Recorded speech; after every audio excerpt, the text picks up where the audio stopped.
Custodial interrogation was important to unearth the root of this alleged excise policy. Yeah, I'm going to come right back. Let's listen into all the reactions filtering in. वो honourable जज ने पूरे का पूरा मान लिया। एक ऐसे व्यक्ति को जिसने कि शिक्षा में क्रांति किया, ऐसे व्यक्ति को जिसने शिक्षा के जरिए देश के लाखों करोड़ों बच्चों के जीवन में आशा किरण जगाई, इस प्रकार की चीज़ें जो हो रही हैं बहुत दुर्भाग्यपूर्ण है। सोमनाथ भारती हमारे साथ बातचीत करने के लिए है।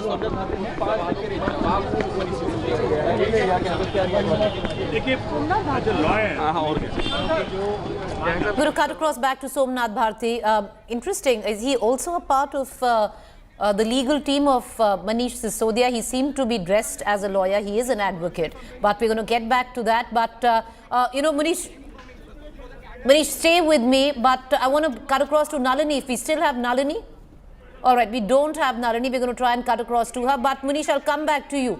You were taking us through on how important the next 5 days are for the CBI, where the interrogation of Manish Sisodia is concerned. Today, the special judge, M.K. Nagpal, has given the custody to CBI. But M.K. Nagpal, is known to be not very kind in terms of its orders. We've seen him pass some scathing orders earlier as well.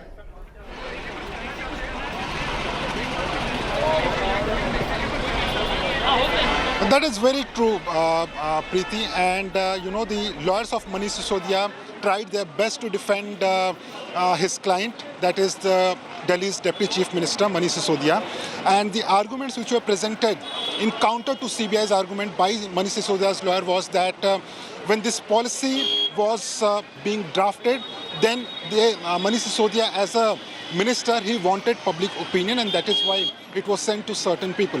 Also, it was LG who also had the draft copy of this excise policy. LG had Manish, interrupting you again. Aam Aadmi Party holding a press conference. Listen into Gopal Rai. और court के सामने ये दलील रखी मनीष सिसोदिया जी को remand पर दिया जाए। कोर्ट ने और कोर्ट के सामने ये दलील रखी कि मनीष सिसोदिया जी को रिमांड पर दिया जाए। कोर्ट ने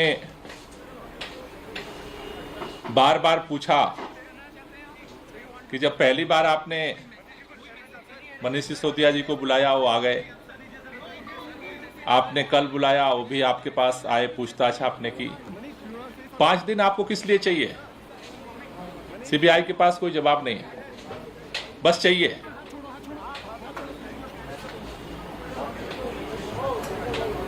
आज अभी सीबीआई जबरदस्ती की केवल रिमांड लेने की जिद पर अड़ी रही। कोर्ट ने रिमांड 5 दिन के लिए दी है। जिस तरह से आज तक मनीष सिसोदिया जी के घर पर छापा मारने के बाद सीबीआई को कुछ नहीं मिला, बैंक में छापा मारने के बाद कुछ नहीं मिला, गांव पे जाकर के सारा तहकीकात करने के बाद कुछ नहीं मिला, जिस तरह से पूरे देश भर में सैकड़ों जगह पर छापामारी करने के बाद आज तक कुछ नहीं मिला, कल 8 घंटे की जांच पूछताछ के बाद कुछ नहीं मिला, 5 दिन में भी कुछ मिलने वाला नहीं है।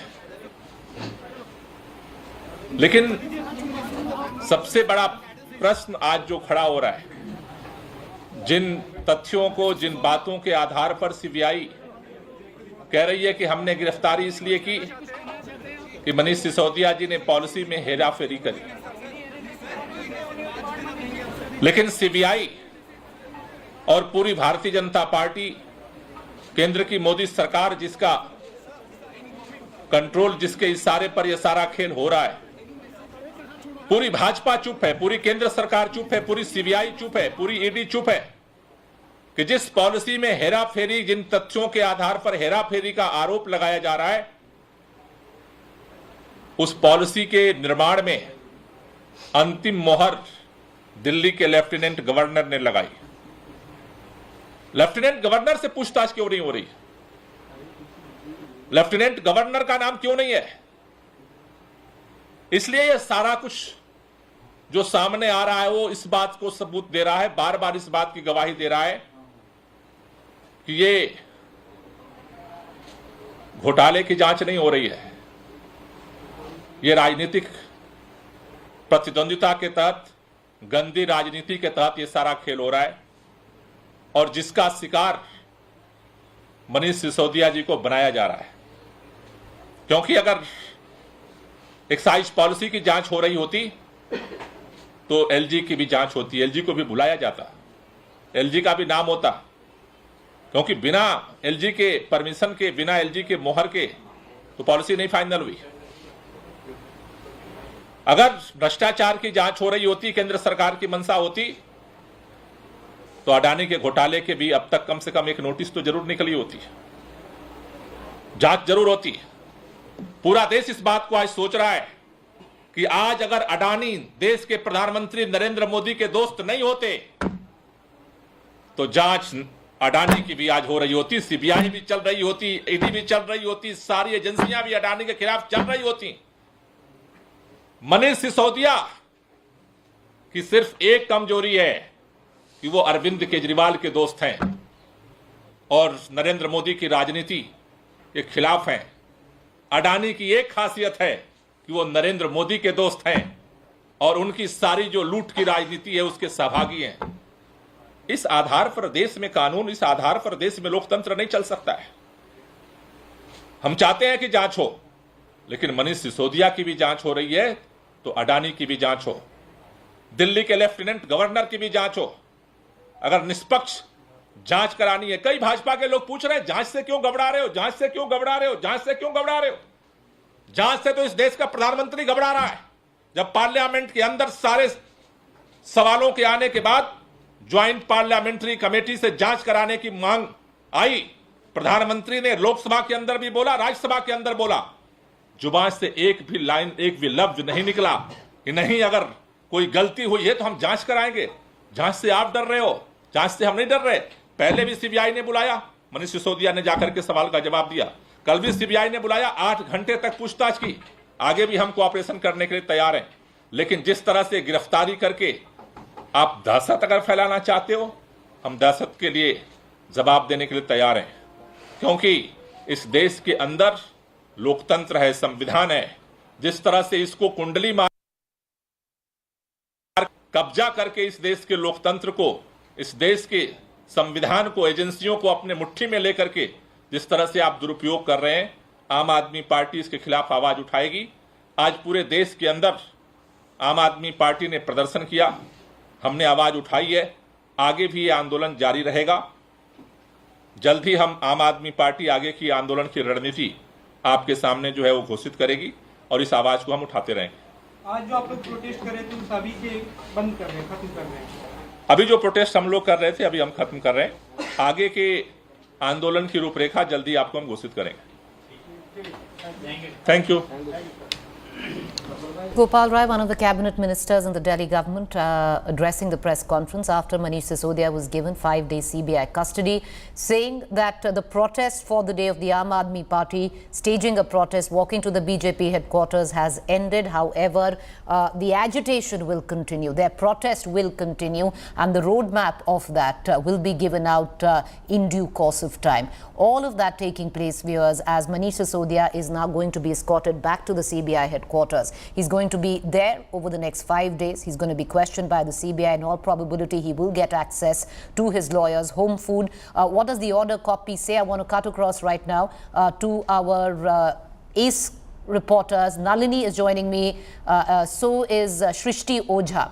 Shrishti Ojha was there while the proceedings took place. Nalini is also with me. Nalini, would you take us through on what really went down? What does the order say? Will Manish Sisodia get access to home food? Is there any fine print that you've gone through? Well, Preeti, we are still waiting for the detailed order copy to be released by the court. So unless and until the detailed order copy is out, we won't be speculating on exactly what sort of benefits, even if a few have been given to Manish Sisodia. But one thing is certain, he might provide his legal team, if not at any time of his choosing, but during certain hours of the day. That might be something that the CBI court has gone ahead and allowed him to do so. But at the same time, the biggest takeaway from the order is that for the next 5 days, Manish Sisodia will be spending inside CBI custody, where the CBI will be able to question him and interrogate him related to the finer aspects of the Delhi excise policy scam, more specifically related to the drafting and the implementation of the scam, of how exactly there were changes that were brought about to the final version of that excise policy that were not present in the first draft that was put forth before the court. At the same time, another aspect that Manish Sisodia's defense team has very strongly delved into is the fact that he needs to be released on interim bail because his wife is facing some sort of medical issues and her health is not doing well, because of which Manish Sisodia should be released on interim bail. His legal team is not seeing this as a setback. We just spoken to Advocate Mohit Mathur, who left the court premises just a few minutes back after the order was pronounced, and he is saying that this is a part of a process. A 5-day custody has been granted right now, but that doesn't mean that Manish Sisodia has lost the case. This is a long battle ahead of him, and this is just another bump in the road, and this is something that he will eventually overcome. What they're also saying is that just because Manish Sisodia has not been giving the answers that CBI wants him to give does not mean he's not being cooperative. But these next 5 days, Preeti, are going to be the defining moment for the CBI in this case, because only when they are able to extract something substantial during the course of interrogation in these next 5 days can they even expect for any further remand to be granted to them, because that is the first question that the court is going to ask them on the 4th of March when Manish Sisodia is produced before the CBI court once again. What is it that you found out in these past 5 days when he's been in your custody, when he's been under your supervision, when you've had absolutely uninterrupted time to question him as much as you want? What is it that you have come to, and what are the conclusions that you have come to? So they will have to come forth with some strong evidence against Manish Sisodia if they hope to hold him in custody for longer.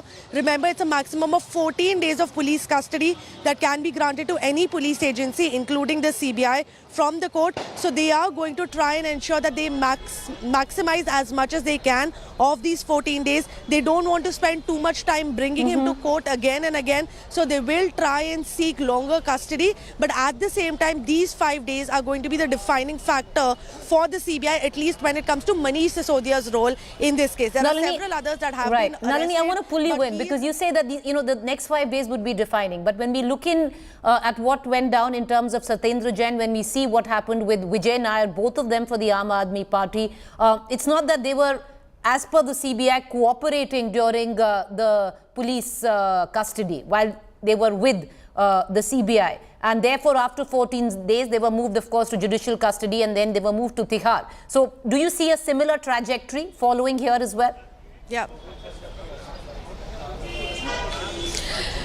Well, Preeti, if we talk about Satyendra Jain, then that's a different case altogether, because Satyendra Jain is right now facing charges under the PMLA Act, which is the Prevention of Money Laundering, and he has been arrested by the Enforcement Directorate, not the CBI in this case. But yes, similarities can be drawn with the Vijay Nair case, because Vijay Nair's case also went through a similar trajectory where he was first arrested by the CBI and then subsequently by the Enforcement Directorate. But even in the CBI case, Vijay Nair has managed to secure himself bail. The only reason he's still behind bars is because he's not got the bail in the PMLA case, and that really is the crux of this whole story, Preeti. Because Nalini, do you see the ED stepping in as well? Because there is Manish's name that finds mention in the ED charge sheet. Undoubtedly, yeah. Absolutely, undoubtedly, Preeti. There is no doubt about the fact that the ED is going to swoop in. It's not a question of if, it's a question of when. Right now, Manish Sisodia is in CBI custody, so they are likely to give a little bit of leeway to CBI to interrogate and find out the finer aspects of the case. But the ED has already jumped into the investigation of this case. They've already registered an FIR on the basis of the original FIR filed by the CBI under the Prevention of Corruption Act, which is a scheduled offence offence for the ED to lodge an investigation. So the EDs already stepped in. They have also gone ahead and interrogated several people in this matter. So there is no doubt about the fact that the ED might move in to go ahead and arrest Manish Sisodia sooner rather than later. And the reason why that's going to be crucial is because the entire story is going to turn once ED comes into the picture. Because for Manish Sisodia to get bail in an ED case is going to be an uphill battle for him, because the burden of proof will then lie on Manish Sisodia to prove that he is innocent in this case, as against the CBI case where the burden of proof is on the CBI to prove that there is a strong case against Manish Sisodia. Nalini, to I'm continue going to interrupt you, and the reason I'm coming in, I apologize, is let's cut across to the press conference of Gaurav Bhatia from the Bharatiya Janata Party. Agency है वो ईमानदारी से भ्रष्टाचारियों को कानून के तहत कार्रवाई करती हैं। दूसरी तरफ, और जैसे कल से हम देख रहे हैं कि एक तरफ कानून अपना काम कर रहा है, जो जांच एजेंसी हैं वो ईमानदारी से भ्रष्टाचारियों को कानून के तहत कार्रवाई करती हैं, दूसरी तरफ कट्टर बेईमान और अराजक अपराध पार्टी ना संविधान का सम्मान करती है, ना न्यायालय का सम्मान करती है, ना जनता का सम्मान करती है और ना कानून का सम्मान करती। जो फैसला अभी अभी न्यायालय ने पारित किया है, उसमें एक्यूज्ड नंबर 1 आबकारी घोटाला, शराब घोटाला को सीबीआई कस्टडी में 4 मार्च तक के लिए दिया गया है। यह आदेश मौखिक तौर पे तो कोर्ट में सुनाया गया है, जैसा चैनल्स बता रहे हैं। पूरा आदेश आएगा तो इसका अध्ययन भी किया जाएगा, और विधिक तौर पे जो मेरी समझ है, मैं समझता हूं ये बड़ा ही अहम फैसला है। सबसे पहले तो जो ओछी घटिया अराजकतापूर्ण राजनीति कल से कट्टर बेईमान लोग अरविंद केजरीवाल के इशारे पर जो कर रहे हैं, उसको उजागर करना बहुत जरूरी है। देखिए, सबसे पहले तो हर कोई ये बात जानता है, उप मुख्यमंत्री कई विभाग के मंत्री हैं। ये जो घोटाला इन्होंने किया है, ये घोटाला आबकारी नीति को लेके है, शराब नीति को लेकर है, शराब नीति। और किस तरह की नौटंकी की जा रही है कल से, ऐसा लगता है कि अरविंद केजरीवाल ने कसम संविधान के ऊपर हाथ रख के ये ली कि संविधान को तार तार करूंगा। सबसे पहले तो मैं ये कहूंगा, अरविंद केजरीवाल जी, पापी आपको भी पता है कि एक्यूज नंबर 1 कट्टर बेईमान है, और आज ये आदेश आने के बाद ये बात सिद्ध हो गई है कि न्यायालय ने भी पाया है CBI accused number 1 Manish Sisodia को शराब नीति घोटाले में अपनी कस्टडी में ले, जिससे कि पूर्ण रूप से विवेचना हो सके, दूध का दूध और पानी का पानी हो जाए, या ये कहें दूध का दूध और शराब की शराब हो जाए। जो मुख्य बिंदु मैं आपके समक्ष उठाऊंगा, इस पे ध्यान दीजिएगा। और यह भी हमें पता है कि जनता की आवाज बन के भारतीय जनता पार्टी जब बड़े प्रखरता से यह मुद्दा उठाती है, किसी भी सवाल का उत्तर नहीं देंगे अरविंद केजरीवाल, लेकिन फिर भी देश की जनता को यह जानने का हक है। यह लड़ाई विचारधाराओं की लड़ाई है। एक तरफ भारतीय जनता पार्टी, करोड़ों नागरिक जो संविधान, न्यायालय, कानून में अपनी आस्था रखते हैं, दूसरी तरफ वो भ्रष्टाचारी नेता जो केवल कानून तोड़ना जानते हैं, चाहे वो शराब घोटाले में ऐसी नीति लाना कि अरविंद केजरीवाल की तिजोरी जनता के रुपए से भरे, चाहे वो कानून को तब तोड़ना कि एक आरोपी जिसको जो जांच एजेंसी है, मैं आपसे साझा करना चाहूंगा, उसका दायित्व है कि 24 घंटे के अंदर न्यायालय में किसी भी व्यक्ति को जब गिरफ्तार किया जाता है तो न्यायालय में पेश करना होता है। यह हमारे देश का कानून है। पहले तो ढोंग और नौटंकी करी जाती है। आप जाते हैं राजघाट, हम सबके आदर्श महात्मा गांधी जी, और वहां जा कौन रहा है? एक उप मुख्यमंत्री जो एक्यूज नंबर 1 है,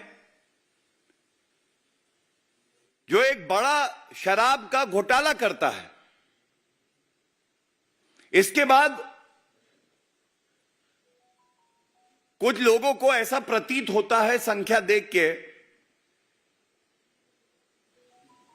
कि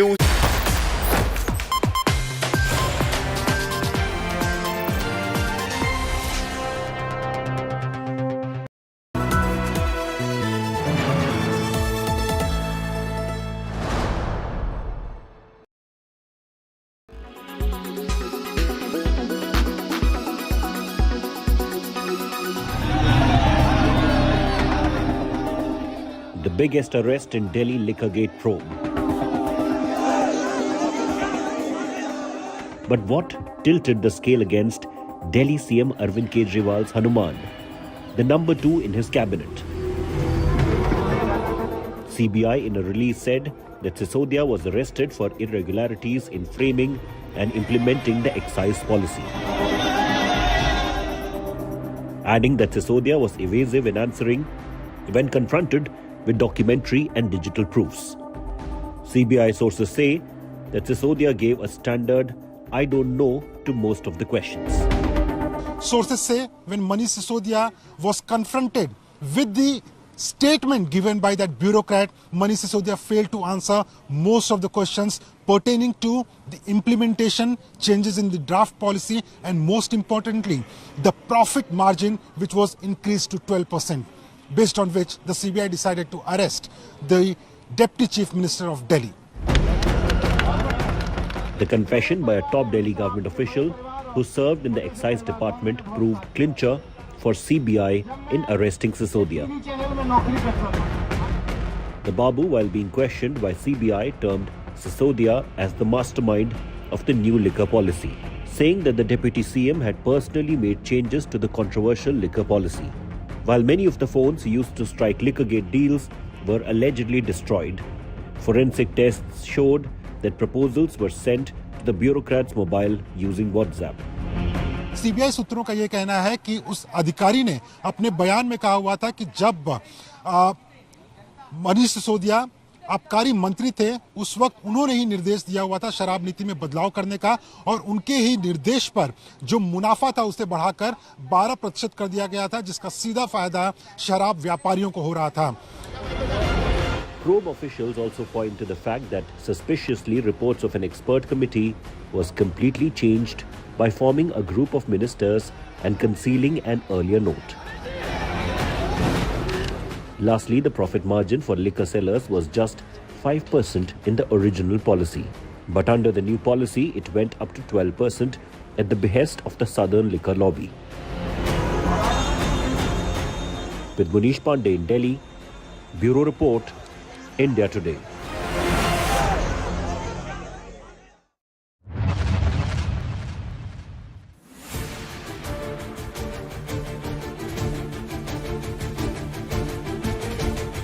Co-powered by Hyundai Ioniq 5, the all-electric SUV. Co-powered by घर लेना हो या बेचना 99 acres से ही पूछना. Co-powered by Aditya Birla Capital.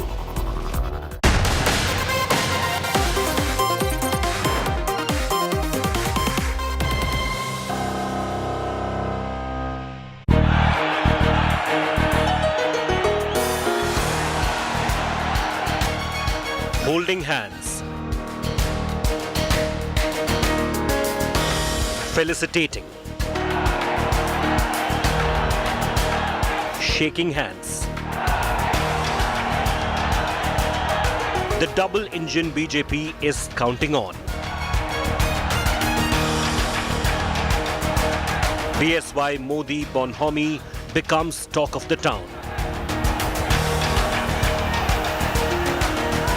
Prime Minister Modi's special birthday wish for B.S. Yediyurappa.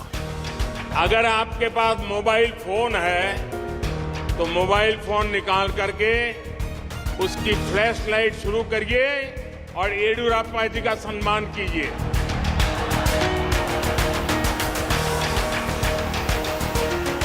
Modi BSY bonhomie. Top focus on 6 p.m. Prime. Good evening. You're watching 6 p.m. Prime here on India Today. I'm Akshita Nandagopal. Lots that's played out today in Karnataka. From that show of strength by Prime Minister Modi and B.S. Yediyurappa in Shivamoga to a mega roadshow in Belagavi. Lots that's happened for the BJP's campaign, but a lot of takeaways also from the messaging of Prime Minister Modi seen there constantly reaching out to B.S. Yediyurappa. We're going to be talking about that and decoding what that bonhomie is all about. The headlines first. No relief for Manish Sisodia day after arrest in Delhi liquor scam. CBI gets 5-day custody of Delhi's Deputy Chief Minister.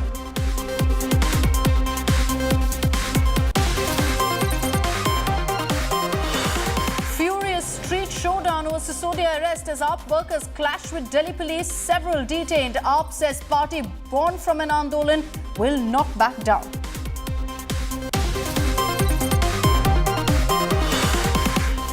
After Maulana Azad and Kamaraj are missing from Congress poster, BJP mocks says Congress has found Tipu. Big disquiet in Congress over snub to Muslim icon. Congress calls it a slip-up and promises probe. Day after prime witness Umesh Pale in BSP MLA murder case is shot dead, accused in killing, gunned down by UP cops in Prayagraj encounter.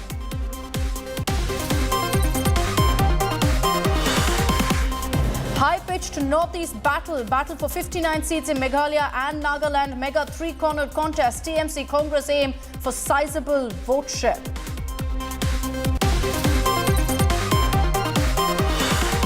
And Saurav Ganguly says it could take Rishabh Pant 2 years to return to the team. The wicketkeeper batsman is still in recovery after the horrific car crash that he was in December 2022.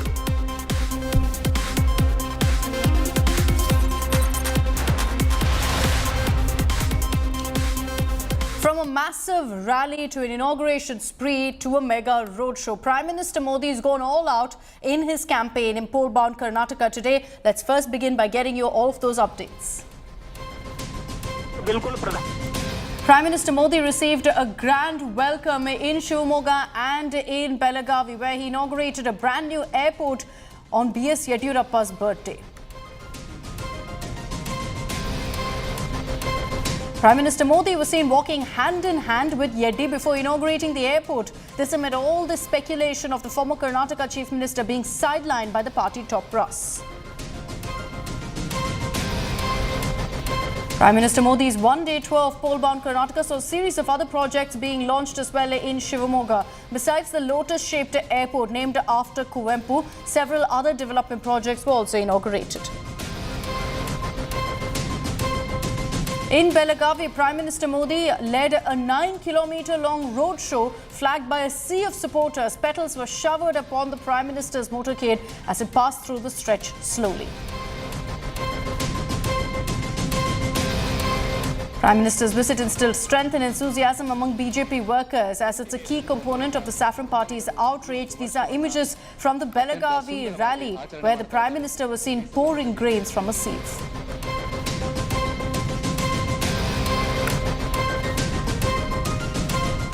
So there's been endless talk just weeks ago about how Lingayat strongman veteran BJP leader B.S. Yediyurappa is being sidelined constantly by the BJP. He wasn't invited for several top leadership events in Karnataka.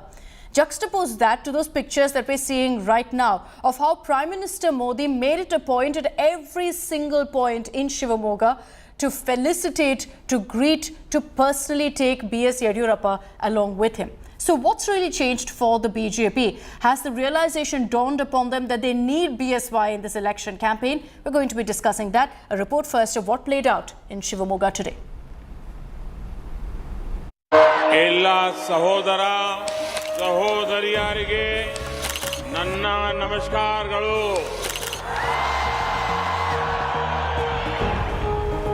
This is the double engine that the BJP is relying on this election.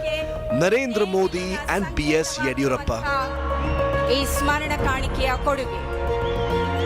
Every second of the Prime Minister's Shivamogga visit was spent sending out one resounding message that B.S. Yediyurappa was, is and will be the Karnataka king for the BJP. From holding his hand and pulling him forward, to felicitating him, to getting up before and after his speech to greet him, Prime Minister Modi ensured the spotlight was firmly on Yediyurappa. And with this, it's 100% clear the BJP is completely reliant on the Lingayat strongman this election. The historic occasion is here. Prime Minister Modi touched down in Yediyurappa's stronghold Shivamogga on a special occasion to inaugurate Yediyurappa's dream project on his birthday. The entire population of Malnad will be benefited by this airport. The Shivamogga airport, shaped like a lotus and a project that Yediyurappa personally supervised, was inaugurated by the Prime Minister. The airport was even meant to be named after BSY, but he refused and instead suggested the airport be named after legendary Kannada poet Kuvempu.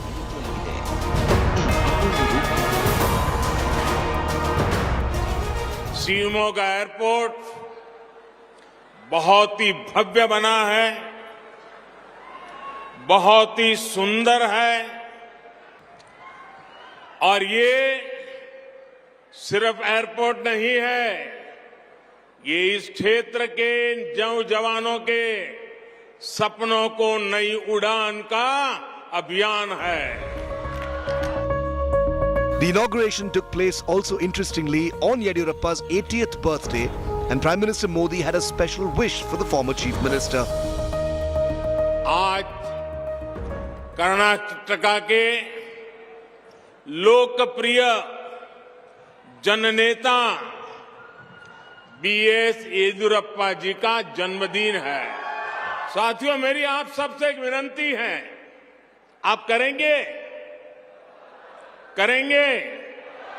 अगर आपके पास mobile phone है तो mobile phone निकाल करके उसकी flash light शुरू करिए और येदियुरप्पा जी का सम्मान कीजिए.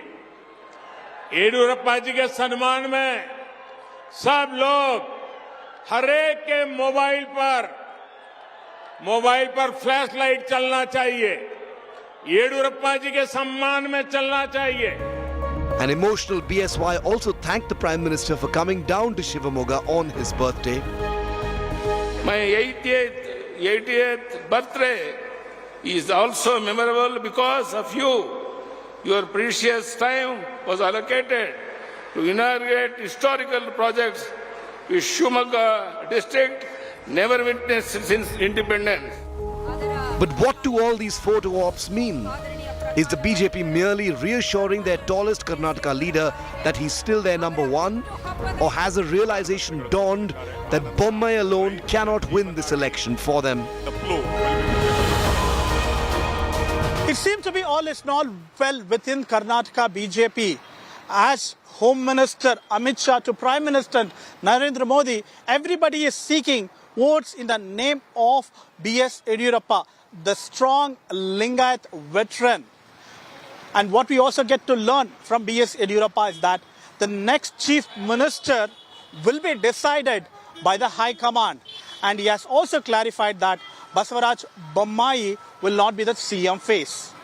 With the journalist Shivamurthy Sagairaj reporting for India Today, Shivamogga. So those were the highlights of what played out earlier today in Shivamogga. Soon after that, Prime Minister Modi was also in Belagavi, where he took part in a major, massive roadshow, after which, again, at the rally, he made it a point to hail B.S. Yediyurappa and his contributions. Karnataka की BJP सरकार हमारे मुख्यमंत्री जी के नेतृत्व में इसके लिए किसानों को मदद भी देती है। मुझे याद है कि रैता बंधु येदियुरप्पा जी ने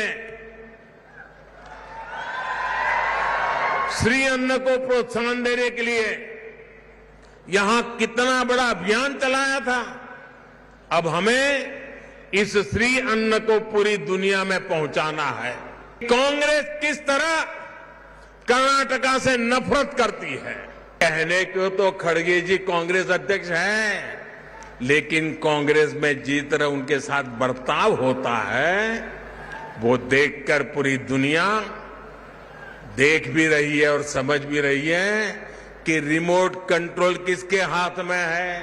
कांग्रेस के लोग इतने निराश हो गए हैं, अब तो वो सोचते हैं जब तक मोदी जिंदा है उनकी दाल गलने वाली नहीं है।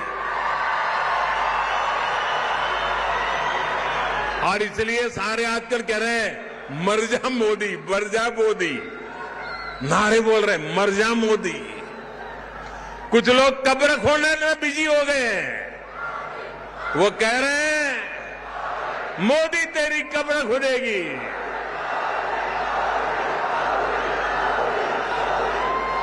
मोदी तेरी कब्र खुदेगी, लेकिन देश कह रहा है मोदी तेरा कमल खिलेगा, मोदी तेरा कमल खिलेगा।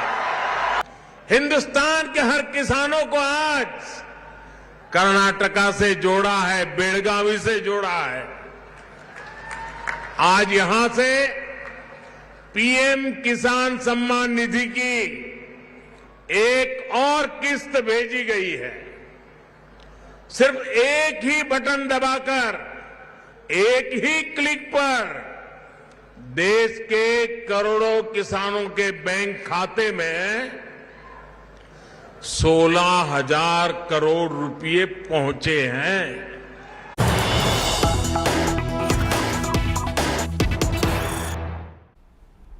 Now, the Karnataka Congress, referring to the Prime Minister and BSY Bonhomme, has questioned, what about Bommai? They've tweeted, and I quote, then it was BSY, now it's Bommai. These are the names used by BJP as tissue papers. Their state chief minister was right next to him, but the Prime Minister didn't call his name even once. This is the comment that's been made by the Karnataka Congress, and obviously it's led to a political showdown now, as the opposition hasn't missed out on the cues that have been dropped really from this massive rally, where Prime Minister Narendra Modi put all of his energy, all of his focus on B.S. Yediyurappa. Nagarjun Dwarkanath is joining us live. We also have Sagairaj getting us the latest updates. Nagarjun, to you first. You know, are these winds of change within the Karnataka BJP? Is this signaling a clear messaging to Basavaraj Bommai that he's no longer the boss?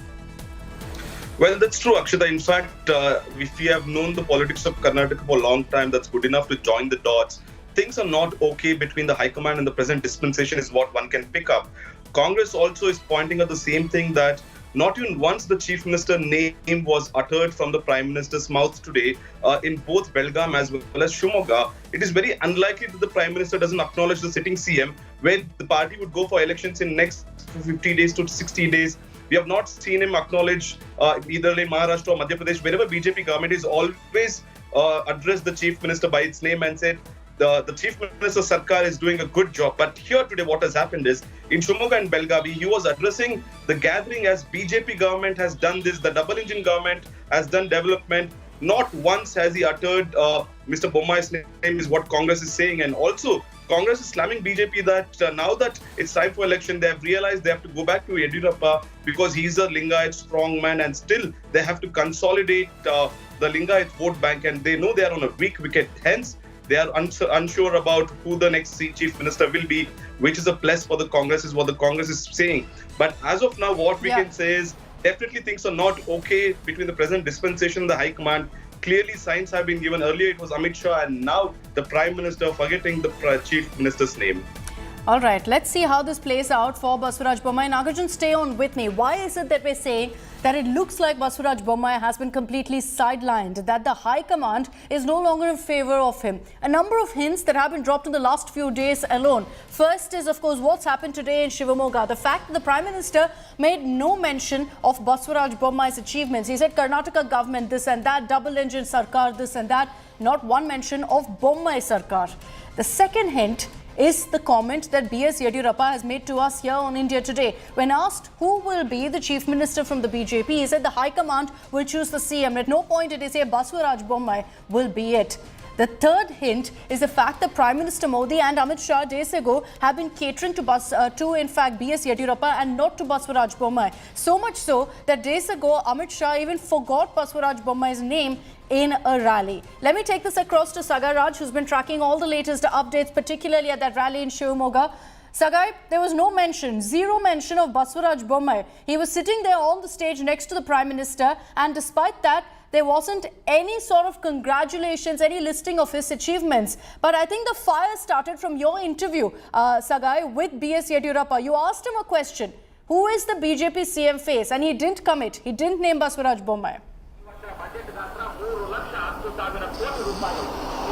Absolutely. As Nagarjun was pointing out, that when Prime Minister was addressing the gathering, he went on to say that it is a BJP government, it is a double-engine Sarkar, which is trying to lead the Karnataka state. But he never tried to give any kind of appreciation towards Basuraj Bommai, the Chief Minister of Karnataka. And he was also seen all praising for B.S. Yediyurappa, the kind of handshake that has happened between B.S. Yediyurappa or other leaders and Prime Minister, but nothing as far as have seen on the stage, which was been communicated with Karnataka Chief Minister Basuraj Bommai. And this is not the first time that we have seen. Even Union Home Minister Amit Shah was in Bellary, and when he was seeking vote, he has asked people to vote in the name of Prime Minister Narendra Modi, vote in the name of B.S. Yediyurappa, but he didn't even take the name of sitting Karnataka Chief Minister Basuraj Bommai.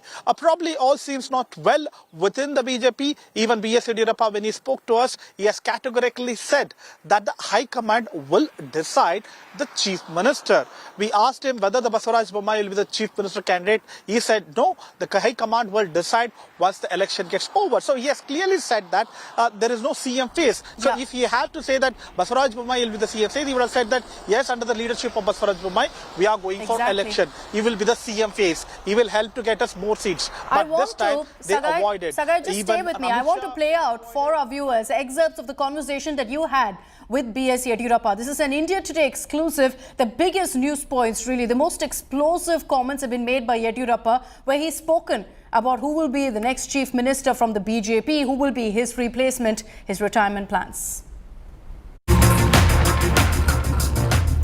Now, because of so many developments, there are so many leaders in Karnataka to lead the government. And who should be the leader of the government, that will be decided by the central leadership. I am not going to retire from the politics. I am not tired. And I will go around in the state to build up the party. And I have got 100% confidence that we are going to get absolute majority in Karnataka Assembly.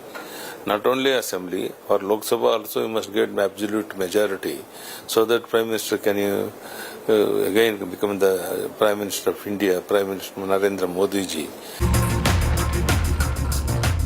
Who will be the Chief Minister of Karnataka after election? the central leadership is going to take decision. But at the time of that public meeting, Amit Shah ji spoke about me and also Prime Minister Narendra Modi ji. Naturally, this leadership will get maximum support from the people of Karnataka. That is the reason he has mentioned Modi ji and my name. And that doesn't mean that he has neglected Basuraj Bommai. Basuraj Bommai, myself and Modi ji and all together, we will work hard in the Karnataka and we will come back to power. I also want to bring in now Shiv Arur on this broadcast. Shiv, what's happening in your state? Just weeks ago, I remember in your show there was discussion about B.S. Yediyurappa being snubbed, about him not being present at the Prime Minister's event, at Amit Shah's event. And look how the tables have turned now. You know, the one thing you can't fault the BJP on, Akshita, of course, is, being able to move really fast and do what it takes, given the thought process about the possible potential fallout of sidelining someone as luminous and popular as Yediyurappa is concerned. The BJP has burnt its fingers in a similar way with Yediyurappa in the past, and they definitely don't want it to happen again. Couple that with the fact, that the Bommai government is largely being perceived to be lackluster, involved in, issues that are not really electoral issues, a reputation for Karnataka that has, deteriorated quite dramatically in the last 1 year since Basuraj Bommai took over as the Chief Minister. And you have the looming figure of Yediyurappa that is increasingly unignorable. Every single thing you see is not a coincidence. The fact that Mr. Bommai's name is left out in a speech, someone gets the Chief Minister's name wrong. Today's body language between the Prime Minister and Yediyurappa was unmistakable. He's praised his speech. He says everyone should listen to the speech. He's held his hand. He garlanded him. He felicitated him. He had people flash their, phone torches for his birthday. This is a Prime Minister, who you don't see showering this kind of adulation and affection on any other individual. And he did that for Yediyurappa. And I think that speaks to a huge extent to what the BJP sees as Yediyurappa's role in the upcoming election and the impact he could have in case he is sidelined and upset. I think those two things going together mean Yediyurappa is definitely the BJP's Neta number one in Karnataka. It's not every day, you're right. It's not every day that you see the Prime Minister going all out, walking hand in hand with a leader and taking these kind of steps to kind of assuage and reassure a leader like B.S. Yediyurappa. Sagaraj, is there one particular point that's led to now the BJP realizing that, look, we need B.S. Yediyurappa? Has something happened in the last few weeks that's triggered this churn? See, the two things. One is the corruption charges against Bommai government, and two, the top Lingayat leader from Karnataka. Definitely, snubbing Basuraj Bommai will not have any kind of damage on the party or on the vote bank. But they cannot do the same thing with B.S. Yediyurappa. True. That is the reason he was given a promotion and inducted in the parliamentary board of BJP. And Narendra Modi also understands the kind of clout that B.S. Yediyurappa enjoys in the state of Karnataka. Remember, in 2007, when B.S. Yediyurappa was second time has sworn in as the Chief Minister of Karnataka on the grand stage of Vidhan Sabha, then Gujarat Chief Minister, same Prime Minister Narendra Modi was there on the stage. He has seen the kind of clout B.S. Yediyurappa enjoys in the state of Karnataka. Understanding the vote bank of the state, understanding the clout of B.S. Yediyurappa, also understanding the Basuraj Bommai's corruption charges as well as the communal violences which was being reported of late. Definitely, they are going with B.S. Yediyurappa as the face of the election. Probably not the CM candidate, but the face of the election to galvanize the vote. But it will also lead to questions about whether this is a step being taken out of sheer desperation because they don't have a strong CM face. Are they going back to relying on B.S. Yediyurappa because they realize that things aren't going in their favor? We'll see what happens. Sagaraj, thanks for the moment for joining us with those details. What's very clear as far as the BJP, the Karnataka BJP is concerned, is that they're going now with a double-engine strategy of B.S. Yediyurappa and Prime Minister Narendra Modi. I want to recap for you exactly what Yediyurappa said while in fact declaring that he will not be contesting in the upcoming Karnataka elections. He made a rather emotional speech a few days ago at the State Assembly. Let's get you those highlights. ರಾಜೀನಾಮೆ ಕೊಡಬೇಕು ಅಂತ ತೀರ್ಮಾನ ಮಾಡಿದ್ದೆ. ದುಃಖದಿಂದಲ್ಲ, ಸಂತೋಷದಿಂದ, ಖುಷಿಯಿಂದ 75 ವರ್ಷ ದಾಟಿದಂತ ಯಡಿಯೂರಪ್ಪನಿಗೆ ಮತ್ತೆ 2 ವರ್ಷ. Former Karnataka Chief Minister B.S. Yediyurappa is an emotional man. Who can forget him breaking down in tears while resigning as CM? In one of his last speeches in the State Assembly, Yediyurappa got emotional once again. BJP is banking big on BSY ahead of the Karnataka elections. The Prime Minister reportedly spent 15 minutes with him during the party's national executive last month in Delhi. And of course, the photo op today at the Shivamoga airport. And just days before this, the former Karnataka Chief Minister too set the record straight about his position within the party. ಕೆಲವು ಮಾತುಗಳನ್ನು ಕೇಳ್ತಾ ಇದ್ದೀನಿ ಸನ್ಮಾನ್ಯ ಅಧ್ಯಕ್ಷರೇ. BJP ಯಡಿಯೂರಪ್ಪನವ್ರಿಗೆ ಅನ್ಯಾಯ ಮಾಡಿದೆ, ಅವರನ್ನು ಕಡೆಗಣಿಸಿದೆ ಅಂತೆಲ್ಲ ಅನೇಕ ಟೀಕೆ ಟಿಪ್ಪಣಿಗಳನ್ನು ಮಾಡ್ತಾ ಇರೋದನ್ನ ನಾನು ಕೇಳ್ತಾ ಇದ್ದೇನೆ. ಭಾರತೀಯ ಜನತಾ ಪಕ್ಷ, ಪ್ರಧಾನಿ ನರೇಂದ್ರ ಮೋದಿಯವರು ಎಂದೂ ಸಹ ನಮ್ಮನ್ನು ಕಡೆಗಣಿಸಿಲ್ಲ. ಬಹುಶಃ ಯಡಿಯೂರಪ್ಪನವರಿಗೆ ಕೊಟ್ಟಿರುವಂತಹ ಸ್ಥಾನಮಾನಗಳು, ಗೌರವ ಇದೆಲ್ಲವನ್ನು ನೋಡಿದಾಗ ಬಹುಶಃ ನಾನು ನರೇಂದ್ರ ಮೋದಿಯವರಿಗೆ ಋಣಿಯಾಗಿದ್ದೇನೆ. ಎಲ್ಲರೂ ಮೆಚ್ಚೋ ರೀತಿಯಲ್ಲಿ ನನಗೆ ಒಳ್ಳೆಯ ಅವಕಾಶಗಳನ್ನು ಕೊಟ್ಟು ಸ್ಥಾನಮಾನವನ್ನು ಕೊಟ್ಟಿರುವಂಥದ್ದನ್ನು ನಾನು ಮರೆಯೋಕ್ಕೆ ಸಾಧ್ಯ ಇಲ್ಲ. Yediyurappa and his electorally important Lingayat vote bank could just prove to be the talisman for the BJP. Lingayats comprise approximately 17% of the total population of Karnataka, accounting for the single largest community in the state. No wonder then that Yediyurappa is confident of a BJP victory in the state. 4 ಬಾರಿ ಮುಖ್ಯಮಂತ್ರಿಯಾಗಿ ಪ್ರಮಾಣ ವಚನ ಸ್ವೀಕರಿಸಿದ್ದೇನೆ. ನನಗೆ ಸಿಕ್ಕಿದಷ್ಟು ಅವಕಾಶ ಬೇರೆ ಯಾರಿಗೂ ಸಿಕ್ಕಿಲ್ಲ ಅನ್ನೋ ಮಾತನ್ನು ಈ ಸಂದರ್ಭದಲ್ಲಿ ಹೇಳಕ್ಕೆ ಇಷ್ಟಪಡ್ತೇನೆ. ಕೆಲವು ಮಾತುಗಳನ್ನು ಆಡೋದ್ರ ಮೂಲಕ ಯಡಿಯೂರಪ್ಪನ ಸುಮ್ಮನೆ ಕುಂಡಿಸ್ಬೋದು ಅನ್ನುವಂಥ ಭ್ರಮೆನಲ್ಲಿ ಯಾರಾದರೂ ಇದ್ದರೆ ಯಡಿಯೂರಪ್ಪ ಸುಮ್ಮನೆ ಕೂಡೋ ಪ್ರಶ್ನೆ ಇಲ್ಲ. ನಾನು ಆಡಳಿತ ಪಕ್ಷದಲ್ಲಿ ಇರುವಂಥ ಈ ಸದಸ್ಯರಿಗೆ ಇಚ್ಛೆ ಪಡ್ತೇನೆ, ಸೂರ್ಯ ಚಂದ್ರರು ಇರೋದು ಎಷ್ಟು ಸತ್ಯನೋ ಅಷ್ಟೇ ಸತ್ಯ. ಭಾರತೀಯ ಜನತಾ ಪಾರ್ಟಿ ಮತ್ತೊಮ್ಮೆ ಸ್ಪಷ್ಟ ಬಹುಮತದೊಂದಿಗೆ ನಾವು ಅಧಿಕಾರಕ್ಕೆ ಬರೋರಿದ್ದೇವೆ. Yediyurappa has already declared that he will not be contesting the upcoming assembly polls. ನಾನಂತೂ ಈಗಾಗಲೇ ತಮಗೆ ಗೊತ್ತಿದೆ, ನಾನು ಚುನಾವಣೆ ನಿಲ್ಲಲ್ಲ ಅಂತ ಹೇಳಿದ್ದೇನೆ. ಆದರೆ ನಾನು ಚುನಾವಣೆಗೆ ನಿಲ್ಲಲ್ಲ ಅಂದರೆ ನರೇಂದ್ರ ಮೋದಿಜಿಯವರು ನಾನು ಕೊಟ್ಟಿರುವಂಥ ಗೌರವ, ಸ್ಥಾನಮಾನಗಳು ಇದನ್ನು ಜೀವನದಲ್ಲಿ ಮರೆಯೋಕ್ಕೆ ಸಾಧ್ಯ ಇಲ್ಲ.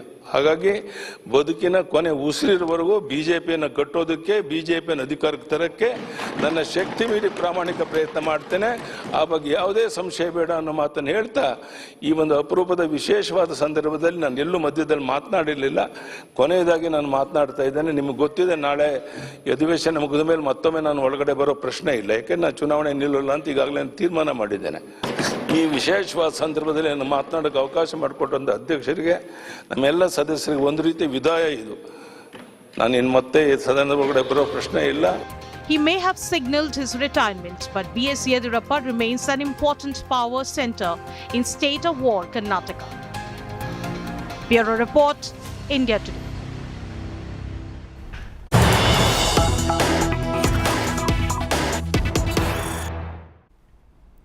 Let's get you breaking news that's coming in. Another big attack at the Congress from Prime Minister Modi in Belagavi, where he's in fact lashed out over a moment that went viral from the plenary session. You see that picture on your screens of Kharge, the Congress president, standing with Sonia Gandhi while there's an umbrella over Sonia's head, none over Kharge. And this is what the Prime Minister has referred to. He said, I respect Mallikarjun Kharge ji a lot. He's a senior member of the Congress, and yet the umbrella was kept only for someone else, and Kharge ji was disrespected. Let's play out for you exactly what the Prime Minister said.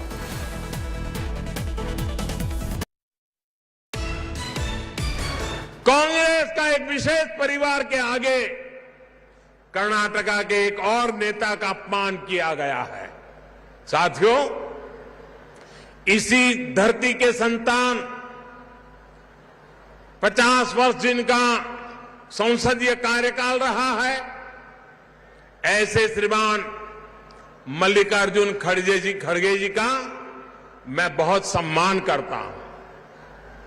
उन्होंने जनता की सेवा में अपने से जो कुछ भी हुआ करने का प्रयास किया है, लेकिन उस दिन मैं देखकर बहुत दुखी हो गया जब कांग्रेस का अभी अधिवेशन चल रहा था छत्तीसगढ़ में, उस कार्यक्रम में सबसे बड़ी आयु के व्यक्ति, राजनीति में सबसे सीनियर, वहां पर खड़गे जी मौजूद थे और वो उस पार्टी के अध्यक्ष थे।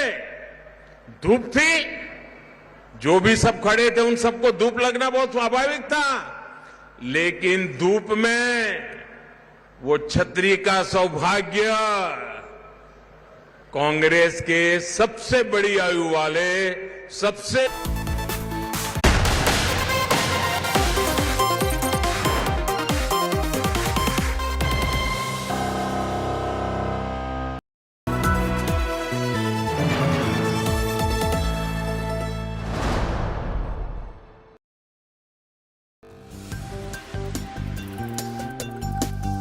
All successful people worked hard, nothing comes easily. Sometimes you need to just cross that mental barrier. काफी प्रोसेस ओरिएंटेड। मैं जब दोनों मेडल को ले रहा था और मैं बोल रहा था कि दो ही हमारे पास मेडल है इंडिया में और दोनों आज मेरे हाथ में हैं। The very fact that you're opening the India Today conclave with a session on Olympic sport tells me that we've made progress.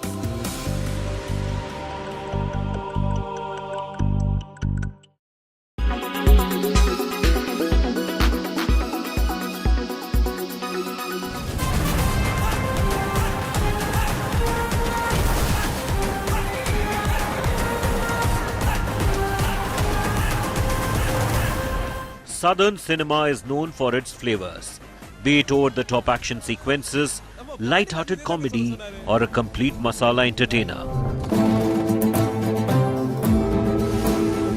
పానం కన్నా విలువైన నీ సోపతి నా సొంతం అన్నా గర్వంతో మనలో కలిసిపోతానే.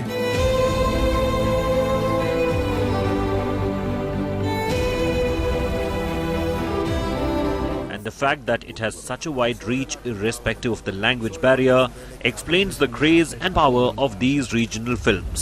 While we have Kannada films, Telugu films and Malayalam movies that have had a dream run lately and continue to do so, let's take a look at the A-listers and their most anticipated Tamil movies of 2023 as the industry is basking in the glory of some of the biggest hits.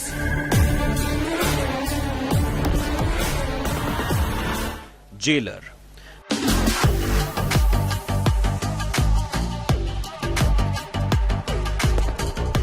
Jailer will be Rajnikant's first film since the release of Annate in 2021. Directed by Nelson Dilip Kumar, the movie has a stellar cast comprising of Jackie Shroff, Shivaraj Kumar, Mohan Lal and Tamanna among others. The movie is scheduled to roll out in cinemas on April 14th. Punyan Selvan 2.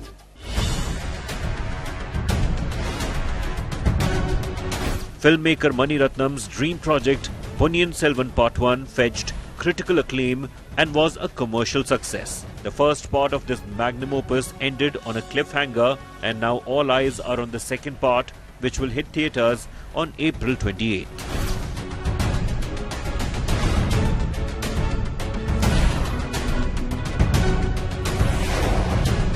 The second part will pick up from where it ended in PS1 and will have answers to key questions about the Chola dynasty. Based on the novel by Kalki Krishnamurthy, the historical drama features Aishwarya Rai Bachchan, Chian Vikram, Trisha, Jayam Ravi and Karthi in lead roles.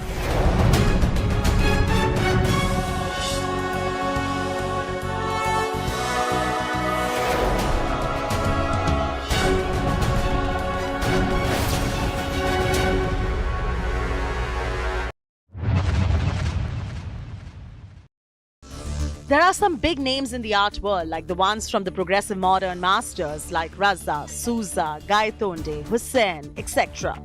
Some collect them as assets, some as vanity, some for the snob value, some for the emotional appeal. They appreciate well and fetch returns.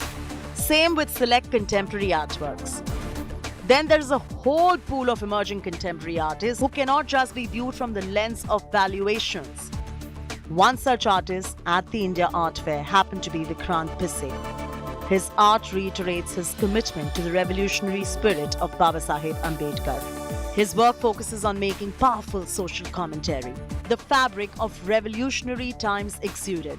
From his work, the call to action to uphold constitutional rights, to a social commentary on casteism with the Dalits in India, to depicting the landmark Rohit Vermila suicide case, the artist is working on a series on the legacy of the Dalit Panther movement in India. His iconography is informed and deliberate in radicality. A force of change to reckon with, Pisse's work stands out at the India Art Fair. In New Delhi, Chaiti Narula for India Today.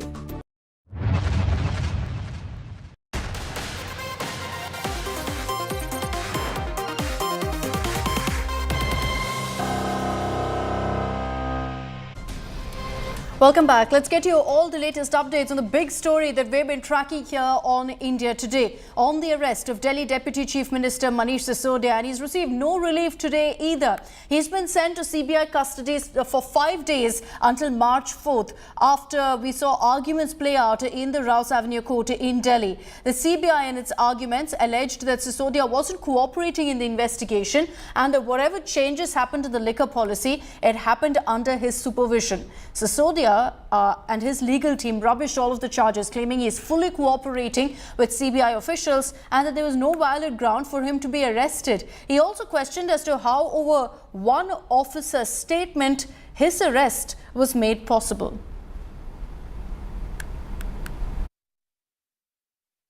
Arvind Kejriwal ji की सरकार जो पूरे देश में सबसे बेहतरीन काम कर रही है, अनुकरणीय काम कर रही है। लोगों को फ्री बिजली देना, फ्री शिक्षा देना, फ्री स्वास्थ्य की व्यवस्था देना, बुजुर्गों की तीर्थ यात्रा कराना,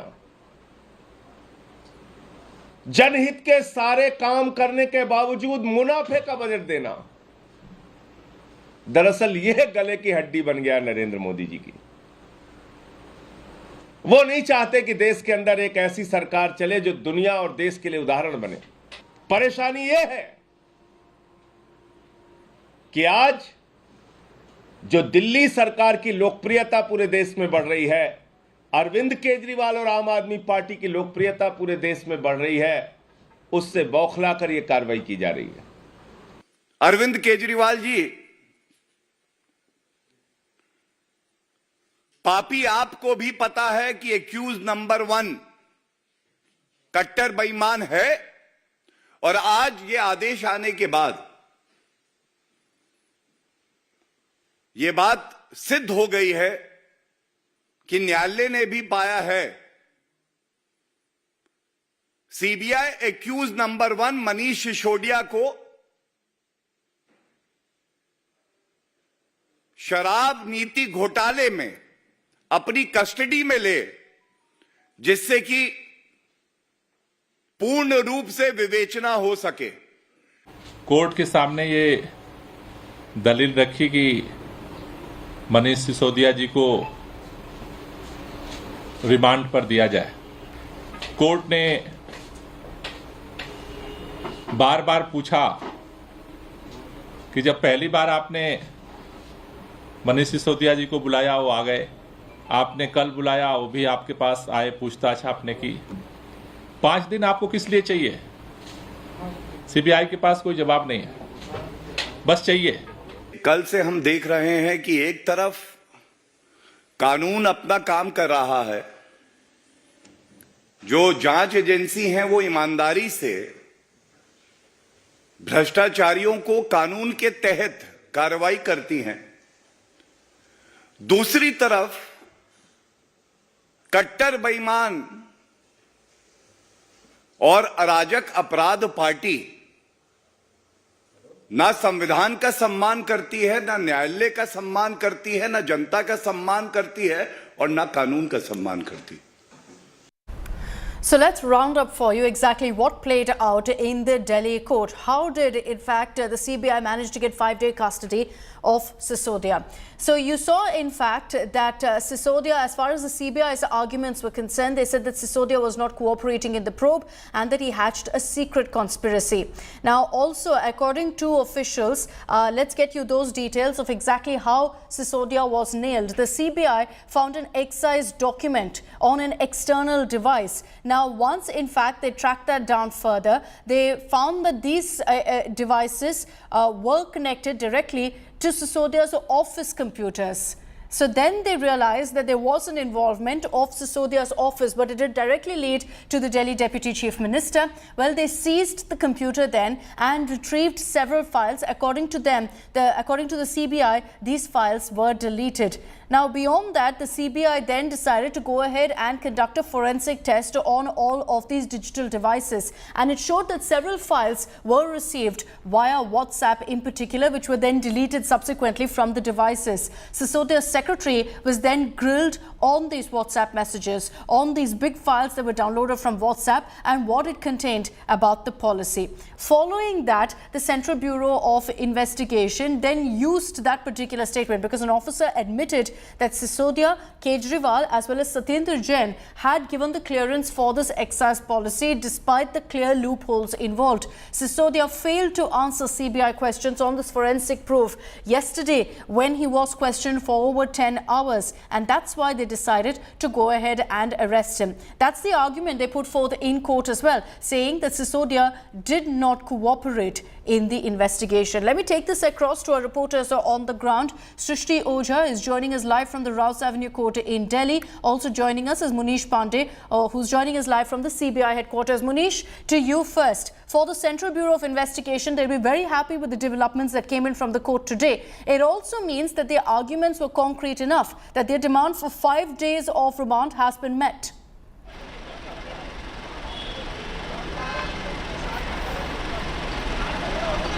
Absolutely, Akshita. One thing is very clear, that the CBI was able to convince the court that why it was necessary for them to arrest Manish Sisodia and why they need further custody of the Delhi's Deputy Chief Minister. As far as the grounds were concerned, remember, there were certain important grounds. For example, destruction of evidence, how influential Manish Sisodia is as the Deputy Chief Minister of Delhi, and how he played an important role as a main conspirator as far as the entire scam is concerned. On those grounds, the CBI argued. Of course, there was counter-argument from the lawyers of Manish Sisodia, but the CBI accepted the arguments and grounds of the CBI lawyers. But also CBI understands that these 5 days are going to be extremely important. For next 5 days, Manish Sisodia will be at the CBI headquarters, but what will happen in the next 5 days is going to be extremely crucial as far as the agency is concerned. What we have been given to understand is that in next 5 days, there is a high possibility that there will be a long questioning of Manish Sisodia. Also, there is a possibility that Manish Sisodia will be again confronted with the documentary and digital evidences, and if necessary, he will also be confronted with the accused in the case, because CBI knows this, that after 5 days, when they will again go to court, when Manish Sisodia will be produced, Manish, the court will be I don't have much time, but just one quick clarification. The rest 5 days now, till March 4th, will Sisodia be based in the CBI headquarters only?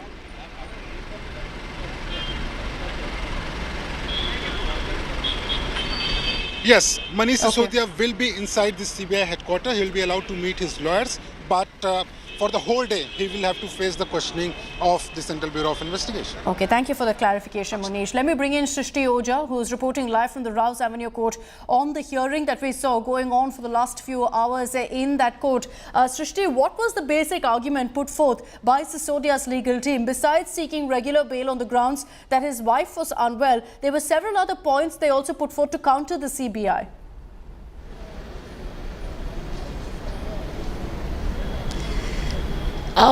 Well, yes, Akshita, what we know is that the court has remanded Manish Sisodia to a 5-day CBI custody. So they've definitely found merits in CBI arguments. But a wave of political reactions that we've been seeing till now since Manish Sisodia was called for questioning and then was eventually arrested by the CBI. What today we saw in court were strong legal arguments put forth by both sides. What Manish Sisodia's lawyers questioned was that the grounds of arrest and the grounds of seeking PC by the CBI were not valid.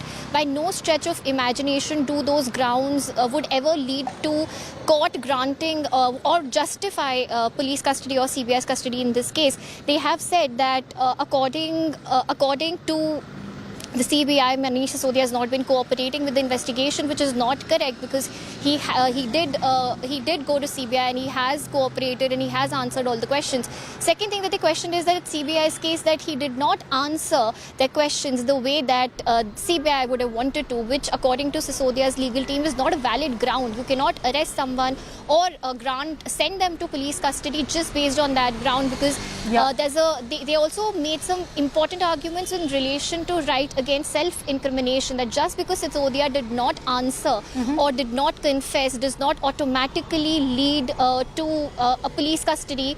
They urged the court to set an example in this particular case, not grant police custody. There were several, in fact, previous judgments also that was quoted by Sisodia's legal team, but at the end of the day, the CBI sought 5-day custody and they've got it. Srishti, Munish, thank you very much for breaking down all the details of this big story. On the other side of a very short break here on 6 p.m. Prime, we're getting a news break, the latest reactions on Sisodia's arrest and him remaining in CBI custody.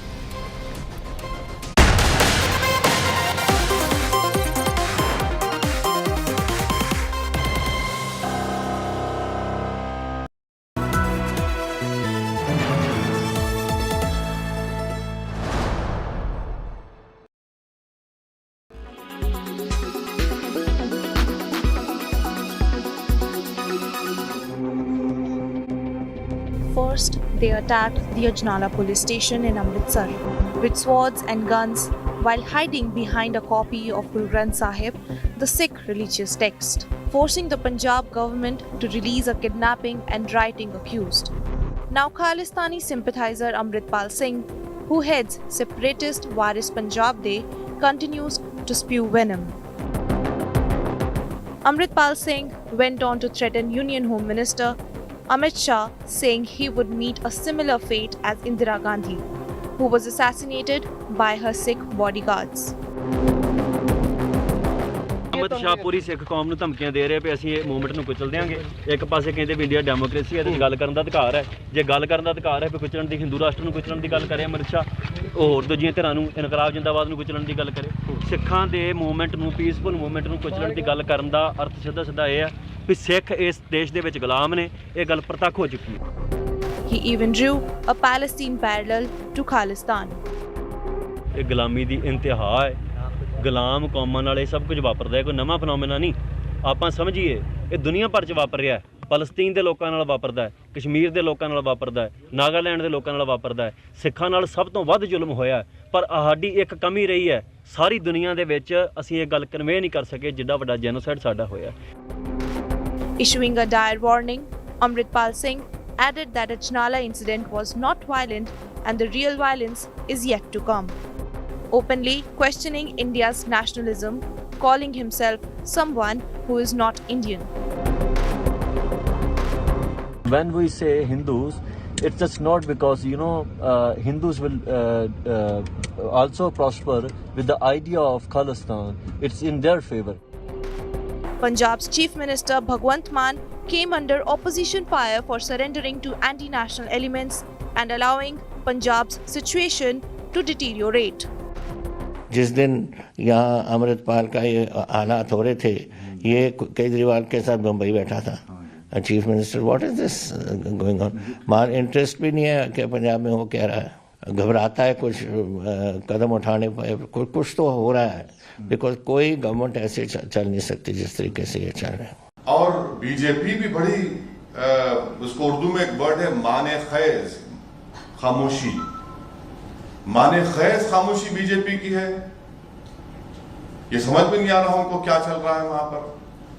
और तीसरा कल आए थे ना छोटा recharge Mumbai में, उनसे पूछ लेते आप क्या हो रहा है. Chief Minister Bhagwant Mann, however, shifted the blame to foreign players who fund Khalistani elements. ये कुछ लोग हैं बस, और वो उनको फंडिंग होती है विदेशों से, दुकानें चलती हैं, विदेशों से फंडिंग होती है, पाकिस्तान से फंडिंग होती है. उनके आका बैठे हैं कि पंजाब को डिस्टर्ब किया जाए. पंजाब नहीं डिस्टर्ब होगा. Is Punjab allowing itself to be blackmailed by the lawless? With Kamaljeet Sandhu in Punjab, Bureau Report, India Today.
Reactions coming in on Sisodia's arrest. The BRS in Telangana has also condemned the arrest of Sisodia. Important development considering that KCR's daughter K. Kavita is also under the CBI lens in this particular case. The BRS in their statement have said that this is nothing more than an attempt to divert people's attention from the Adani-Modi nexus. This comes even as KCR's daughter, BRS MLC K. Kavita, is also an accused in the scam. There have been questions about Sisodia's link to the so-called South Group, where YSR CPMP, BRS MLC K. Kavita's names have also cropped up. Her former CA, Buchi Babu, has also been taken into custody in this particular case. So in the midst of that, the BRS coming out with the statement.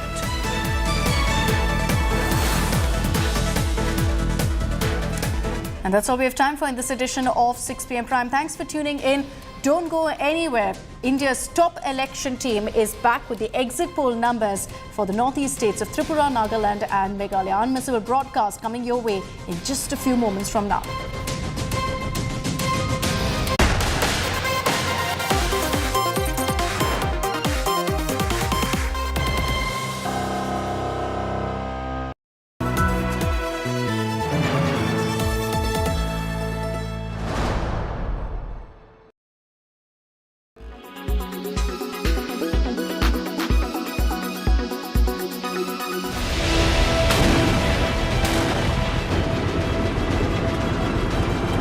In the early hours of February the 24th, Russian President Vladimir Putin ordered his troops into Ukraine. Kyiv's Western allies had been warning of a looming Russian aggression for months. Even so, Putin's decision came as a shock to many in Ukraine and across the world. I'm atop a T-64 Russian tank, and they are now preparing to roll in to the border areas, the front line. Speaking on Russian state television, he announced the launch of what he called a special military operation to demilitarize and denazify Ukraine. Республики Донбасс обратились к России с просьбой о помощи. The People's Republic of Donbass asked Russia for help. In this regard, under Article 51, Part 7 of the Charter of the United Nations, with the approval of the Russian State Federal Council, and in accordance with the Friendship and Mutual Assistance Treaties with the Donetsk People's Republic and Luhansk People's Republic, ratified by the Russian Parliament on February 22nd, I decided to conduct a special military operation. Moments later, the first explosions were heard across Ukraine. A multi-pronged attack. Russian forces entered Ukraine from three fronts: from Belarus, from Crimea, which is under Russian control since 2014, and from the Donbas region of Donetsk and Luhansk into eastern parts of Ukraine. Kyiv and the West called the action nothing more than a land grab. While geopolitics and the display of military might and strength dominated news across the world, it is the lives lost, families ruined, and cities destroyed that will resonate through decades and centuries. For me, the world ended on March 5th. And when one doesn't even know how to find her in order to bury her, so that she has a resting place, a place for us to come and visit.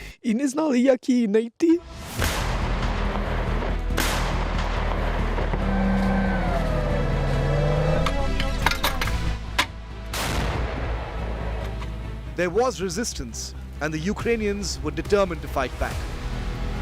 Outnumbered and ordered to surrender by an approaching Russian vessel, a small group of Ukrainian troops stationed on Snake Island, a tiny but strategic Black Sea outpost, responded with this.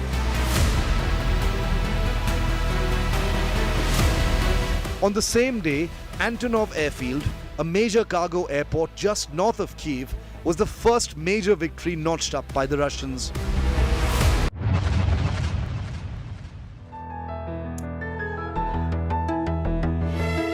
India gets its first ever transgender ward. The GT Hospital in Mumbai has opened a facility exclusively for the community. The ward has 30 beds with separate examination and dressing rooms and has gender-neutral toilets. What happens is, of course, if it's a patient is critical, for example, if he needs an ICU, if he requires a surgery, then in these places there is no gender division. So these patients will have to go there. But for other things like nebulization, CPAP, so all that will happen under one roof. GT Hospital has trained more than 150 staff members to sensitize them on providing medical treatment to transgender patients. We've taken the help of transgender community in developing the ward. What are your needs? In that context, we actually had sensitization of around 150 of our own employees to know how to, be sensitive to their needs, to their issues. The hospital authorities say their initiative is a step in the direction of making India more gender inclusive. With Dev Kotak in Mumbai, Bureau Report, India Today.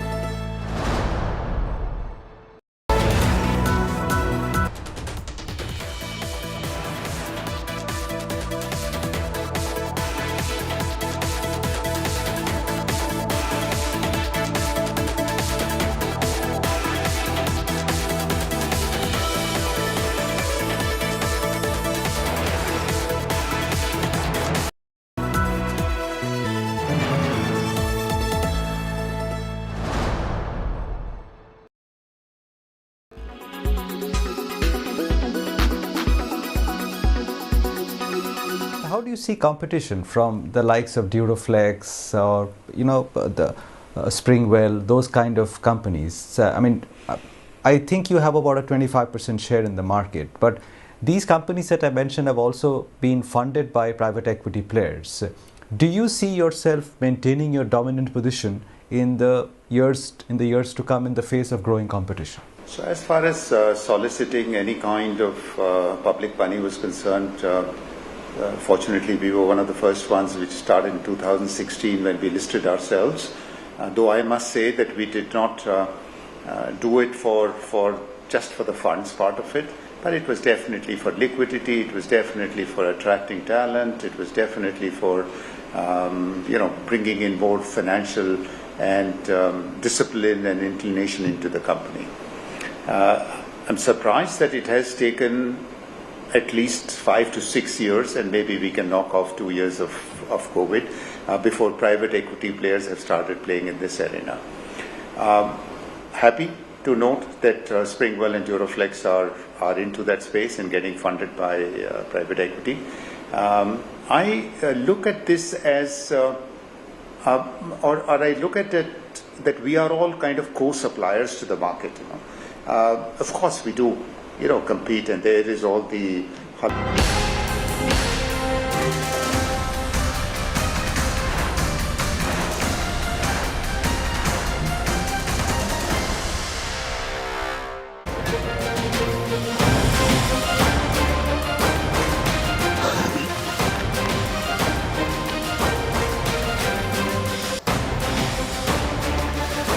Welcome to our special coverage of the first big exit poll of 2023. This big election year is starting off in the northeast with 3 states, Tripura, Meghalaya, Nagaland, having now voted.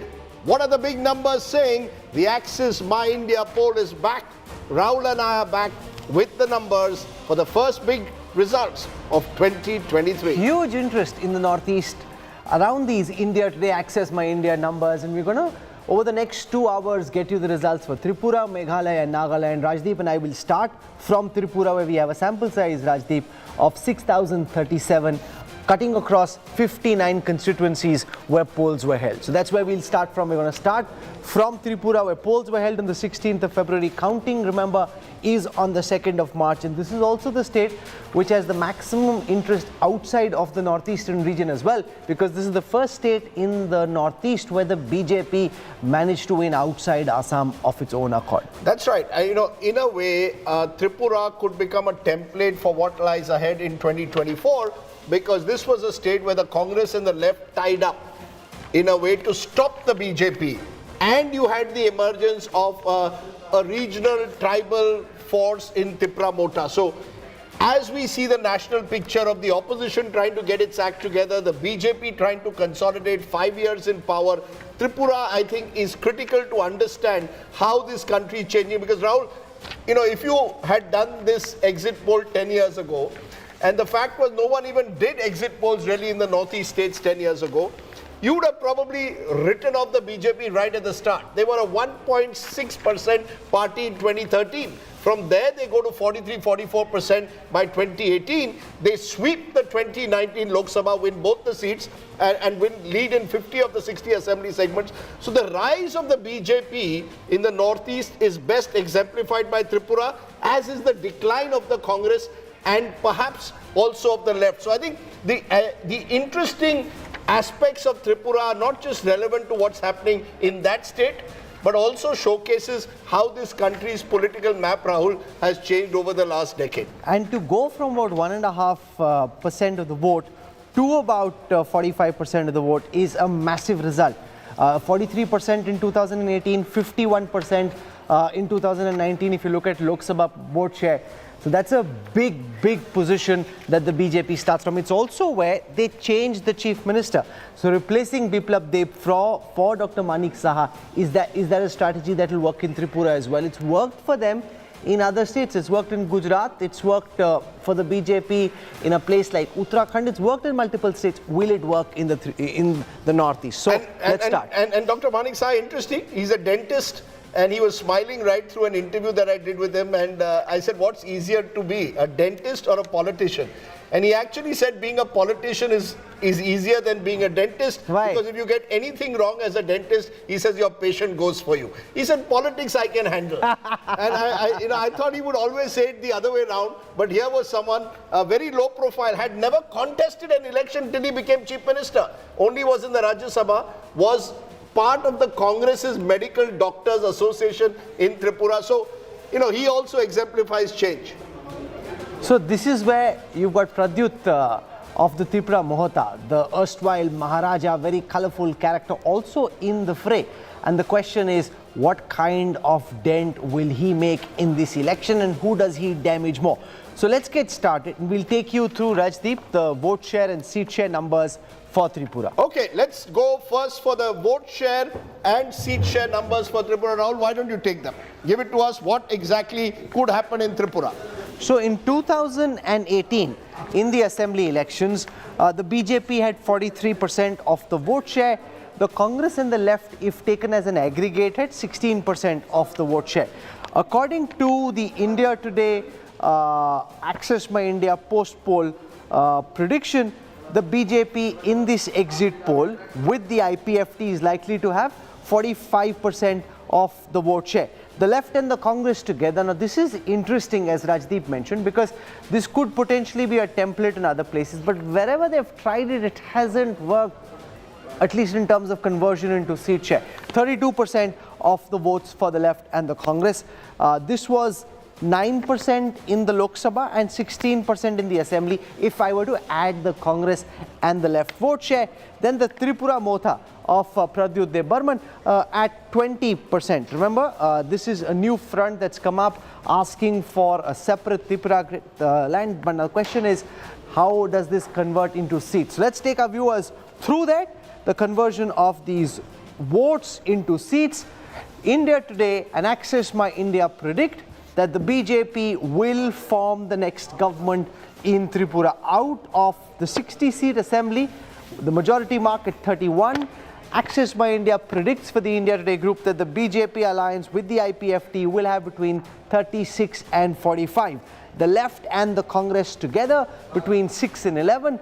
The Tripura Motha between 9 and 16. What we're essentially seeing, Rajdeep, is because of the presence of the Tripura Motha, because of Pradyut's presence in the fray, the opposition vote has got split, as a result of which the BJP has increased its vote share just by 2%. It's actually down in comparison with the Lok Sabha, but comfortably poised to be able to form the next government and come back to power in Tripura once again. More than the division in the opposition vote round, what I would say is that Tripura is seeing classically consolidation of the tribal vote towards the Tripura Motha and the Bengali vote towards the BJP and the Congress left alliance, which is an unnatural alliance. These are the two parties that have fought each other for the last 50 years.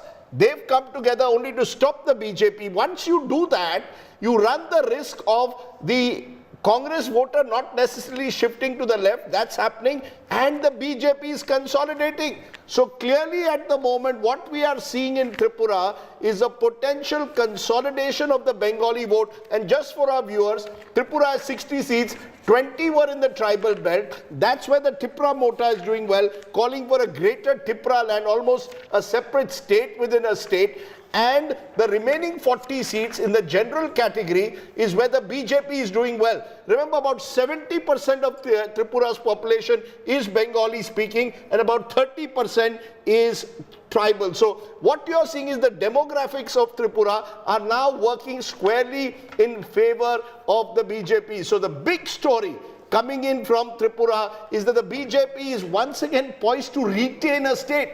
Despite anti-incumbency, 9 months ago, a chief minister changed, Biplab Deb, replaced by Dr. Manik Saha, the BJP poised to do better than they did, or as well certainly as 2018. Kaushik Deka joining us, the man from India Today magazine, also handles a very important digital site now, India Today Northeast. Kaushik, your first reactions to these Tripura numbers? These are almost expected because as I had mentioned earlier also, the emergence of Tripura Motha is actually helping BJP. Tripura Motha, as I can see, it's getting around 9 to 16 seats, and of course those seats will come from the tribal belt, where BJP last time won 10 seats and its partner IPFT won 18 seats. So BJP seems to have lost those seats to Tripura Motha now. 18, if Tripura Motha takes 16 seats, then BJP would lose on those seats. So what has this emergence of this Tripura Motha, it has led to the consolidation of the Bengali votes. What I have been repeatedly saying that because the moment this tribal sentiment emerges, the 70% population, the Bengali population, that there has been a consolidation because they see BJP as the party which can protect them. Because if you carefully listen to BJP's poll campaign towards the end, it categorically kept saying that we would not give Tripura land, we would not split Tripura. The whole campaign was revolving around that. So that means BJP was actually targeting the Bengali votes, and which they successfully seems to have gained. This shows up in our numbers.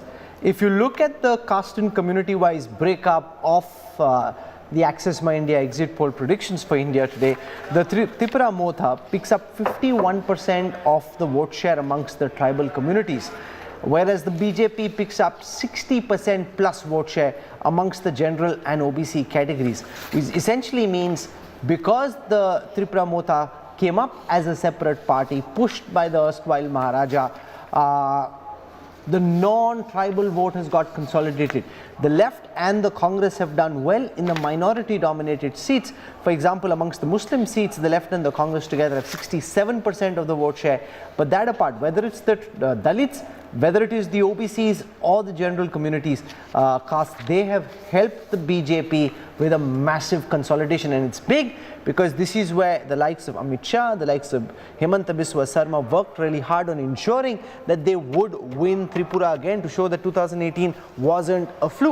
You know, this will be a big result for the BJP because it will start the year, this big election year for the BJP on the right foot if this Access My India exit poll is right. I'm joined at this moment by Sanju Verma of the BJP, Dr. Fuad Halim, leader of the CPIM, and Dr. Sudeep Dev Barman of the Congress party. Remember, the left and the Congress have tied up there. So the first numbers that are coming up from Tripura clearly suggest that the BJP has the advantage over the left Congress alliance. Sanju Verma, for once you can smile and, you know, without necessarily any recriminations, feel that maybe this is a good start to the year, that the BJP could well be consolidating in Tripura, a state where you made that major breakthrough 5 years ago. Rajdeep, I was listening to you and Rahul, and I found one point pretty interesting. You said that, the TMP, the Tripura Motha party, will basically have its presence registered in the 21 tribal seats, and there is a consolidation of Bengali votes. And that is the reason that the BJP is coming back to power, because the general category seats are about 39 from the total 60. Now, I have a different take on that. I think you rightly said that, 32% of Tripura's 37 or 38 lakh odd population is tribal population belonging to the scheduled tribes. But even in those 21 tribal seats where you feel that the BJP will not register its presence very strongly and the TMP will give the BJP a run for its money, I beg to differ there. I feel that the 9 to 16 seats that you're giving to the TMP is highly exaggerated. And while you have given us a 2% lead at 45% in terms of seat vote share compared to 2018, our vote share was about 43% odd. You are giving us just 36 to 45 seats along with the IPFT. And I'm telling you that the number of seats we will win is between 45 to 50 along with our partner IPFT. No, as long as you don't say 60 out of 60. As long as you don't say 61 out of 60, I'm okay. Okay, but let's please finish. Let the others come in. You made your initial comments. Let the others come in. There are lots of senior people also on this program. Dr. Fuad Halim, it appears clearly that the left strategy of tying up with the Congress has not worked as per the exit poll. Will these numbers mean effectively that this strategy of tying up with a party in a Bengal, in a Tripura, but fighting them in Kerala is not working for y'all? Y'all are the opponents of each other for years. You can't overnight expect voters to switch sides. Well, there are two things that are apparent from this exit poll. First thing is that you have very courageously said that the Bharatiya Janata Party has lost the popular mandate it had received in the Lok Sabha elections. They've gone down from 51% to below 50%. And I congratulate you for showing that courage. Secondly, it is fait accompli that the total opposition vote against the BJP is definitely more than 50% and definitely more what the BJP, as predicted by the exit poll, has received. The second thing I think so is very important, that you're already saying that the left and the Congress alliance has made a big impact in terms of increasing their vote share. This is what your exit poll is actually evidencing about. So I think so we are comfortable, because we have to keep in mind that this is an exit poll and the results are going to come in. No, Mr. Halim, I must correct you. We exit poll vote share in comparison to 2018, you're lower. You were actually 42% in 2018. Only in comparison to Lok Sabha have you done slightly better. You are actually down by over 10%. For the left, this is a huge setback. That is exactly what I'm saying. For you, it's a setback. For me, it's a positive that we've recovered a lot of ground, and this togetherness of the left and the Congress has definitely impacted the voters. And a lot of them have changed their mind since the Lok Sabha election, and they have voted in favor of the left. This is what your exit poll is coming across. You might go back to 2000, what you call 18. You might go back to 2017. You might go back to 2012, and you can go back and back and back. So the more back you go, the more analysis you have. Presently, this is the way that I look upon it. I think so. It's a positive, and the BJP is losing ground. So, Sushmita Dev, the Trinamool contested in 28 seats. The likes of Mamata Banerjee, Abhishek Banerjee invested a lot of time, energy, effort in Tripura, hoping to make a dent and make an entry. It seems from this India Today exit poll, and I haven't discussed Meghalaya and Nagaland just yet, but it seems from what we put out for Tripura that the Trinamool's plans haven't come to any fruition, at least in Tripura. Well, that's what your exit poll seems to say. But on 2nd of March, we'll have to wait and see. But I do feel that when it comes to your projections of what you're showing for the BJP, I somehow don't agree with it, because what the mood of the people on the ground was definitely not one-sided for the BJP. And we'll have to see what Tripura Motha says. And going by your exit polls, all I can say is that if you're saying the fight became bipolar, then I believe that BJP stands to lose. And you're well aware that it was not possible. No, we're not saying that it's a bipolar fight. We're actually saying that it's the presence of the Tripura Motha which split the opposition vote to the advantage of the BJP, where the left and the Congress together couldn't put up as strong a fight because the Tripura Motha in the tribal seats took away a lot of the votes. So it's actually opposition disunity helping the ruling BJP. I mean, Rahul, senior Congress leader Shudhi Burman is also on the show. And I believe for Tripura Motha to fight beyond the 20 ST seats may have helped the BJP. So I will agree with you there, because what they did is the tribal vote that was anti-BJP, it did not let it divert to the anti-BJP camp. So there is, I mean, we'll have to wait and see what happens on 2nd of March. But there I agree with you that Tripura Motha Are you accusing Pradyut of being the BJP front? Sorry? Are you accusing Pradyut of being a BJP front? Well, I'm no one to accuse anyone of anything, but the figures will tell you and the vote share will tell you that there's a real possibility that the anti-BJP vote, which is specifically the tribal votes in non-tribal seats, which should have gone to the non-BJP camp, went to Tripura Motha, for which it did not consolidate on the winning side. That's a real possibility. Okay, because it is a complex state. Sudeep Dev Burman is one of the few leaders of Tripura who, irrespective of what happens elsewhere, tends to win his seat. He's now with the Congress, and we don't know exactly who's winning which seat at the moment, Dev Burman. But Sudeep, do you accept that this alliance on the ground has not worked? Left Congress, you have actually opened up the space for the BJP to consolidate among the majority Bengali community, particularly because there was an aggressive campaign launched by Tripura Motha, so the tribals were getting consolidated, and so have the Bengalis. The Congress left has lost out. The left is losing out in the tribal areas, you are losing out in the Bengali speaking areas. Rajdip, I humbly differ with whatever projection you are showing in the name of exit poll. Don't take it otherwise. We have our organization, so does the left across the state. You ask the BJP guys, the Tripura Motha workers, leaders, or Susmita Di, or whosoever is there in your show, and you know the answer best. We have not witnessed even a single channel on the day of poll to gather the information from the electors who just casted their votes and came out of the polling booths. Nowhere this mechanism worked out in our state but you are terming all these figures as exit poll.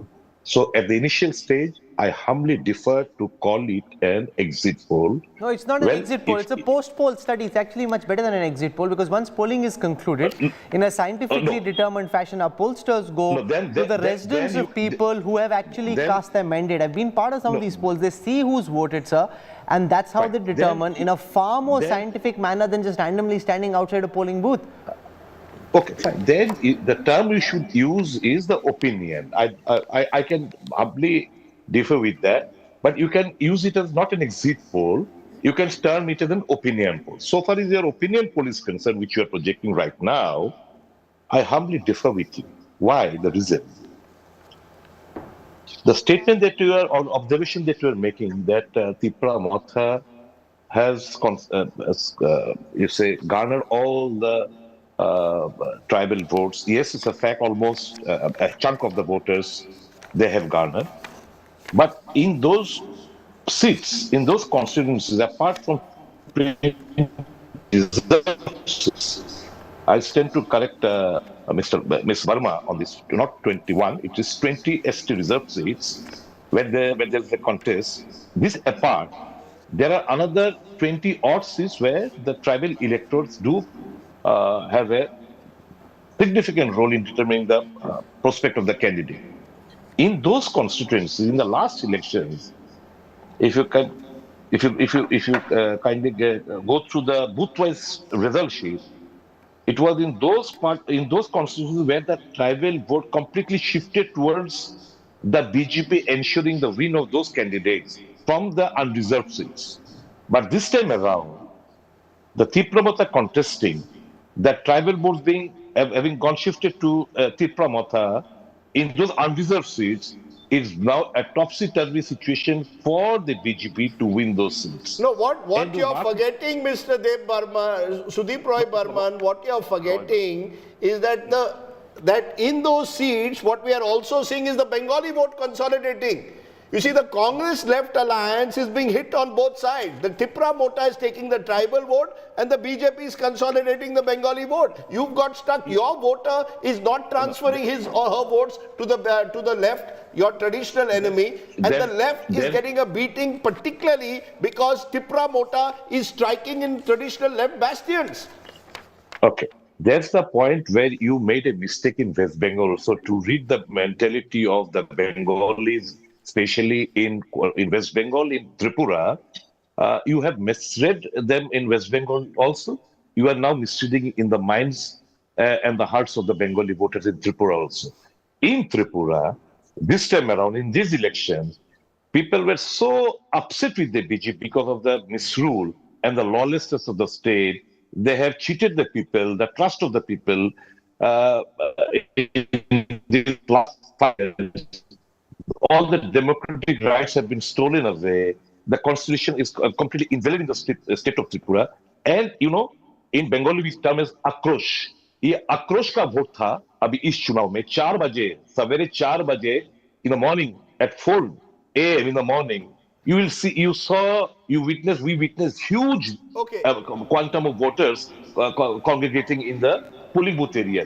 You know, this akrosh that you're talking about, Kaushik, you know, the interesting thing that one noticed was actually, and that's where Rahul, I think the BJP pulled a rabbit out of the hat by removing Biplab Deb. The akrosh was very much there, say locals, but particularly against Biplab Deb. The manner in which he was running the state, the so-called bike bahinis, these youth who were running amok in several parts, there was charges of corruption. Did the BJP, if these numbers are right, just get that right? If they survived Tripura, is because they changed the chief minister at the right time. That's one of the factors, that they changed the chief minister, but we must also focus on this, that 8% more females have voted in favor of BJP compared to males.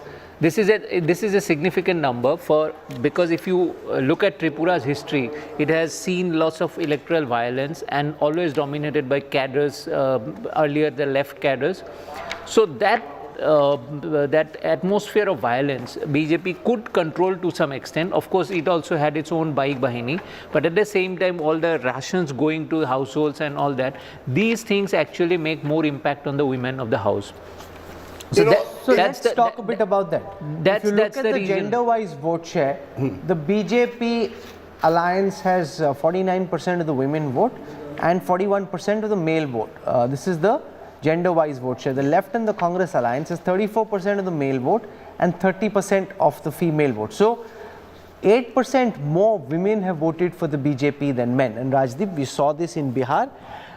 We've seen this in Uttar Pradesh, where it is because of security, because of the Labharti schemes, women seem to help the BJP get that extra bump.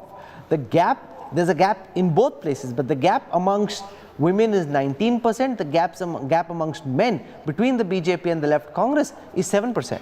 And the only state, Rahul, which I can recall in the last few years, which has defied these numbers is Bengal, where you had a woman chief minister in Mamata Banerjee who consciously targeted the woman vote with series of schemes like Kanya Shri, Rupa Shri directed at the woman voter.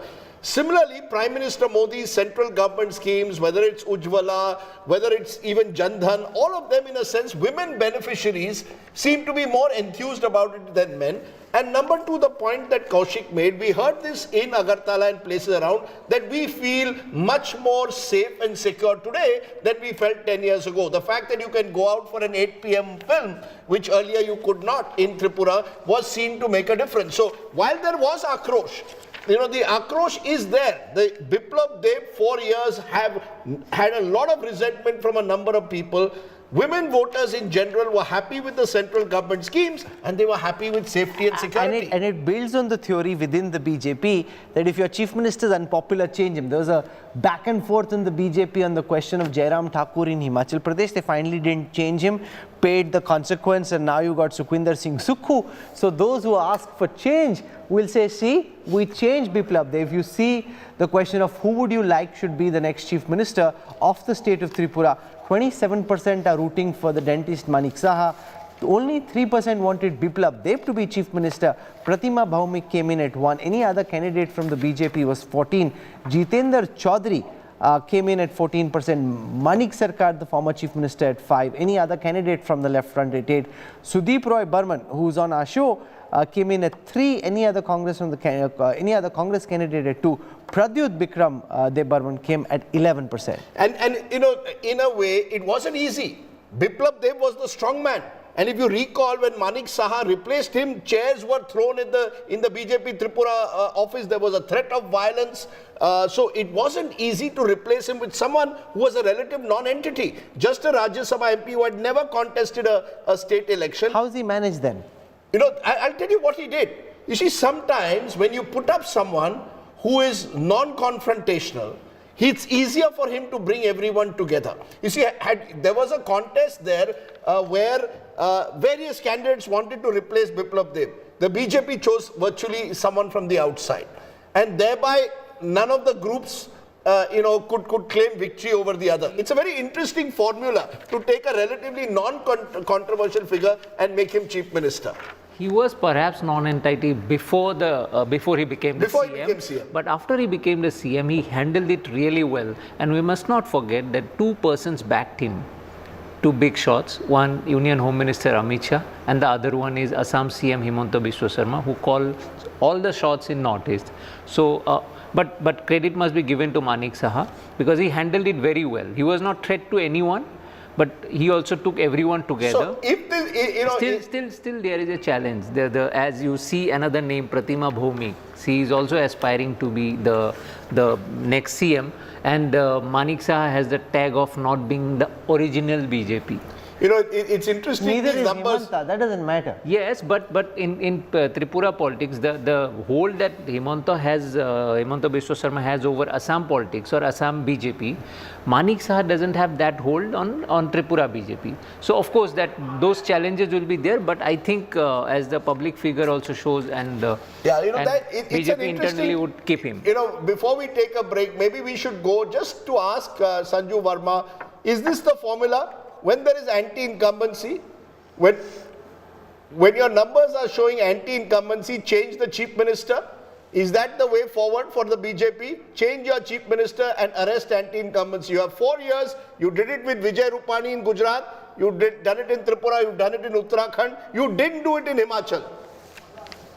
You know, Rajdeep, I thought that we are not going to have our powwows today, but I'm surprised.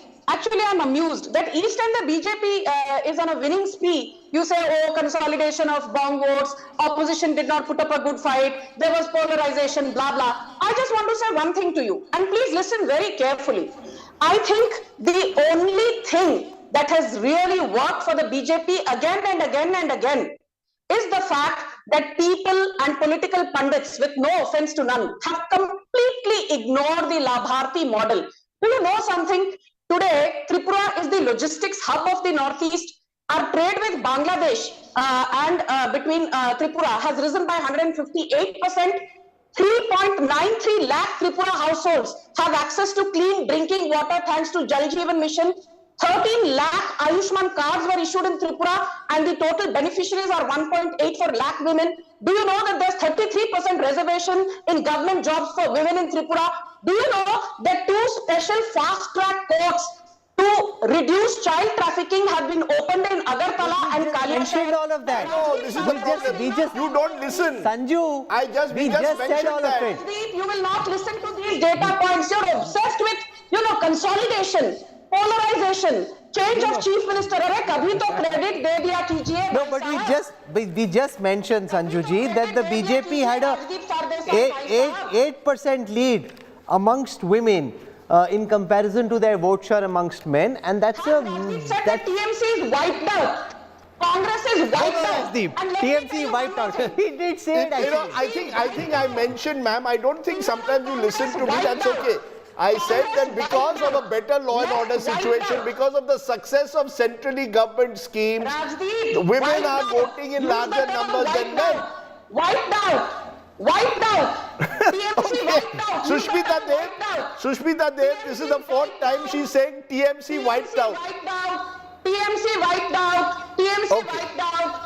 No, but Rajdeep, at some level, you interviewed Abhishek while you were eating in the Northeast. But this is a problem, right?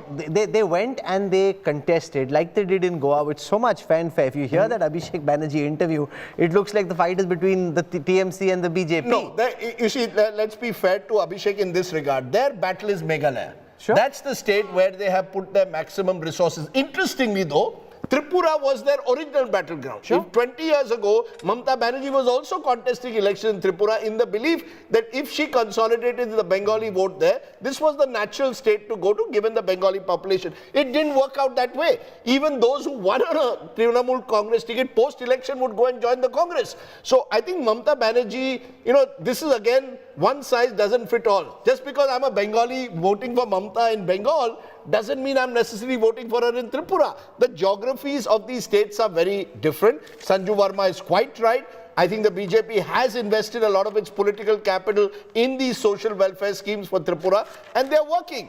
Now, she gets angry when I say, even if I praise the BJP, I can't do anything about that. TMC and Congress wiped out. Can you say that once for me? TMC and Congress wiped out. As per the exit poll, Sanju Verma, I'll say it as per the exit. Can you say that for me on screen? TMC wiped out, Congress wiped out, left wiped out. Please say that once, Rajdeep. Okay, as per the exit poll, the TMC is wiped out and the Congress and the left are doing badly. This is as per an exit poll. Remember, Sanju Verma, the results are on the 1st of March, and who knows, or 2nd of March rather, and who knows what happens then. But I'm glad you're feeling good by me saying that. I have absolutely no problem. मैं उसी कुर्सी पर रहता हूँ. आप जीते वो जीते, मेरी जिंदगी बदलती नहीं है. आप लोगों की जिंदगी बदलती है. You get a little bit of a smile. We need to take a break now. Okay, madam. Remember, अरे बाप रे.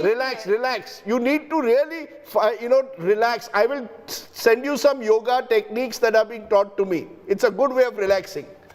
Okay, Rajdeep teaching Sanju Verma yoga. No, not me. I'll send her a yoga teacher. He's not going to not me myself. Okay. You can send Ramdev.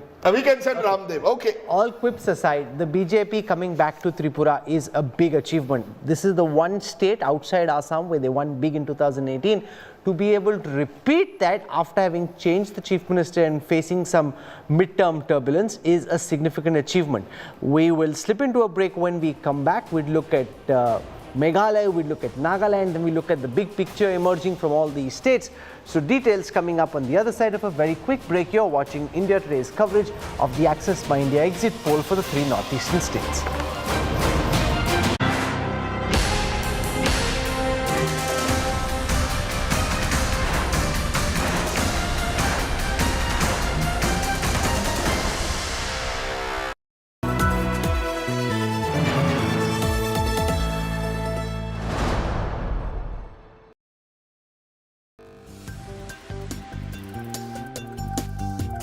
तो जैसे सबसे तेज आपकी tagline है, तो इसी तरह से सबसे तेज हमारी सरकार की लाइफलाइन है.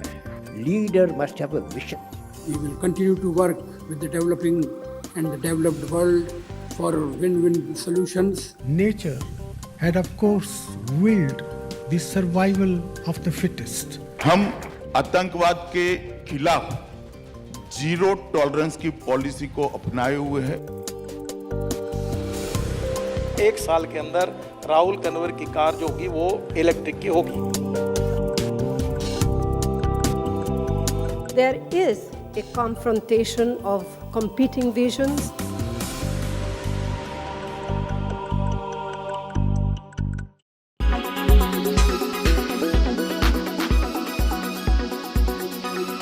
इस बार जो सीजन है गर्मी का वो सामान्य से ज़्यादा गर्मी देखेगा और जो बारिश और जो प्री मानसून गतिविधियां वो भी थोड़ी सी कम हो सकती हैं और जो टेम्परेचर हैं वो और हीट वेव की जो इंटेंसिटी और फ्रीक्वेंसी है वो ज़्यादा हो सकती है. A weather expert confirming what the Aam Aadmi has known for the past week. The summers are here, well before time. The maximum temperature in Delhi has crossed 33 degrees, while IMD has warned about a heat wave with temperatures up to 38 degrees in Konkan, Goa and Gujarat. But it's the heat wave hitting Punjab and Haryana which is worrying policymakers the most. Temperatures are touching 30 degrees, nearly 5 notches above the normal. The dry weather conditions and rising temperatures have badly hit the winter crops like leafy vegetables, peas and onions in Punjab. There are apprehensions that the terminal heat this winter season may result in shriveled grains, which means a drop in the yield. A Business Today TV team met farmers in Punjab who feared their wheat output may also be hit.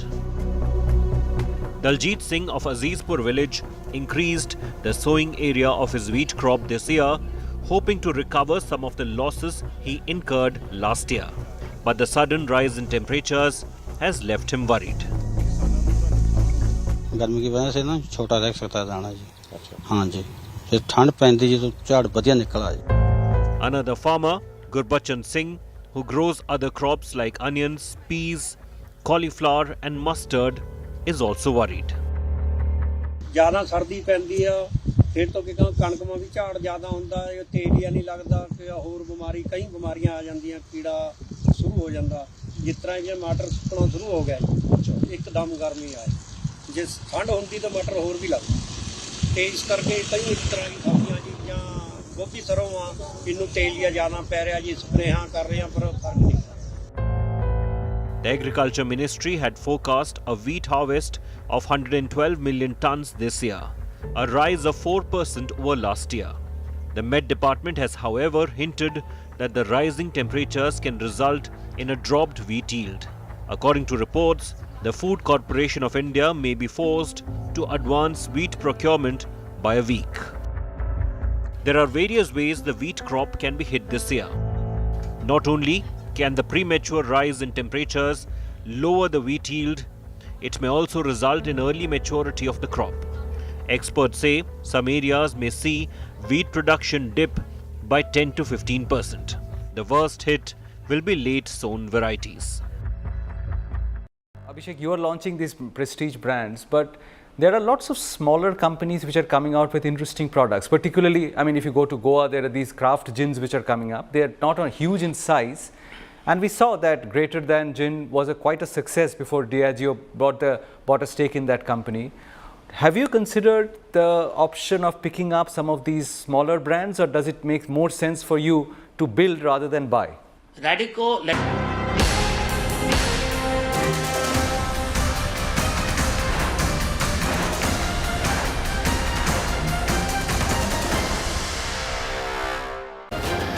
Welcome back.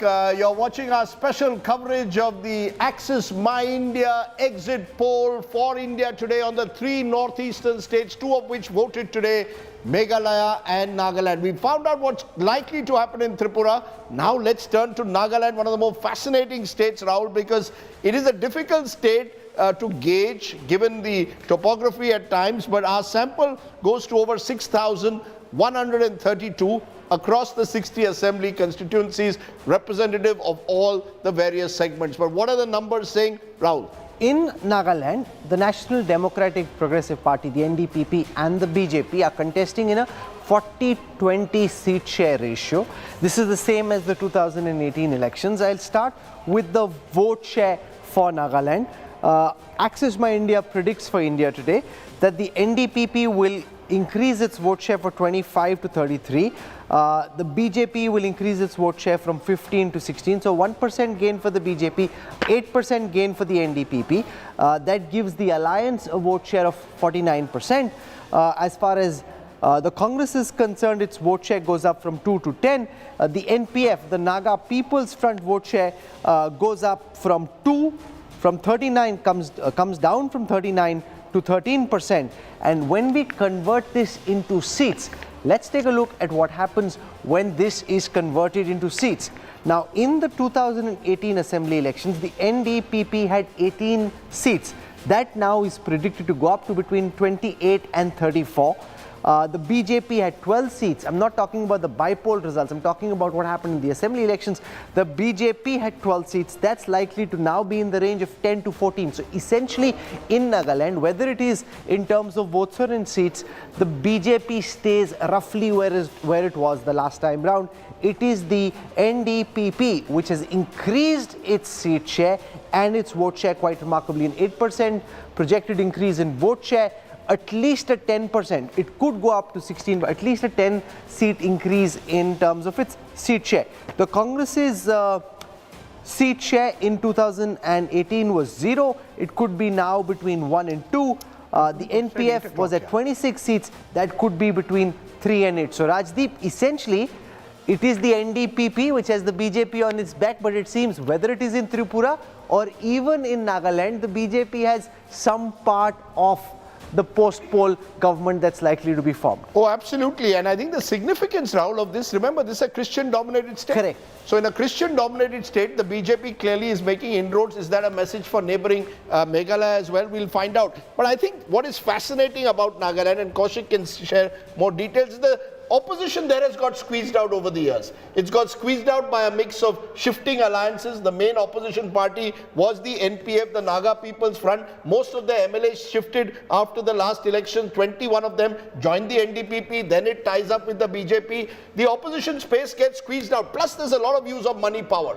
You know, the money power that you need once you have the sort of benevolence of the center enables you to have a huge advantage in Nagaland. There have been already even today allegations of proxy voting, of irregularities, of even, you know, the kind of things that you used to hear in other parts of the country like booth capturing. But clearly more than that, it's just the opposition space is completely vacated and the entire space occupied by NDPP along with the BJP. You agree with that, Kaushik? Nagaland now is clearly whoever ties up with the BJP takes over the state. The most interesting part is the decline of the Congress. Yes. Nagaland is, as you mentioned, it's a Christian state, 71%, or I may be wrong about the figure. And still, BJP is 75%. 75%, and BJP is gaining ground over there. And Congress is almost 0. It's unlikely to win any seats, though we are giving 1 or 2 seats. You are talking about NDPP. NDPP is actually NPF. It was earlier NPF led by the same CM Rio. Rio rebelled against NPF, created NDPP, and then later when he came to power, he gobbled up the NDPP. So NDPP's vote share is actually not going up. It's actually NPF, almost all around 21 MLAs had joined NDPP. So it's the NPF cluster vote share. But the Congress, where is it now? It used to be the opposition when Rio was the CM earlier. He was a Congress NPF. CM for a while. Yeah, so he was. Then he rebelled, and slowly the Congress saw a decline. And in a state where the BJP, it's not an organic state for BJP, which is seen as a Hindutva party. So it's very interesting how with hard work and the RSS, because RSS is very active in Nagaland, the BJP has made inroads into a state like Nagaland. Let's bring in Sujata Paul, spokesperson Congress, who's been in Nagaland for the last month. Sujata, it appears at the moment that the Congress is getting squeezed out again. You got squeezed out in Tripura, where you were the major opposition for years, and you're getting squeezed out in Nagaland as well, where the BJP is making gains. That's why I said these elections are important from a national picture, that wherever it's BJP, Congress, the BJP, either with a regional party or on their own, are making gains. The fact is that in Nagaland, democracy has been murdered big time today. And not just today, if you look at the pre-poll violence which was happening, it was signifying something. And the Gaoburas or the village councils about whom the Prime Minister spoke on the 24th of February when he came to Dimapur, those people are supposed to have met the Prime Minister. And today, it is the village councils which are not allowing people to vote. And I have letters with me. If you look at a letter from Kushiabil village council in Dimapur 3 constituency, we find that the NDPP official in that council is the chairperson. And he has said that only one person from one family is going to vote. Is this democracy? Can I complete? Please complete.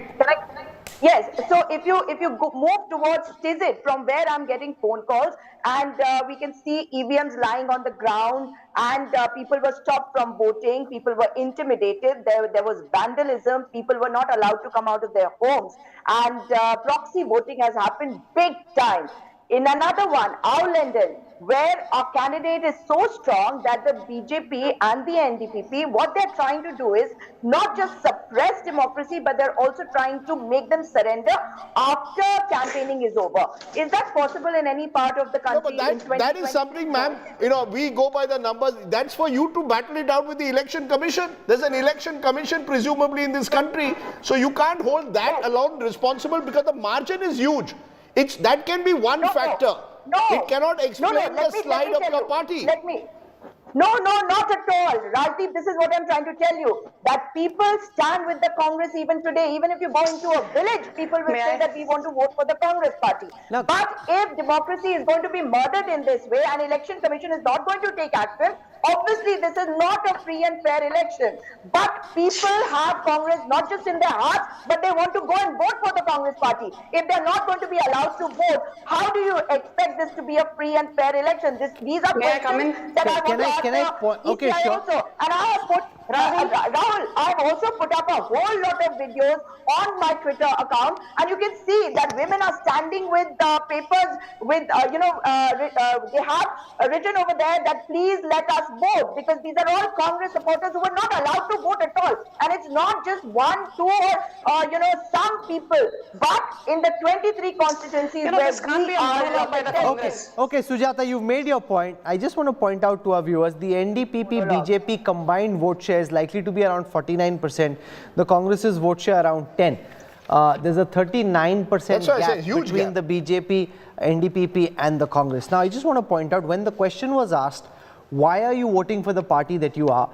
For the development of the state, said 34% of the respondents, which essentially means, and this has happened in the Northeast in the past, that whichever is the party that rules at the center, Northeastern states often feel that hitching their fortunes to that party's bandwagon at that point in time is the most opportune thing to do, because the number of people asking for change or based on work, unemployment, those are far smaller factors. And in that context, Sanju Verma, the BJP is leveraging its presence at the center to make inroads into states like Nagaland, where the demography typically would not suit the BJP, and therefore very smartly being able to extend its footprint even in a state like Nagaland.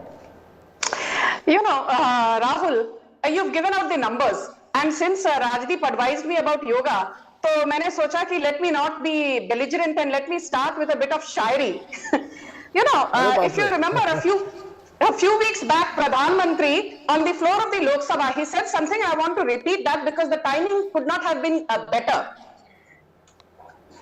तुम्हारे नीचे से जमीन निकल गई है, तुम्हारे नीचे से जमीन निकल गई है, और कमाल तो ये है तुम्हें अब भी यकीन नहीं है, तुम्हारे पांव के नीचे से जमीन निकल गई है, पर कमाल तो ये है तुम्हें अब भी यकीन नहीं है.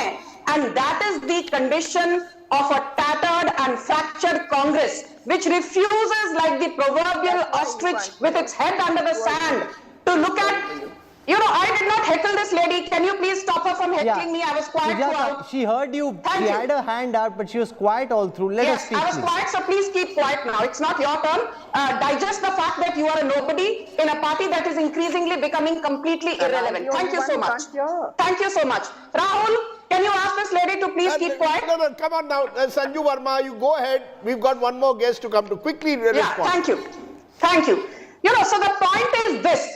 Democracy khatre mein hai. You know, proxy votes are being registered. EVMs are not working. I'm sorry. This is a broken record and the electorate is not willing to digest this bunch of regressive lies anymore. I want to just ask one very important thing. Why is it that the fact that the vote share and seat share as per your exit poll of the NPF has come down drastically?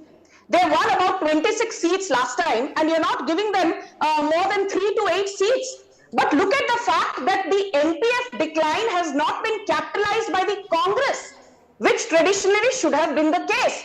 The decline in NPF seat share and vote share has been capitalized by Rio's NDPP or the BJP, which has managed to hold on to its seats. It will get 10 to 14, it got 12 last time. But look at the phenomenal rise in the NDPP's seats. I mean, from 18 seats, you're giving them 28 to 34.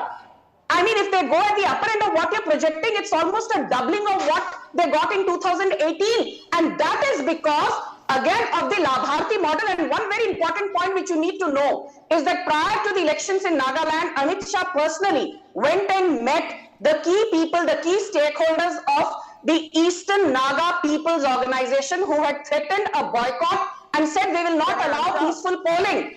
But the fact that the ENPO, the Eastern Naga People's Organization, has stood in solidarity with the BJP and the NDPP is a major factor. Okay, you make your point.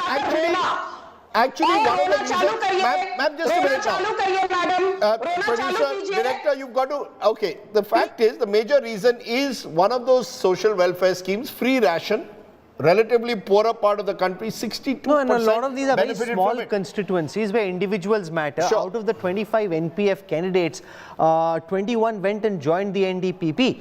Look, there is an element, Rahul, in these small states of transactional politics where money does play a role. Let's not minimize that. But I think the gap clearly shows that the BJP has worked at it, worked with the regional party in a state which is Christian dominated, I reiterate, and that's a big change. Afrida, you've been traveling through Nagaland. Does this conform with what you saw, that the NDPP is a dominant force now along with the BJP? Yes, NDPP is a dominant force in Nagaland because, see, NDPP is nothing but an NPF. And Jeliang, well, he was a former CM. When he got splitted, then Rio has formed the alliance with the BJP government in 2018 election, and then he formed NDPP. Yes, NDPP is a dominant. One more factor is there because, see, Nagaland is a state where it is run by the parallel government. You can see there are lots of groups like the NSCN and the NNPGs, then ENPO of Eastern Nagaland. The Rio have a very good dominance in all over this whole groups who are asking for the separate flag, then Naga peace talk, and also the separate state for the Eastern Nagaland. So Rio has a control over all of them, and that's why BJP was not in a position to compromise with this 30, where this pattern, the deputy CM of Nagaland was demanding the 30 seats for the BJP. But BJP was not in a position to take that risk because they are well aware of that. The Rio and the Jeliang, both of the factors in Nagaland who have a dominance over these militant groups as well as this ENPO. We're going to slip into a quick break. When we come back, we'll shift our attention to Meghalaya, which to my mind, just purely from a data and encephalogical perspective, seems to be the most exciting election of the three, because there is a twist in the tail and there is uncertainty about what may happen on the 2nd of March. So the India Today, Access My India results for the state of Meghalaya come up on the other side of a quick break. India's top pollster Pradeep Gupta also joins us in the studio for his analysis of Meghalaya and the overall picture. Details coming up on the other side of a quick break. We'll be back in a moment. Meghalaya is up next.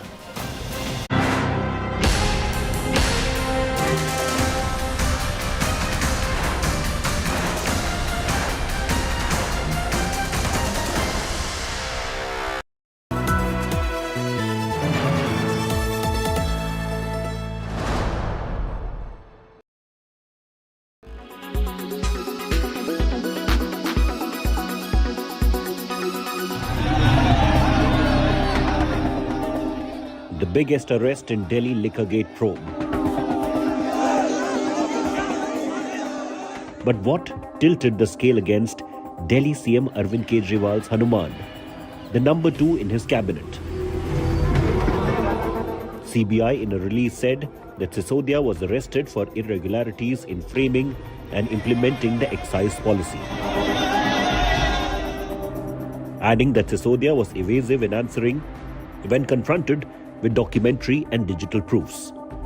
CBI sources say that Sisodia gave a standard "I don't know" to most of the questions.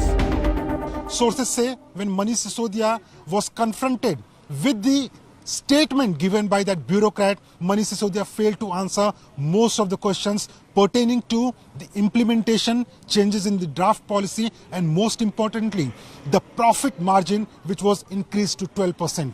Based on which the CBI decided to arrest the Deputy Chief Minister of Delhi. The confession by a top Delhi government official who served in the excise department proved clincher for CBI in arresting Sisodia. The Babu, while being questioned by CBI, termed Sisodia as the mastermind of the new liquor policy, saying that the Deputy CM had personally made changes to the controversial liquor policy. While many of the phones used to strike Liquorgate deals were allegedly destroyed, forensic tests showed that proposals were sent to the bureaucrat's mobile using WhatsApp. CBI सूत्रों का यह कहना है कि उस अधिकारी ने अपने बयान में कहा हुआ था कि जब मनीष सिसोदिया आबकारी मंत्री थे उस वक्त उन्होंने ही निर्देश दिया हुआ था शराब नीति में बदलाव करने का, और उनके ही निर्देश पर जो मुनाफा था उसे बढ़ाकर 12% कर दिया गया था, जिसका सीधा फायदा शराब व्यापारियों को हो रहा था.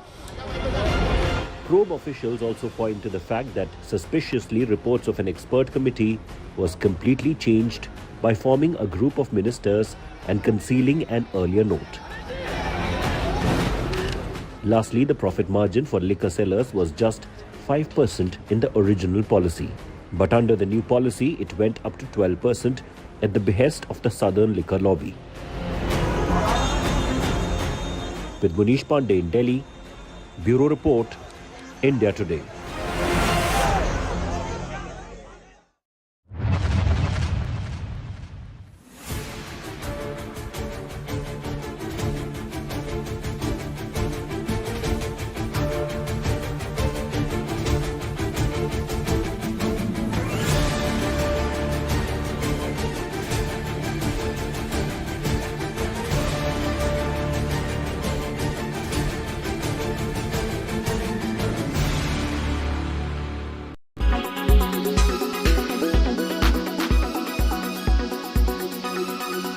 Make your media plan smarter with India Today Live TV on your connected devices. Amplify your brand with 100 million smart internet viewers. To advertise, mail us at sales@aajtak.com.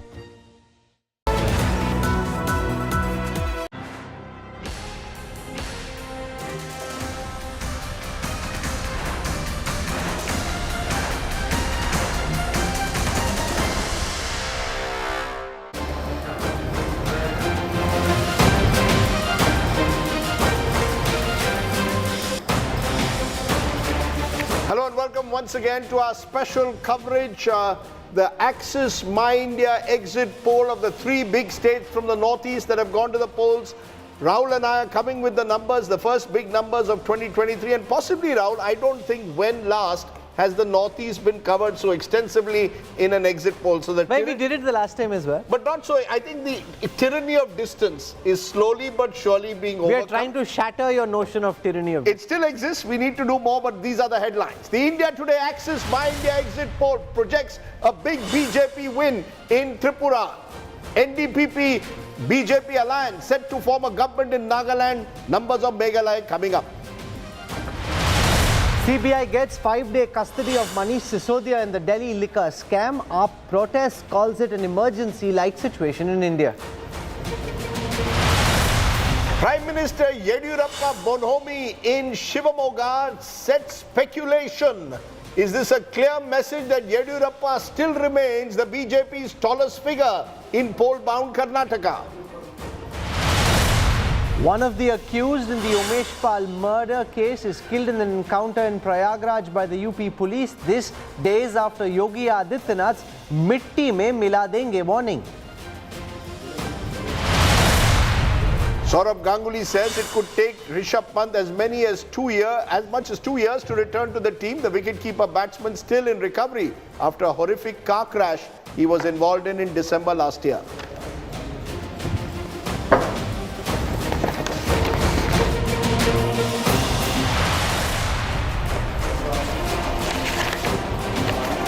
Okay, we've given you the numbers of Tripura, where we are predicting that the BJP is heading for a clear victory.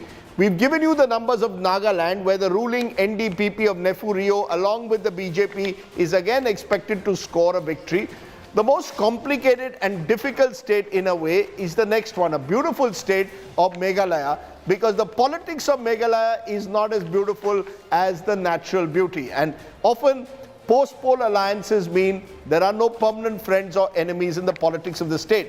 As per our survey, we've gone to 59 out of 60 assembly constituencies in the Axis My India poll, a sample size of 6,037. Rahul.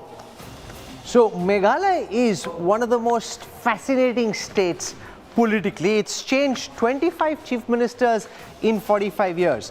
Average term of a chief minister is about 2 years. Only 2 chief ministers have completed their full tenure. Mukul Sangma in 2013 and once before that, Meghalaya Democratic Alliance, the NPP-led alliance completing its term. So let's take our viewers through what's likely to happen in Meghalaya. I'll start with the vote share percentages, where the NPP, which contested 57 seats, is likely to pick up about 29% of the vote share. In 2018, they had 21% of the vote share. The Congress's vote share is likely to crash from 29 to 19, so a 10% decline in Congress's vote share. It used to be 35% in 2013, so a secular decline for the Congress's vote share. The Trinamool Congress, which poached Mukul Sangma, is projected to get about 16% of the vote share. This is where the likes of Mamata Banerjee, Abhishek Banerjee, hoping Trinamool will do well, expected to emerge as the number 3 party in the state at 16% vote share. The BJP likely to pick up about 14% of the vote share. The BJP had 10% of the vote share in the 2018 assembly elections. The UDP at 11, so at 12% last time, 11% this time. Let's now convert this into seats. Now this is where things get really exciting. The NPP is expected to bag between 18 and 24. Remember, last time in 2018, the NPP had 19 seats. The Congress's seat share last time was 21. That's likely to crash to between 6 and 12. The Trinamool didn't open its account last time. This time could be between 5 and 9 seats with about 16% of the vote share. The BJP had 2 seats the last time, 4 to 8.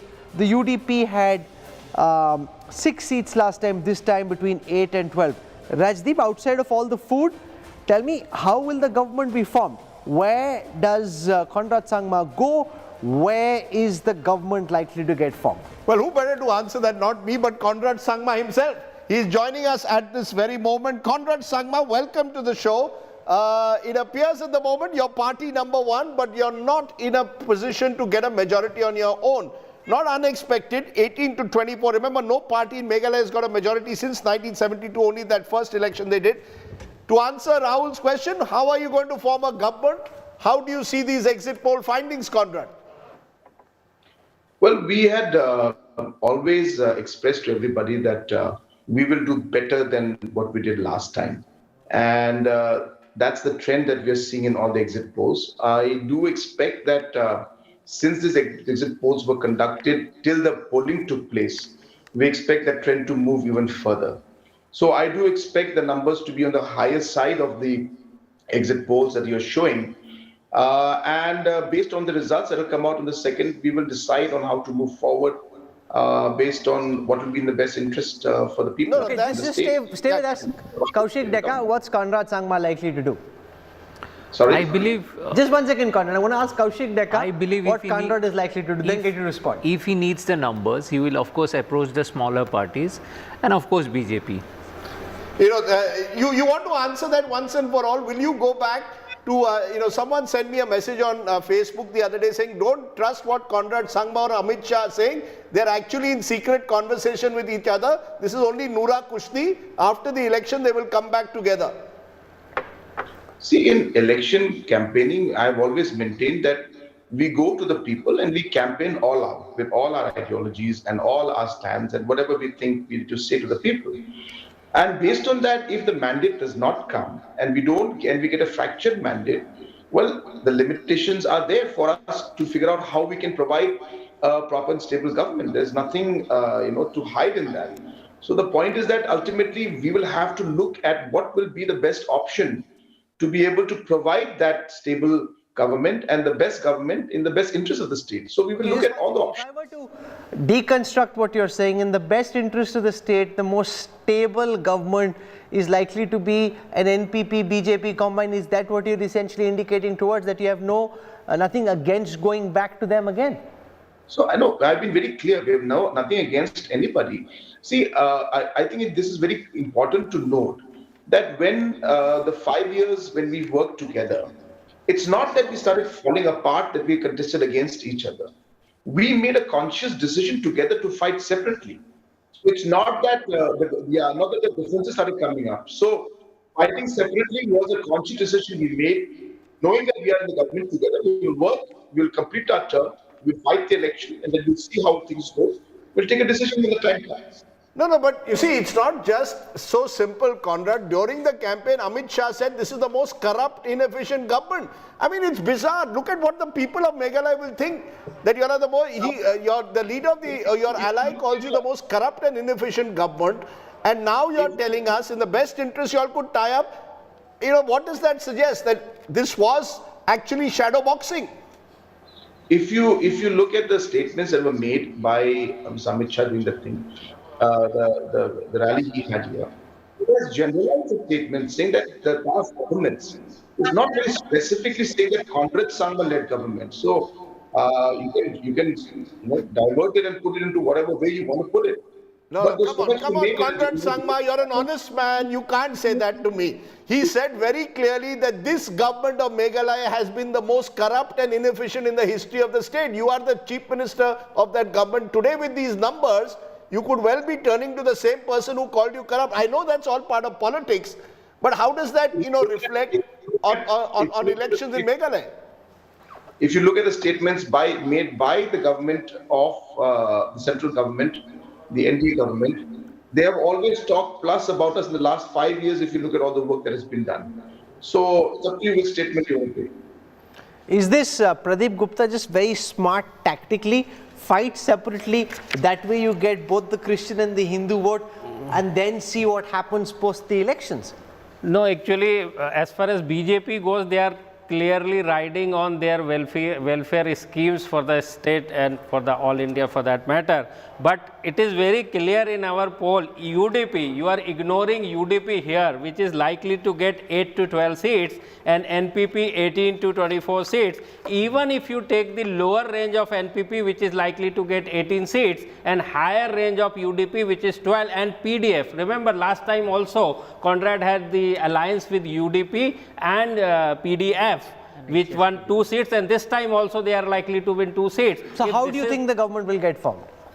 It's very simple between NPP, UDP, PDF and HS, PDP likely to get 1 seat which they want. So I think if our poll is right, bang on, then I don't think they will need BJP to... No, but BJP would give stability, it will ensure he gets funds, and therefore it's always good for a Northeast party to have the BJP on its ticket. That is the given fact. All northeastern states, and for that matter, all the hilly states has to depend on Kendra Sarkar. Without that, hardly any resources. So you're essentially saying that the NPP can form a government even without the BJP? I'm saying there is a possibility. That is a possibility, but on the other hand... Of all the newsmakers, which is like Conrad Sangma is the only one who's live right now. He says, whatever happens, I am king. Now I have a couple of options. Let's see who falls in line. I'll tell you there's one option, and maybe Conrad can respond to that, because this is what I heard in Shillong. That for the last 13 years, you've had Garo chief ministers, Mukul Sangma for 8 years, and then Conrad Sangma for 5. We want a Khasi chief minister. The UDP, if it does on the higher end and Conrad is on the lower end, then you have the possibility of the UDP saying we want to be kings, not kingmakers. And you know, someone like Metma Lingdo says it's our turn now. Conrad Sangma, is that a possibility, or do you believe that with these numbers, even at the lower end, you will form a government, possibly with the BJP? You know, that's the more likely option. How do you see it? Is the UDP the X factor? See, we cannot say anything right now because these are pre-poll, the predictions, exit polls.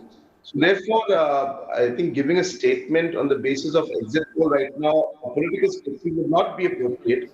We will decide when the numbers come out. As I said, we are keeping options open, and we will see how to move forward, keeping in mind, as I said, the overall stability for the government. So Rajdeep wants a twist in the story. He's suggesting a UDP Congress TMC alliance, where you send post-poll alliance, where essentially UDP can be CM, Congress won't have a problem with that if they Congress won't go with the TMC. So, you know, it's very unlikely. But then they won't form the unless the TMC joins the BJP. I can stick my neck out and predict.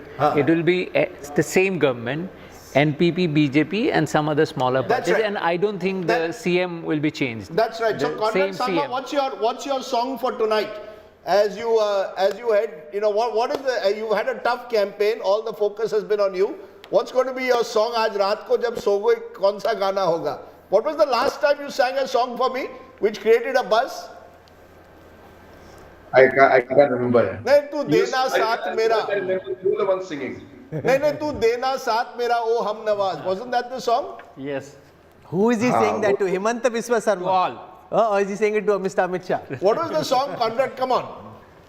To BJP brass. I'm enjoying your assessment more than my talk. So but what's the song? Okay, we leave it there, Conrad. We wish you well.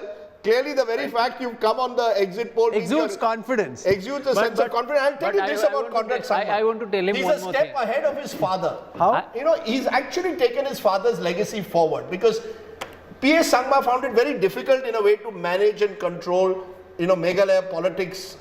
He never had a full 5-year term. Conrad's had a 5-year term. If he wins again, you know, he's taking his dad's legacy forward. But he wants to expand in the Northeast. The litmus test is to be able to make his party win elsewhere as well. That's tougher. That's going to take, yes, very quickly. I want to tell him one thing. Last time, before the results were out, I went to shoot a photograph for him for India Today magazine before he actually won the elections. And I told him that let's do the shoot because we'll get very busy and you are going to be the CM. So I can say the same thing and come over once more for the next 5 years photograph for the magazine. And this time he's promised to serve me pork curry. Last time he was so tired that I had to, you know, I had to leave hungry. So remember, Conrad, post-election, if you win, pork curry on the table. You didn't get food from him? Nah, he was very, we had sandwiches, cucumber sandwiches. Can you imagine? We'll sing again, Rajdeep, that's all. I will sing again. This time we'll properly sing. No music and no food. Conrad, you didn't take good care of Rajdeep. One more thing I want to just comment, which is very surprising. Generally, it doesn't happen like this. When we ask who is the more likely to be the chief minister, 38% of the state says Conrad Sangma, whereas NPP is likely to get only 29% of vote, meaning who is voting for other small parties also like Conrad to be CM. That is very important. Also NPP, the 38% voters voters vote for NPP for the development of the state, and 26% voting based on work, which is highest among all parties. No, but that's a good thing and a bad thing. If a leader's personal popularity is more than that of his party, then at some level he is not being able to convert his personal popularity into votes for his party. That's what Modi does. So it's a good thing in some ways, and it also shows that his personal popularity is more than that of his party. Okay, let's therefore, Conrad, thanks very much for joining us. Let's broaden that because we want to get in more voices. It's still an election which could go anywhere. GVL Narasimha Rao, Member of Parliament, Rajya Sabha, National Spokesperson of the BJP is with us. Matthew Anthony is spokesperson of the Congress. Dr. Shashi Panja, Senior Minister and National Spokesperson of the TMC. Patricia Mukim, Editor of the Shillong Times, joining us. Remember, when we looked at those Chief Minister numbers, if we take Conrad Sangma 38%, Vincent Pala of the Congress 3%, any other candidate from Congress 16. So you add them, the Congress doesn't do too badly. Mukul Sangma 16. So actually when I add all of that, it would be 35. What I heard in Meghalaya was if the Congress had fought together, that was the split hadn't taken place between the Congress and TMC, they might have done better. BJP 14%. So BJP is making inroads in Meghalaya. Any candidate from UDP 11%, which is roughly what they're getting in overall terms. Let's get in first reactions from you. GVL Narasimha Rao, let's turn to you because the BJP will have to decide, are you going to tie up with the most corrupt and inefficient government in Meghalaya's history, i.e. Conrad Sangma? Rajdeep, good evening to you, Rahul, and all the viewers and the panelists. Let me give you a comment on the overall exit poll outcome in the three states. Retaining Tripura is going to be a very, very major a boost for the BJP, because this is a state which we won, we snatched from the left parties after nearly 2 decades of them being in power. Today the left and Congress are together in Tripura. They fought elections together, and yet as per your exit poll predictions, we are winning a comfortable majority, a significant majority, nearly a 2/3 majority. I think it's a very, very positive outcome. And I certainly hope that the real results will be even better than this. Same thing for Nagaland, a state where we have been in power in an alliance, and our alliance is slated to win power again, and with a significant tally of seats again. And coming to Meghalaya also, your own projection shows our numbers are going to be better. They're going to be significantly better compared to the last elections. So the overall, the picture that your exit poll projects today is certainly a very, very positive outcome for the BJP, and it's certainly a boost. It's certainly a shot in the arm for the leadership of the Prime Minister in the government and Mr. Nadda in the party. Narasimha Rao, if these numbers hold, it is clearly a boost for the Prime Minister, no doubt, and for the BJP. Just to answer, you didn't answer my question. Will you tie up with the most corrupt and inefficient government of Conrad Sangma, as said by Amit Shah, if these numbers hold? No, we would certainly want to be leading the government, but looking at the numbers that you project, leading a government appears difficult in Meghalaya, rather impossible. But certainly the BJP would join any government which can provide able administration, ensure development for people of Meghalaya, which the outgoing government has failed. What Amit Shah ji mentioned is that the government had failed to utilize the assistance given by the central government, by the Modi ji's government. There isn't a medical college in Meghalaya, while Prime Minister was willing to give 2 medical colleges. So certainly these are for the BJP. When I heard this in Shillong, Mr. Narasimha Rao, I hope you know that the Health Minister of Meghalaya is from the BJP, Dr. Alexander Heck. He was the minister for 5 years. You now come at the end of 5 years and say there's no medical college. Blame it to Conrad Sangma. This is beautiful. The BJP ke haath mein, dono haath mein laddu. You want anti-incumbency and you will join the government after the election. This is Chanakya Niti. No, but and it's worked. It might work. No, that's you right. see.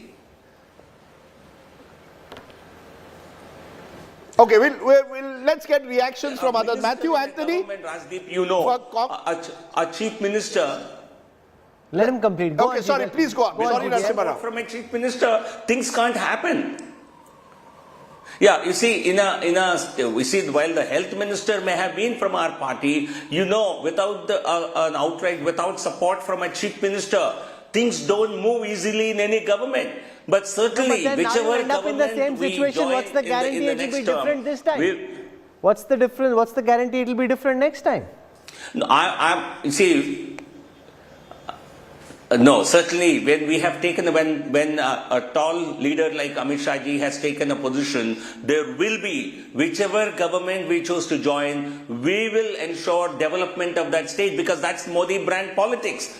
We will certainly not join a government if we cannot ensure better administration and better governance. Okay. That will certainly Dr. be a Shashi condition, Panja, whichever government we join. Dr. Shashi Panja, the India Today Access My India poll predicts that TMC would have 16% of the vote share and between 5 and 9 seats. If Mukul Sangma hadn't broken away, or if the TMC and Congress had somehow fought together, this could have been a more even elections.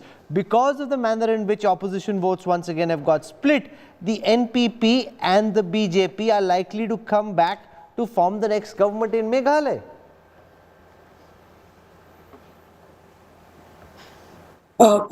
Thank you, Rajdeep, and thank you, Rahul. And well, yes, that's the assessment that you have done after the exit poll, the results which have come out in the exit poll. But of course, we look forward to the final results, of course, everybody does. And we will respect the mandate of the people.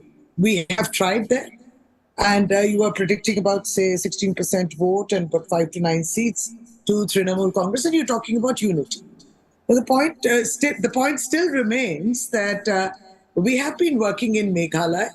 It may not be for a very long time, but we have been dedicatedly working. We will reach out to, we will continue to reach out to the people of Meghalaya. That also goes without saying. But the question, Shashi Panja, and I will take it also to Matthew.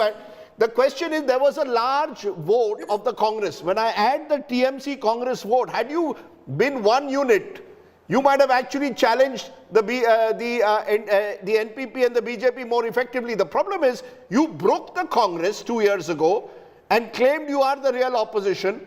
The voters not accepting that. Mukul Sangma is strong in the Garo Hills, but it's Mukul Sangma and family. How do you become, you have in a way actually facilitated, some would say, Conrad Sangma to continue in power. No, that would be a wrong way of putting things.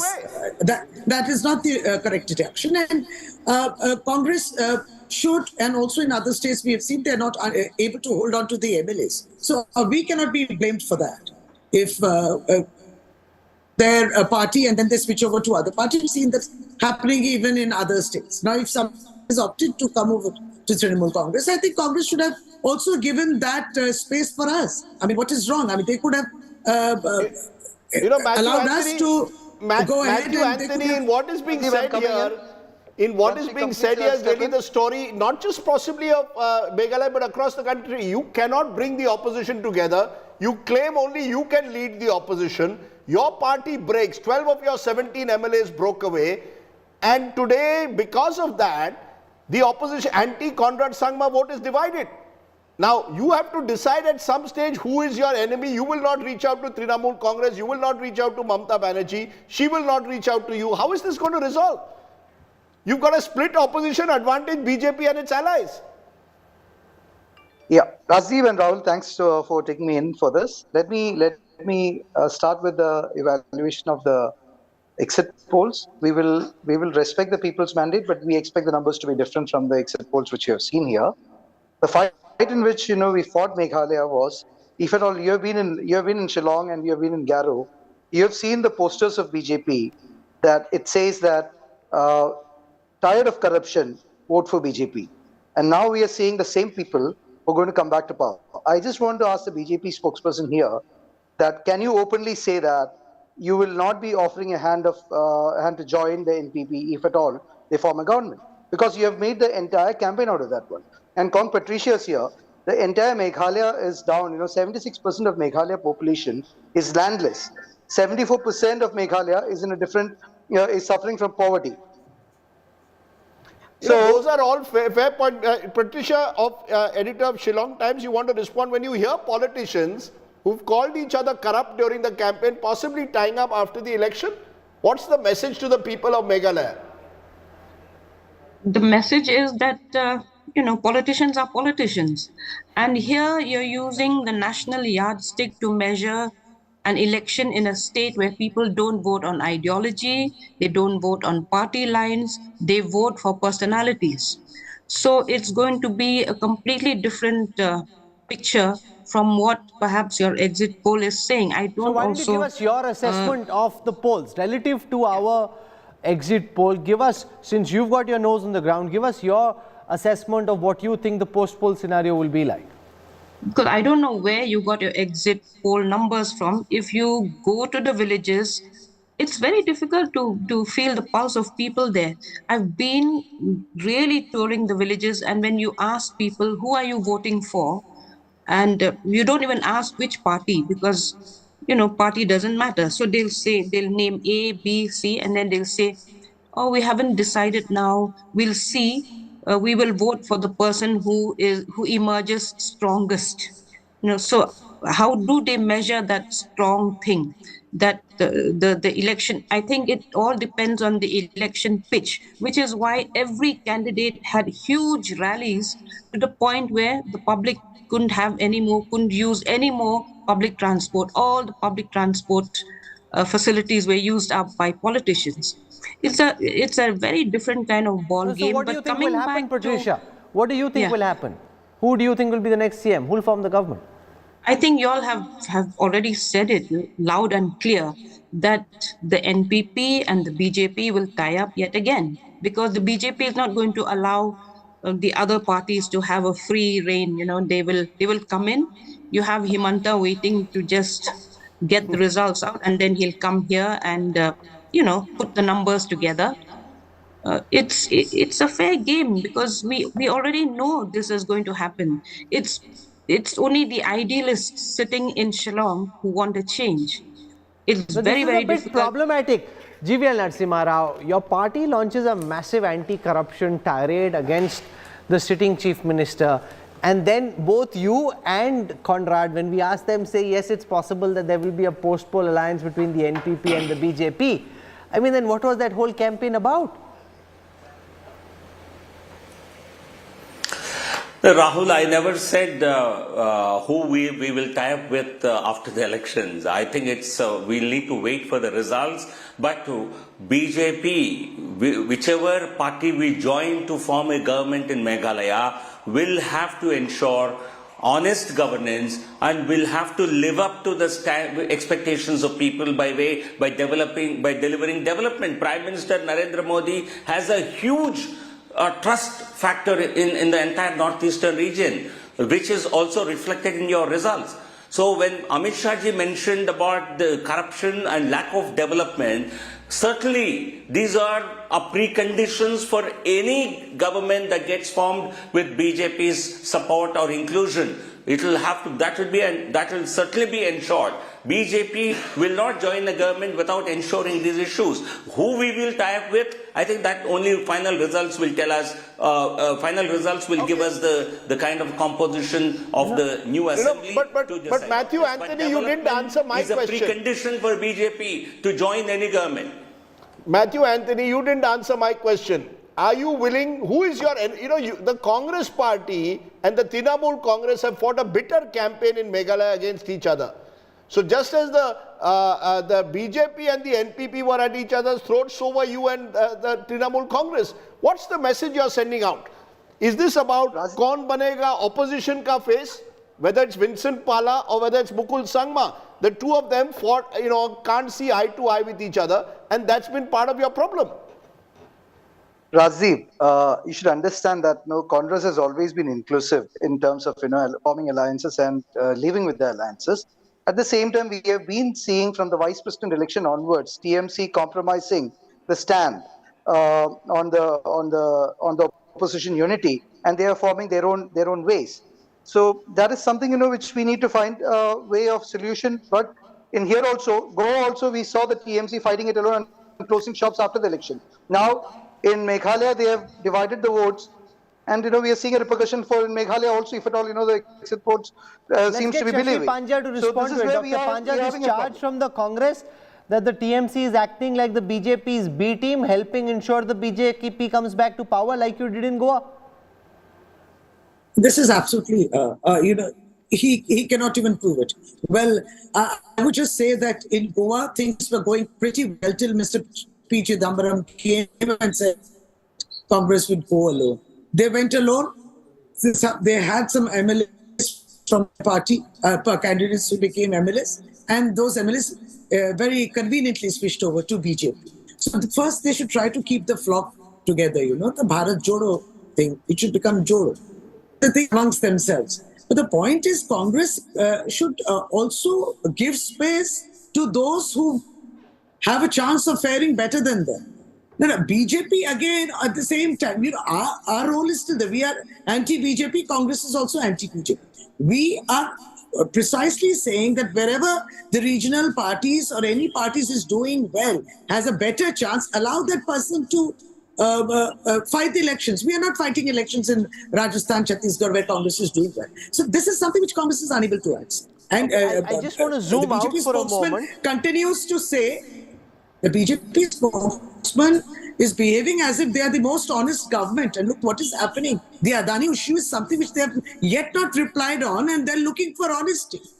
I mean, just look at it. We have to sit and hear these statements. Okay, in the few minutes that we have left, I want to just zoom out and look at the larger picture that's emerging. If you join the dots, Pradeep Gupta, of these three polls, extrapolated in the context of what happened in Gujarat and Himachal. Gujarat, the BJP won big, Himachal, they lost. Karnataka comes up next. What's the big picture that emerges in your view? Let's start with Pradeep. Yeah, big picture here is that BJP somehow managing to counter anti-incumbency in different states differently. For example, in Tripura, again they test and try formula of changing the chief minister, and to the large extent countering the anti-incumbency whatsoever is working here as well, apart from Uttarakhand and Gujarat, whereas they didn't change the chief minister in Himachal Pradesh and they faced a loss, which was the case in UP other way round. Does that mean anything for Mr. Bomai on a day when we had Yadurappa Rajdeep getting a royal princely welcome from the Prime Minister, Bomai standing ashen-faced right there, being treated as a bit of a sideshow? I think Rahul, Karnataka is sui generis in the sense that Karnataka is a state where caste plays a much bigger role than most other parts of the country even today. There are a few states in north and the south where caste plays a major role. Yediyurappa, like it or not, is still the biggest Lingayat face. And without the Lingayats, the BJP cannot win Karnataka. But I think Pradeep has a point. Not changing chief ministers means that the anti-incumbency then gets focused around the individual. You can arrest a section of a part of the anti-incumbency by changing chief ministers almost midstream. The BJP has shown it now in 3 or 4 states successfully. So there clearly is a pattern. States like Uttarakhand, they changed the chief minister again and again till they finally managed to put out the young face of Pushkar Dhami. Absolutely. But for me, Rahul, the larger point, and maybe Kaushik and Patricia want to take this forward, is actually 2 things that are happening. The BJP, in a concentrated way, is using welfare schemes to expand into areas where traditionally they were not strong. None of these 3 states were remotely called BJP states 10 years ago. They're growing there. What is the opposition, on the other hand, doing? Competing for the opposition space. Who is Pradut Dev Burman? A congressman who today has formed his Tripura Mota, making gains.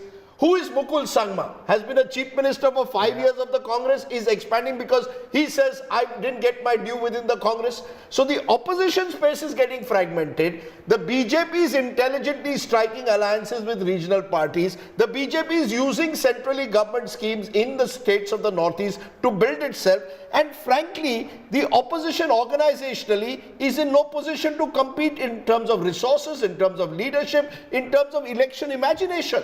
I mean, frankly, I didn't see the Congress on the ground across these 3 states. Matthew Anthony may deny it, but when I met Vincent Pala of the Congress, I said, where is the Congress? I don't see your posters. No, we don't rely on event management. We do door-to-door campaigning. Now, I can see the fact that the Congress is giving a lot of tickets to young people under 45. Good on them, lots of new faces. But you've got to fight.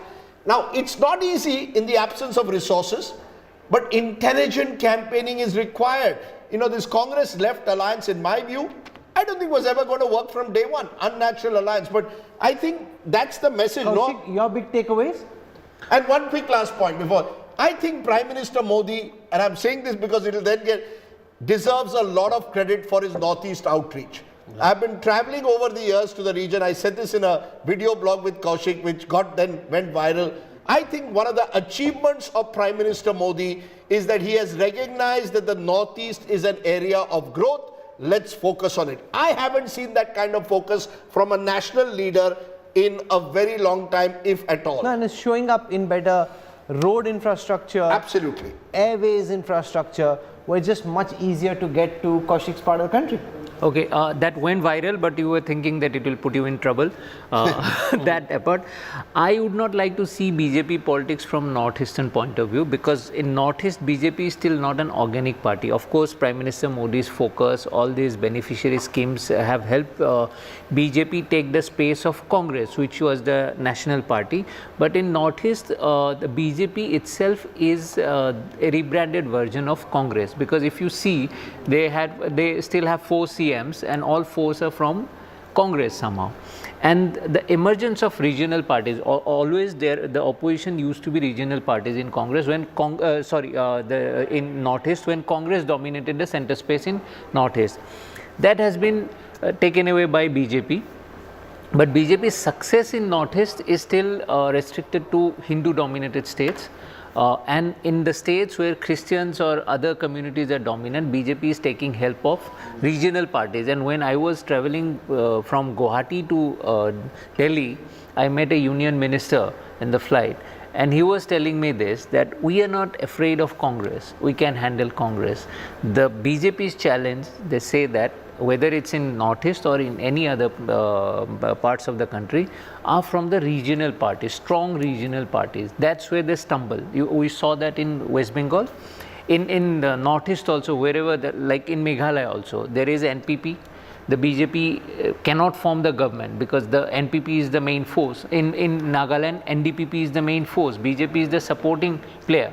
But they're willing to make those adjustments. Let me finish. Yes, they are willing to make the adjustment for the sake of forming government and then make slowly inroads.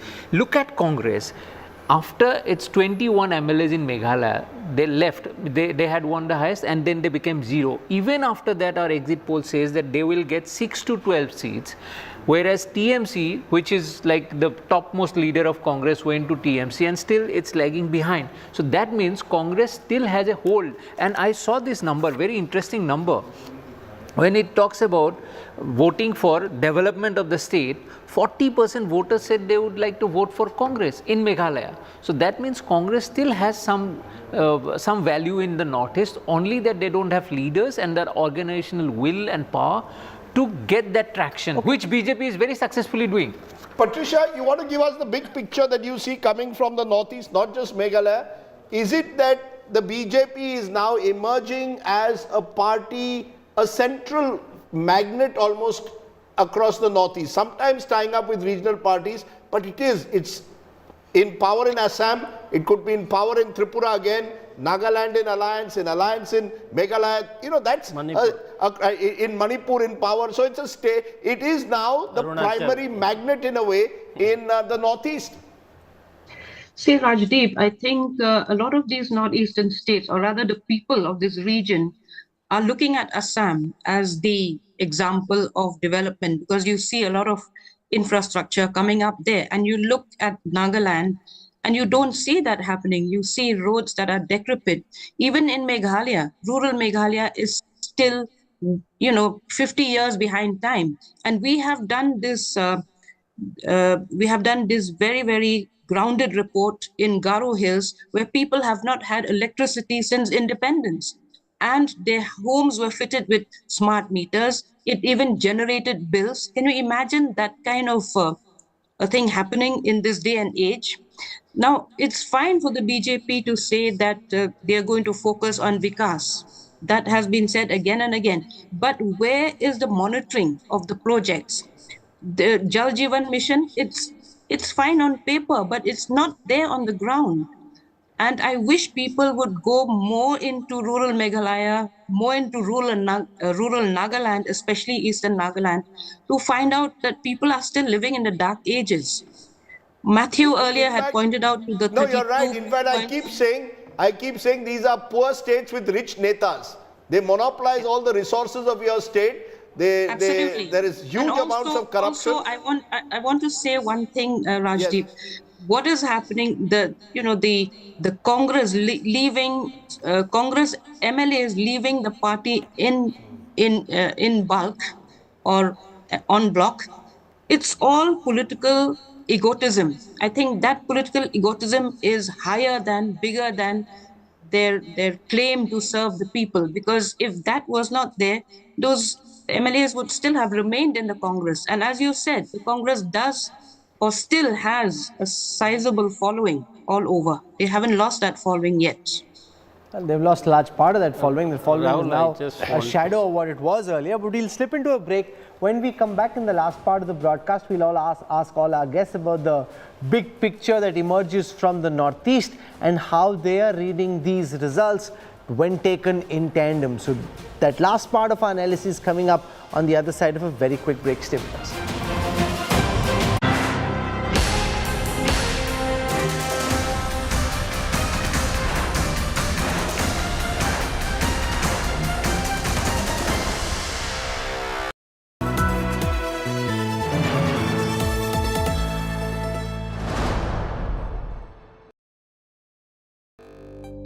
India Today Conclave 2023, March 17th and 18th, New Delhi. Listen to Janvi Kapoor, Malaika Arora, Anita Sengupta, Abha Adams, Hajar Chena Ramani, Dr. Ruha Shadab. The India Moment.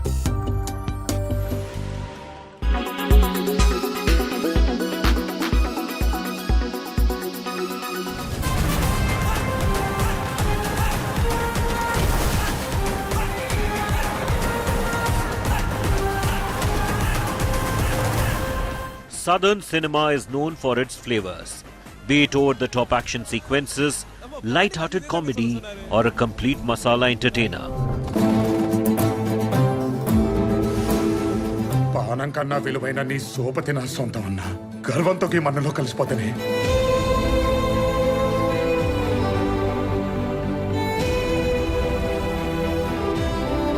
The fact that it has such a wide reach irrespective of the language barrier explains the craze and power of these regional films. While we have Kannada films, Telugu films and Malayalam movies that have had a dream run lately and continue to do so, let's take a look at the A-listers and their most anticipated Tamil movies of 2023 as the industry is basking in the glory of some of the biggest hits.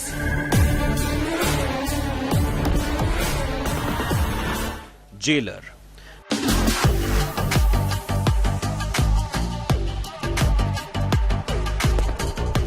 Jailer will be Rajnikant's first film since the release of Annate in 2021. Directed by Nelson Dilip Kumar, the movie has a stellar cast comprising of Jackie Shroff, Shivaraj Kumar, Mohan Lal and Tamanna among others. The movie is scheduled to roll out in cinemas on April 14th. Ponniyin Selvan 2.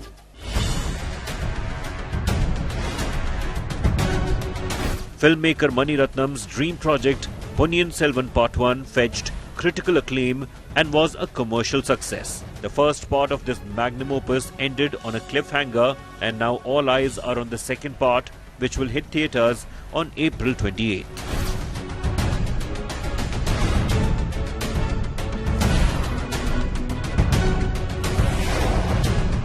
The second part will pick up from where it ended in PS1 and will have answers to key questions about the Chola dynasty. Based on the novel by Kalki Krishnamurthy, the historical drama features Aishwarya Rai Bachchan, Chiyan Vikram, Trisha, Jayam Ravi and Karthi in lead roles.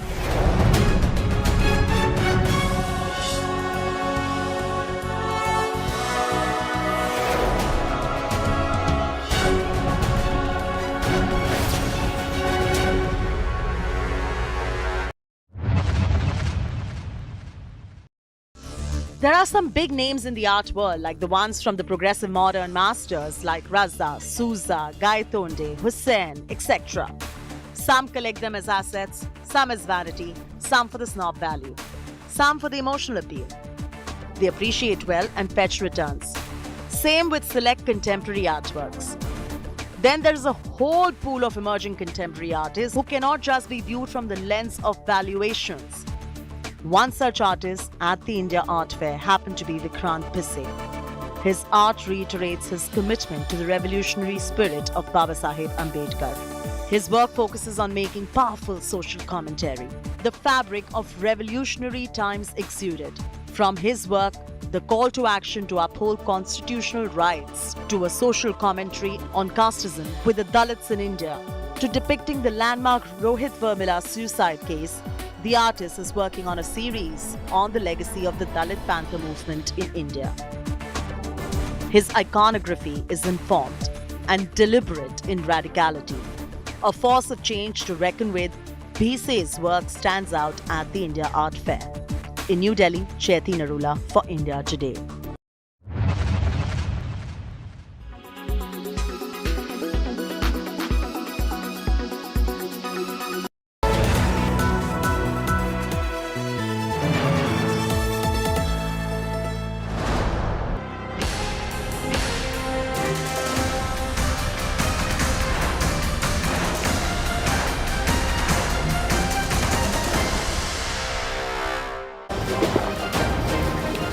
Welcome back. Just a little bit more on the India Today Access My India exit poll. 3 states, Tripura, we are predicting BJP, Meghalaya, Conrad Sangma holding all the cards with him, and Nagaland, the NDPP BJP alliance. Let's get quick reactions, because one of the faces of the CPIM Congress combined, Jitendra Chaudhary, Secretary CPIM Tripura, who hopes to be CM if that wins. Mr. Chaudhary joining us. Mr. Chaudhary, not looking so good as per the exit polls. How do you respond? No, actually, it will prove wrong, because I don't know how the India Today conducted the exit poll. Here, the ground situation is completely different. And the mood of the people after the polling, that is 16th of February, totally the camp, the ruling camp, it is demoralized. In other hand, where the secular and left democratic forces, they have joined hand to restore the democracy. They are found to be jubilant from the day of the polling. So, what I would like to say, on 2nd of March, all this prediction, who has given the, what will say, edge to the ruling BJP, that will found to be wrong. Okay. Mahima Singh, you are also hoping that the exit polls are wrong, I presume. I would say, Rajdeep ji, that exit polls are bound to meet their fate, and so are the political parties. But I think what should prevail is the public mandate. The adult franchise must be respected, but it has been, I would say, blatantly, brazenly insulted in the state of Nagaland today. Tripura also saw a lot of violence. Meghalaya, may have been fairly, as compared to the other 2 states, peaceful.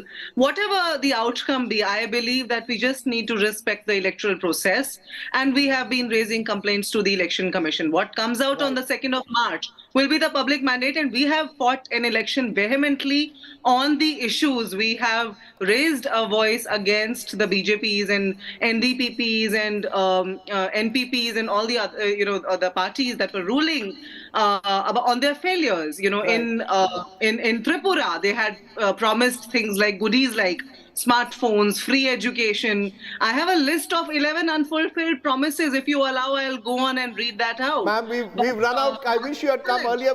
We will join you again on the 2nd. You can come and vent at the unfulfilled promises of the BJP. But they're inconsequential now. That's during campaign. Now you focus on the results.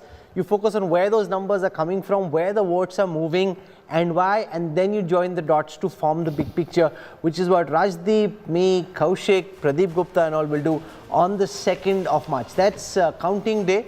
So lots of excitement there. The BJP seems to have found some way of getting into the party in each of the states, whether it's through the front door, the back door, even the window. They've got some seat on the political high table in all those states. Absolutely, and therefore I think the 2nd of March in a sense will perhaps tell us what lies ahead of this big election year. Who is best prepared in a way in terms of just being fighting fit at election time. Thanks very much for watching. Pradeep, you'll be on test again on the 2nd. Let's see if you pass once again. And Kaushik, it's your Northeast, India Today Northeast, where you'll get lots of details on his website. So thank you all very much for joining us. Stay well, stay safe. Namaskar.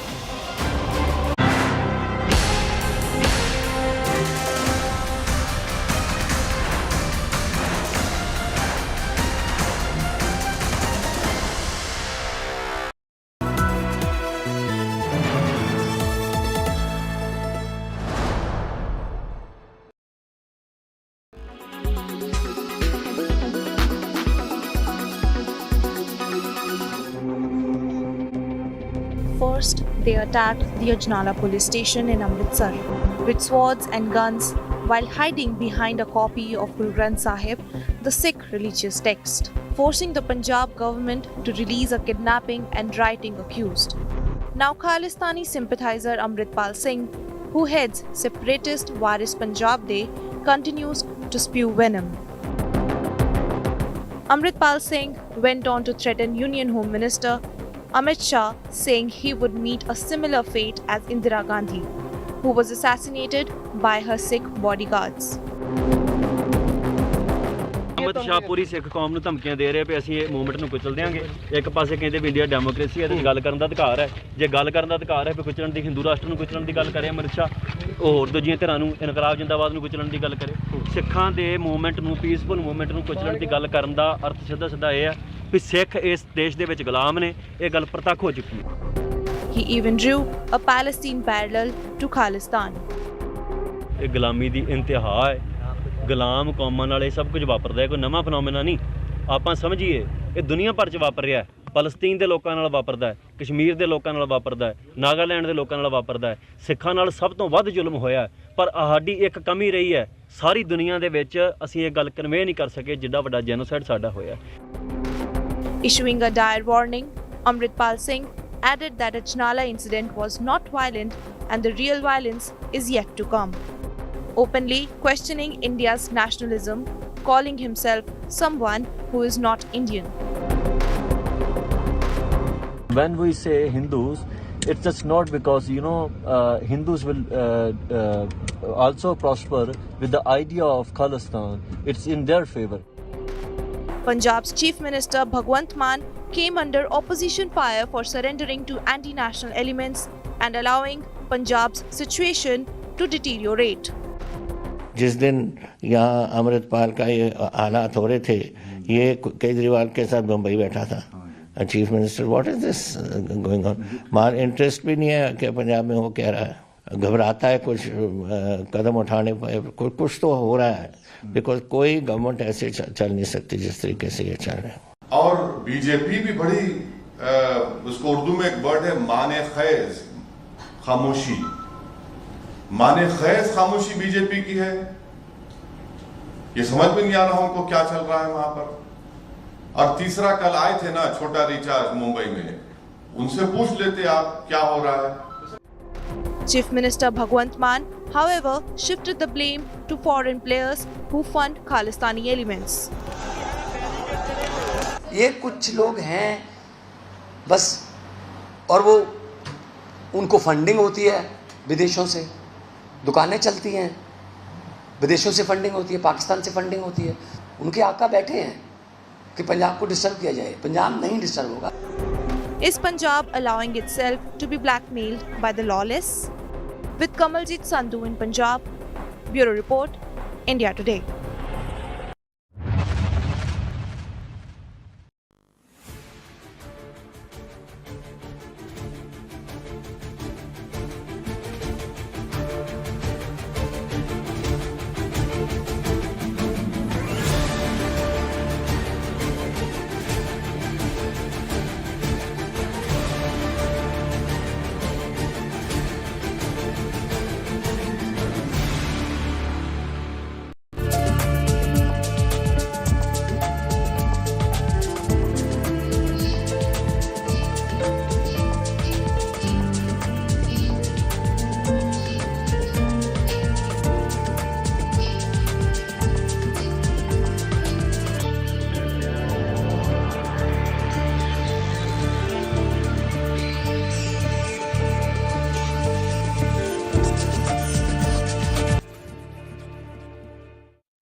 In the early hours of February the 24th, Russian President Vladimir Putin ordered his troops into Ukraine. Kyiv's Western allies had been warning of a looming Russian aggression for months. Even so, Putin's decision came as a shock to many in Ukraine and across the world. I'm atop a T-64 Russian tank, and they are now preparing to roll in to the border areas, the front line. Speaking on Russian state television, he announced the launch of what he called a special military operation to demilitarize and denazify Ukraine. Республики Донбасс обратились к России с просьбой о помощи. The People's Republic of Donbass asked Russia for help.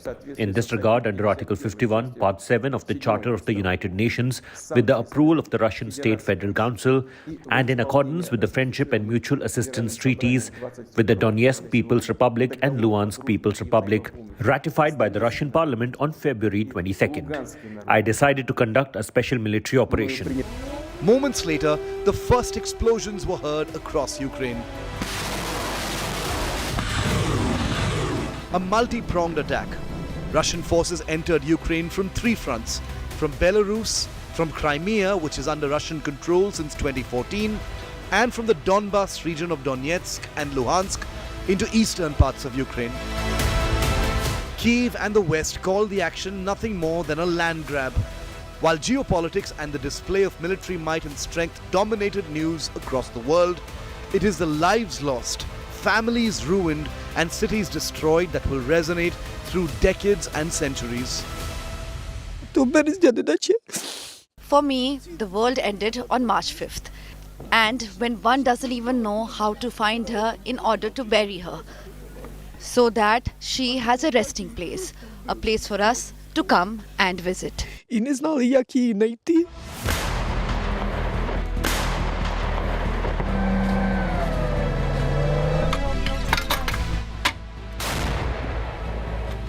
There was resistance, and the Ukrainians were determined to fight back.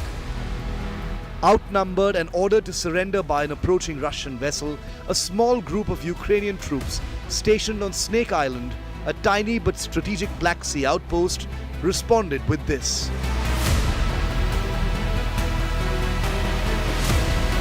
On the same day, Antonov Airfield, a major cargo airport just north of Kyiv, was the first major victory notched up by the Russians.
Make your media plan smarter with India Today Live TV on your connected devices.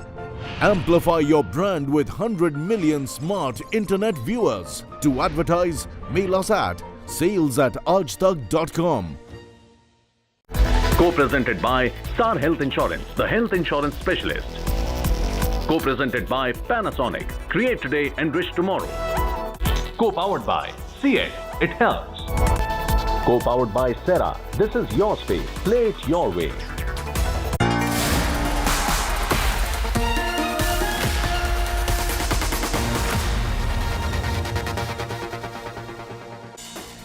Good evening, hello and welcome. You're with the news today, your primetime destination. News, newsmakers, talking points. The big talking point tonight. Delhi's Deputy Chief Minister Manish Sisodia arrested. The AAP is crying foul. But has the party lost the anti-corruption plank that it started off with? What's the future of Kejriwal's party? But first, the 9 headlines at 9.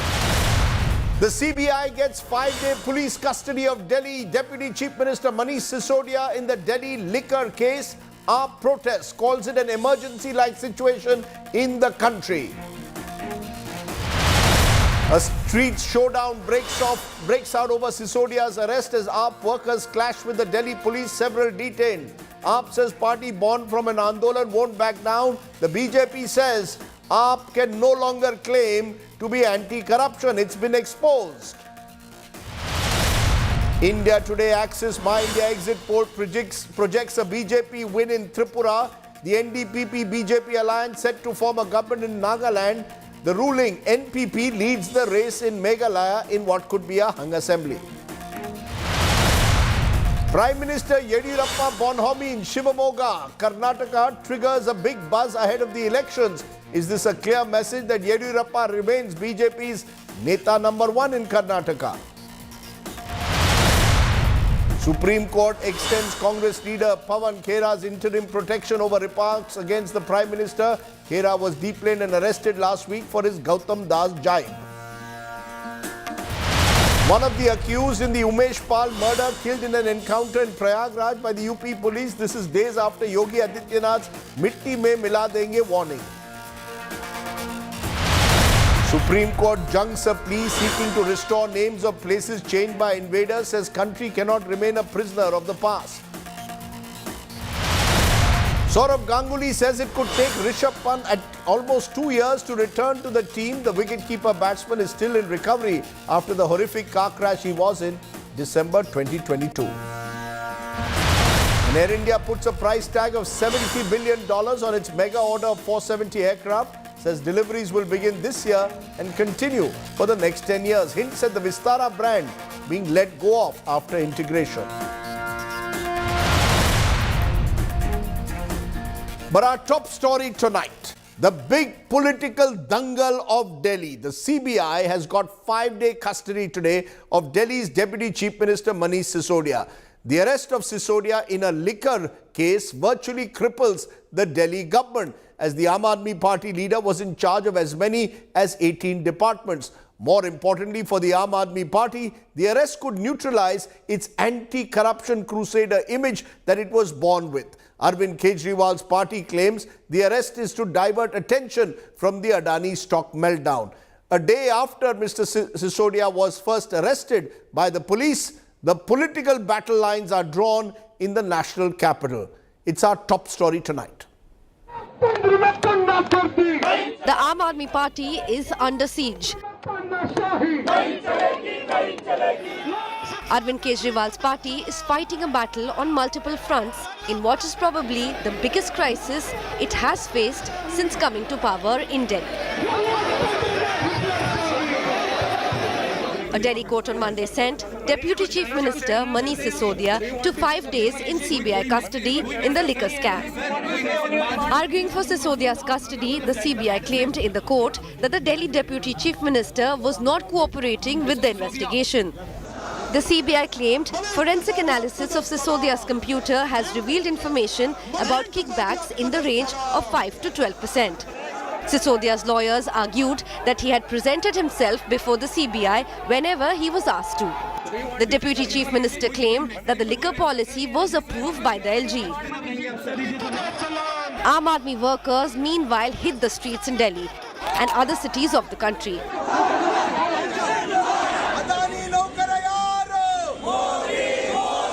Party took out a march to BJP headquarters in the national capital, which was blocked by the police and the Rapid Action Force. In the crackdown that followed, Aam Aadmi Party leaders claimed that the police entered their party office premises. Aam Aadmi Party is claiming the arrest of Sisodia is to divert attention from their demand from probe into Adani share meltdown, prompting a sharp counterattack from the BJP. America के राष्ट्रपति की पत्नी हिंदुस्तान आती है तो कहती है हमें अरविंद केजरीवाल के स्कूल देखना है, मनीष सिसोदिया के द्वारा बनाए गए स्कूलों को देखना है। परेशानी यह है कि आज जो दिल्ली सरकार की लोकप्रियता पूरे देश में बढ़ रही है, अरविंद केजरीवाल और आम आदमी पार्टी की लोकप्रियता पूरे देश में बढ़ रही है, उससे बौखला कर ये कार्रवाई की जा रही है। अरविंद केजरीवाल और मनीष सिसोदिया का ये मानना है कि ये सारा मामला जो है राजनीतिक द्वेष से किया जा रहा है, तो आप न्यायालय क्यों नहीं गए? सर्वोच्च न्यायालय के भी दरवाजे आप खटखटा सकते थे और उच्च न्यायालय के भी आप दरवाजे खटखटा सकते थे। With two of their ministers out of action, the Aam Aadmi Party government in Delhi is crippled, especially with Sisodia handling 18 departments. Aam Aadmi Party is facing an even bigger political challenge. A party founded to fight corruption is now accused of the same crime. The party has put up a brave face, refusing to drop ministers. But can they come out of this crisis unscathed? Bureau Report, India Today. Let's raise the big questions on the top of the news today. Is this the biggest setback to the Aam Aadmi Party since its inception 10 years ago? Central agencies gunning for the non-BJP opposition? Is this a blow now to Kejriwal's national ambitions? Just some of the questions that we will raise. Joining me now is Jasmine Shah, the Aam Aadmi Party spokesperson. Onika Mehrotra is a Congress spokesperson, and Shazia Ilmi, BJP spokesperson, was once with the Aam Aadmi Party. I'm going to first start with what happened with Manish Sisodia. And let me put up a graphic as to why this is possibly, as I've called it, the biggest blow to AAP since its inception. Why does Sisodia matter? He's Arvind Kejriwal's most trusted man. It's virtually been his right-hand man for the last 10 years. He's handled all the major departments, 18 departments under him. He runs the Delhi government. As a result, Arvind Kejriwal could go across the country campaigning. Number 2 in AAP and was an emerging brand. He was the face of what the AAP called its Delhi model, the Delhi education policy. He was, and we believe it could hit the AAP's national plans if his image is affected, because it also prevents Kejriwal from spreading across the country. Let me ask this to Jasmine Shah. Jasmine Shah, do you agree with my proposition that this is the biggest setback to the Aam Aadmi Party since its inception 10 years ago? You claimed you were anti-corruption and your main leader is being arrested for corruption.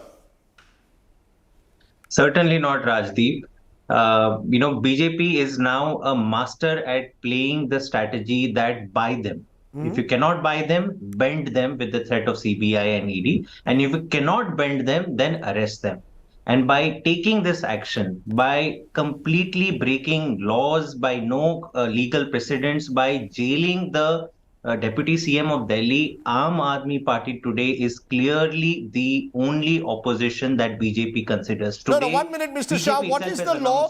What is the law which is being broken here? No, 1 minute. There is nothing in the law that prevents a Deputy Chief Minister from being arrested. So what is the law which is being broken, Mr. Jasmine Shah? Rajdeep, it is very clear. The entire argument, what is the argument CBI is making? CBI is saying that no, there is a purported scam that has happened and we would like to investigate you. For the last 10 months, Mr. Sisodia has cooperated. Every time he has been called, he has gone and he has cooperated, answered whatever questions were asked. His house has been raided, his office has been raided, his lockers have been opened up. But still the BJP and their puppet agencies, which is CBI and ED, are saying कि नहीं 10,000 crore का घोटाला हो गया. Not a single rupee has been traced to Mr. Manish Sisodia. And now they are saying that, he's not cooperating and therefore we would like to arrest him. You have not proven any charges in the court. You have not shown that how Mr. Sisodia is not cooperating. Just by saying that he is not accepting our allegations and therefore he is not cooperating, that has become today the joke and abuse of law. Mr. Jasmine Shah, but Mr. Jasmine Shah, let's look at the charges. Undue benefits to liquor sellers, a commission paid according to the CBI, changing the policy without the LG's nod that gave these retailers huge benefits, a waiver of 143.46 crores to liquor lobby, license fee refunded to retail defaulters, loss of revenue as a result to exchequer, destroying phones where in a bid to conceal digital evidence. These are the charges, among others, being listed. Your argument when you face these charges, these are very specific charges that are being made. Rajdeep, these charges are not being made for the first time. For the last 1 year, almost 10 months, I must say, ever since CBI has gotten into action, these questions have been asked. And for all of these, there are answers. I'll tell you, there have been questions about the allegation that there is something faulty with the policy itself. Let me tell the viewers of your show that the Lieutenant Governor of Delhi approved the excise policy, not once, twice. The file during the framing of the excise policy went once. LG asked some 10-15 changes to be made, which were made. And then again the file was sent and then he approved it. So now you are investigating all Aam Aadmi Party ministers, but you will not call the LG. You will not ask for an explanation as to why did you approve XYZ charges are being leveled. It is very clearly as black is and it white true a or not political that the ploy. profit margin was raised from 5% to 12% for the liquor cartel, that an import fee of 50 rupees per case of beer was removed, that a 30 crore deposit was refunded to the airport license bidder? Rajdeep, sitting on this show, if we are going to settle all the legal arguments and what processes and norms were followed, everything was followed, everything was done as per due procedure. Everything was done where, there is a chain of officials that is always involved in any department. And again, I'm saying that the file was sent to the LG twice and the LG approved it. That is how the policy was rolled out. This is nothing but an eyewash. This is only a measure today to say that Aam Aadmi Party is the principal challenger for BJP. We need to fix them, quote unquote, and therefore let's make something out of nothing. Let's ensure that, we abuse the agency. I'll give a very interesting statistic. In the last 8 years of Modi rule, 95% of all political cases investigated by CBI has been done on opposition. I'll come to that. I'm going to come to that. I have a separate graphic. I have a separate graphic. Hold your horses. I will come to that. But I want before that Shazia Ilmi to respond. Shazia Ilmi, do you believe that the Aam Aadmi Party has a case when they say, look, Manish Sisodia has been targeted? For the last 6 months, various raids have taken place on Manish Sisodia's house. So far, we have not heard of any disproportionate assets with Mr. Sisodia. In all these raids, the CBI has not come out with evidence of disproportionate assets with Manish Sisodia. Do you believe that the Aam Aadmi Party has a case to suggest that this is pure vendetta?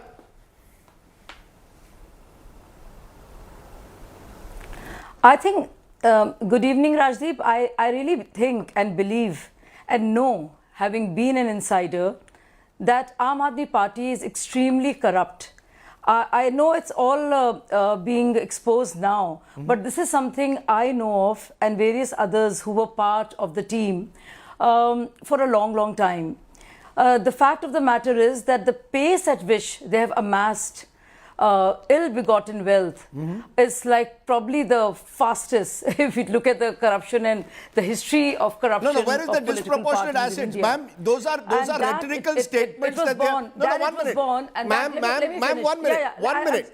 What is being suggested is 85% of the electoral bonds go to the BJP. Those are opaque bonds. The remaining money is being divided by other parties. They are looking for sources of revenue. Yes. Where is the disproportionate assets? Can you show me disproportionate assets accumulated by Mr. Sisodia? No, I tell you what I can show. I found the justification of all that has been done and the obfuscation by Jasmine Shah rather cute. And I tell you why. If the policy was so good, why was it revoked? And you mentioned just the figure of 144 crores, but I want to ask if the sale and consumption of alcohol, if it's a sale of wine, which was 60%, 59% more, and 80% in the case of whiskey, why was the excise reduced and there was a loss to the exchequer, Delhi exchequer, of 193 crores? Why was the old policy, which did not allow manufacturers to be retailers, allowed? Why were the blacklisted companies preferred? Why was a policy made in the first place, replacing the old one, and the blueprint shared with the same players, and all of them are in the jail. Okay, you raise very important questions, which I'm talking about Dinesh Arora, who's now speaking and singing like a canary and giving information. Sure. I have real facts to present to you. No, you're raising important questions. Rajiv, Jasmine Shah has to answer today. So these are, instead of being all over the place, they can just answer. Why did you start the policy and revoke it? Why was there loss to exchequer? Why was the commission fees, the rate increased from 2% to 12%? What is the kickback story? Why were the phones destroyed? And so Jasmine Shah, Shazia Almi, Jasmine Shah must answer the basic question. If your policy was so good, just a minute, ma'am. No, ma'am, you must wait. Producer, if your policy was so good, why was it revoked? Is the central question being asked. And the fact is, people have been arrested around Mr. Sisodia, who apparently, according to CBI sources, are claiming that many of these changes were made at the level of Mr. Sisodia to give undue benefits to specific retailers. So the CBI claims they've got a chain. Rajdeep, you will bear me out that these are the same questions. ये जो बोलते हैं घिसी पिटी एक script BJP spokesperson have been repeating for the past 1 year. I have been on hundreds of shows, answered each of these questions, and if they are not willing to listen, sorry, I don't think that we should be wasting a lot of time going through the same list of questions. I'll still answer one question, Rajdeep, that you asked. I will answer now. I'll come to the question you said. Why did the courts, the police has arrested people, and those people have not got bail from the courts. So the courts seem to be accepting prima facie the CBI's argument. It is not the case. There is always in CBI, whenever CBI has asked for remand, and we know this is a script, Rajdeep. Who are we fooling here? We know the script that CBI will say that cooperate nahi kar rahe. By that it means that the allegations I am throwing at you, you are not accepting. Therefore, आप cooperate नहीं कर रहे हो. पहले 5 दिन की remand देंगे, फिर 10 दिन की remand देंगे, फिर judicial custody देंगे. I mean, this is how you abuse the process of law. BJP has become a master at it. I credit them for being such a master at it. But in the process, they are breaking the trust and faith people have. How do you explain the fact that all those who've been arrested in this case are not getting bail? So clearly they see prima facie the CBI and ED has been able to build a case. Many people have been arrested in ED, in the PMLA law. We know how draconian it is in terms of how difficult it is to get a bail. And please, let's not put the cart before the horse. Let the court announce the verdict and then start calling and alleging or saying ki, these are the people who are guilty. Who is BJP today and their puppet agencies? Today we know that CBI and ED are only dancing at the tunes of these of their political masters. Rajdeep, many of the officers, the honest officers inside these agencies, tell us that the tremendous amount of political pressure, almost the entire agency today has only been behind Aam Aadmi Party. There is no Adani scam to be investigated anymore. There are no other corporate scams. There is, and BJP washing machine leaders, Narayan Rane. He will not answer the question. All of these people are non-issued at all. Okay, so why did you revoke the policy? 1 minute, Jasmine, why did you revoke the policy then? Rajdeep, you are very much aware that this question has been answered. I'll repeat it for the one more time with the assurance that you will not ask again because you've already heard it 100 times. The day it was repealed, Mr. Manish Sisodia, as a responsible minister, gave a press conference as to why we are repealing it. It was repealed because after the current LG came to Delhi, he initiated a CBI investigation. And after the investigation started, the next year of tenders under the policy were to be given out. All the officers drew back saying, we will not implement this policy anymore because there is an investigation underway. Agar hum implement karenge, to हम पर भी investigation होगा. That is the reason, because of the LG's action, we had to take back this policy. So and you're putting the ball in the LG's court, saying because of the LG's action, you revoke the policy. Onika Mehrotra, you're listening to AAP and BJP slugging it out. Where does the Congress stand? Do you believe Manish Sisodia is a victim of vendetta, or do you believe that the chickens have come home to roost? Rajiv sir, if you remember, on 3rd of June 2021, it was a Congress who sent a complaint to the commissioner, a Delhi commissioner, and henceforth we went and met Hardeep Puri sir also regarding the issue. We categorically mentioned that there are flaws in the policy, and we have been debating that for more than over a year. It is evidently clear, Rajiv sir, that the ED, CBI, and income tax, you can see from after 2014 and before 2014, from 300 to 3,000 cases, and conviction rate 0.5%. So that clearly shows how arm twisting the BJP does. Is it vendetta? Is it vendetta or corruption, ma'am? Sir, I'm coming to that, sir. So now it depends on the case. No, sir. You see, these very anti-corruption crusaders, if you remember distinctly, Rajiv sir, they said Sheila ji Imandar. Didn't they do that? They tarnished her image. And 8 years down the line, not a single charge frame against her. And on the other hand, this very Aam Aadmi Party, with the tag of Imandari, have got the minister in the jail, sir. So that's clear that yes, that there has been corruption. Let the court decide. If they claim that they are, Andolan Se Uthi party, let them fight it out. That Jasmine Shah, before I come to Shazia Ilmi, is the central question. You all came to power, ye corrupt hai, wo corrupt hai, Sheila ji corrupt hai, CWG mein paisa banaya. That time you all built your reputation on those allegations. Now when allegations are made, you are saying it's vendetta. Therefore, the argument, chickens have come home to roost. Absolutely not, Rajdeep. We are not saying the moment you see politics mein allegations hote rahenge. We are not saying that this is vendetta when you're making allegations. We are saying that when you're harassing and jailing innocent people without any kind of a substantive evidence, we are saying ab court mein jaiye. Please put your evidence in front of the court. Let the legal process take over. No, that's if the court announces a verdict, it will be acceptable. But that's what's happening. But they have gone to the court. That's what's happening. No. To arrest the deputy chief minister. Tell me, Jasmine, this is exactly what's happening. This is nothing but a blatant abuse of law, and it is showing the desperation and the intoxication of power that the BJP has. Okay. It has today virtually announced that these it are just has only words. Arvind Kejriwal These are just words. and Aam Aadmi Party to fear. These are platitudes. Okay, one minute, Shazia, one by one. There is a new scam that Shazia, one by one. I'm coming to you.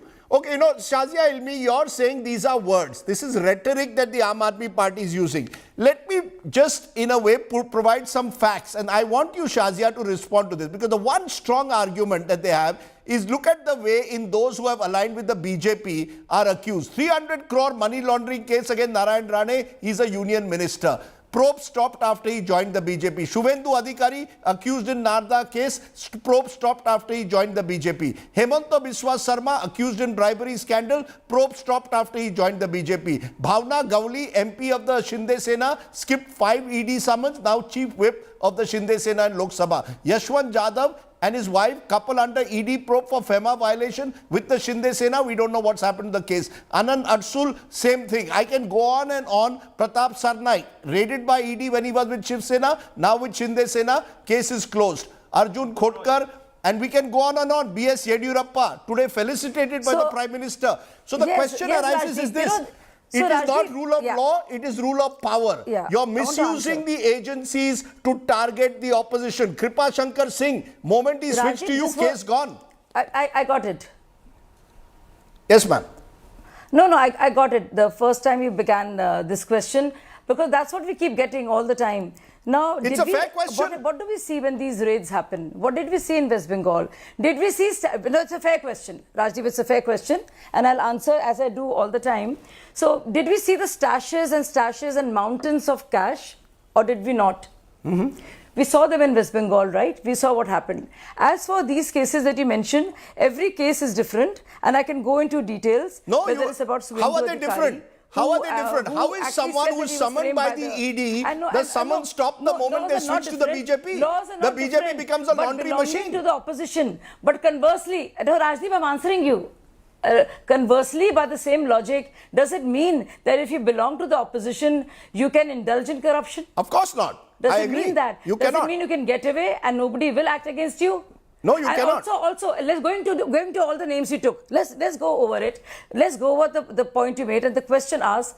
Now, if there is actually evidence in place that they're being let off Nobody stops. I mean, Aam Aadmi Party was an expert in this. I mean, tell me about it. I was a founder member and part of the India Against Corruption. They were experts in going to. You can go to a police station. You can raise it elsewhere. You can make changes in the. Shazia Ilmi, that's being disingenuous. अरे मेरे पास ED, ना 1 minute, madam. मेरे पास ED है, मेरे पास CBI है. So what do I do? Give me 30 seconds. How do I go to a police station? मेरे पास ED है, मेरे पास CBI है. I'm answering your question. I'm answering your question. BJP has lost all the space. No, ऐसा कुछ नहीं. You know, if you are a BJP leader, it's again a very cute and a simplistic if you're an opposition leader, CBI. No, 1 minute, Jasmine. Jasmine, you must allow her to complete. No, I don't think it's technical. No, let me finish. All these examples. I was not able to finish, Rajdeep, because you interjected. Ma'am, these are very serious examples. They can very well go to court. They can go to a police station saying that. But how do I go to the police station when the ED is closing the case? Any of them to go to court? How can you show evidence? Show evidence of what's happening. Ma'am, evidence was shown by the ED. Evidence in these cases was shown by the ED. The moment they switched sides, the evidence, the case was closed. Do you remember the PILs? Do you remember the Rafale matter? Do you remember the Rafale matter? Congress party did go, and what came out of it? Okay, you remember that? This is the week, ma'am. But coming back to this corruption that you're talking about, old and new old and new. Now the fact of the matter is, this does not take away the fact that there was not just irregularities but actual blatant corruption happening in the case of Satyendra Jain. In the case of Manish Sisodia and the there was brazen corruption also in the land scams of Karnataka. There was brazen corruption in the land scams of Karnataka. There was brazen corruption in the extortion rackets in Maharashtra, but no one touches them. But you make a good point. Mr. Jasmine Shah, just a minute. Mr. Jasmine Shah, whether you are in opposition or government, just a minute, ma'am. Just a minute. Corruption is corruption, Jasmine Shah. The Delhi liquor policy case is not just about Manish Sisodia. There is as I said, a chain which has been established between Delhi and Telangana. Now, you can argue that it is vendetta. What we are being told by our sources is that before the Punjab and Goa elections, you are looking for cash. This was the way you got your cash. Now, the BJP gets its cash from electoral bonds, and that's another debate, that they monopolize the cash. But you also get cash, and you got it through the liquor scam. That's the argument. That's the case which is being made. Rajdeep, I will certainly answer this question, but let me just repeat what I heard Shazia saying, because I am shocked and I am stunned at what she has said. She has actually said that if a BJP leader is caught having corruption, then as an Aam Aadmi, you do your investigation and you file the complaint and you chase the courts. But if an opposition person, if we have to even make a blind allegation, then entire CBI and ED will be put. She is admitted to that on national air today. Thank you, Shazia, for making your position clear. As far as these allegations that Rajdeep, you refer to are concerned, BJP has been repeating these empty conversations right from the day one. In the last 10 months, they've been repeating this. My question is simple, Rajdeep. First of all, no two BJP leaders agree कि ये कितना बड़ा scam है. कोई 10,000 करोड़ बोलता है, तो कोई 10 लाख बोलता है, कोई 50 करोड़ बोलता है. They have no number. Second, अगर 10,000 करोड़ का scam है, तो कहाँ पे रखा है? For 10 months, CBI, ED, these are powerful agencies. Thousands of officers are working on it. Where is the money? You've not been able to show the money, and then you say, they say off the record the money was used for elections. They say off the record money was used for elections. Even in election, you are saying that the ECI and the agencies of the country cannot raise expenditure during elections. Then you are yourself accepting that we do not have a proper law and order system. Okay. Obviously, if these huge amounts are being spent, Rajdeep, there will be some trail. You will have to show evidence. Okay. You cannot so you're saying until there is a conviction from courts, do not presume us to be guilty. The law of the land is innocent till proven guilty. But Oinika Mehrotra, I found it very interesting. The Congress party seems to be rejoicing in AAP's discomfiture. That when the ED turns to Rahul Gandhi, Sonia Gandhi, National Herald, you cry vendetta. Now when it is Aam Aadmi Party, you're saying, Acha hai, aur karo. How explain this? You seem to be happy. They raised the issue, Rajdeep, do you know that? Rajiv sir, and at the opening remark, I said that ED, CBI, they have been arm twisting by the present regime, and how they have increased from 300 cases to 3,000 cases. I began with that. But having said that, sir, a party who said anti-corruption, Lokpal, we not bear zero tolerance on corruption, now hides behind the garb of education. You're talking about liquor policy, they'll say my education is very good. Imagine the education minister who's hailed, glorified. The American president's wife comes here, sends his own child abroad to study. So you practice what you preach. They don't do that. It's high time. We've been saying this, that the BJP and AAP actually, sir, we've been saying this, and it's proven now, are two sides of the same coin. One goes does the money power, muscle power. Jasmine Shah, somewhere you have to accept that this has been an image hit. You cannot deny that. You're an honest man. Your reputation is that you are an anti-corruption party. Now you've got your health minister in jail and he's not got bail for 7 months. Manish has now gone to jail. You've got Vijay Nair, who was your communications in charge, in jail. You can't say this has not been an image hit. And there are reports that even Mr. Kejriwal will now be questioned. Rajdeep, we have been now in politics for 10 years. Aam Aadmi Party has just finished 10 years. We have been the fastest growing national party in 10 years. In this 10 years, 175 plus cases have been put on almost all the entire leadership of AAP, including 40 of our MLAs in Delhi. Whenever the courts decided any of these cases, in each and every case, without exception, the case has been thrown out, and the kind of choicest of words have been given to the prosecution agencies. I would say today it is a badge of honor that if BJP is forgetting all other opposition space, going hammer and tongs only after Aam Aadmi Party, it shows only one thing, that you have only one party and one man to fear as far as the future of BJP is concerned, and that is Arvind Kejriwal and Aam Aadmi Party. Okay, so you believe that this will actually give you all a boost. I want a final word from you, Shazia Ilmi. आपने एक सवाल का जवाब मुझे नहीं दिया. When will I see the ED landing at Narayan Rane's door? When will I see the ED landing at Yediyurappa's door? When will I see the ED landing at Kripa Shankar's door? In Goa, Maharashtra and Karnataka, there is no enforcement directorate. Are we to say that enforcement directorate only operates in opposition ruled states? थोड़ा तो public को बताइए. ये public है, ये सब जानती है. शाजिया इल्मी, अंदर क्या है, बाहर क्या है, सब पहचानती है.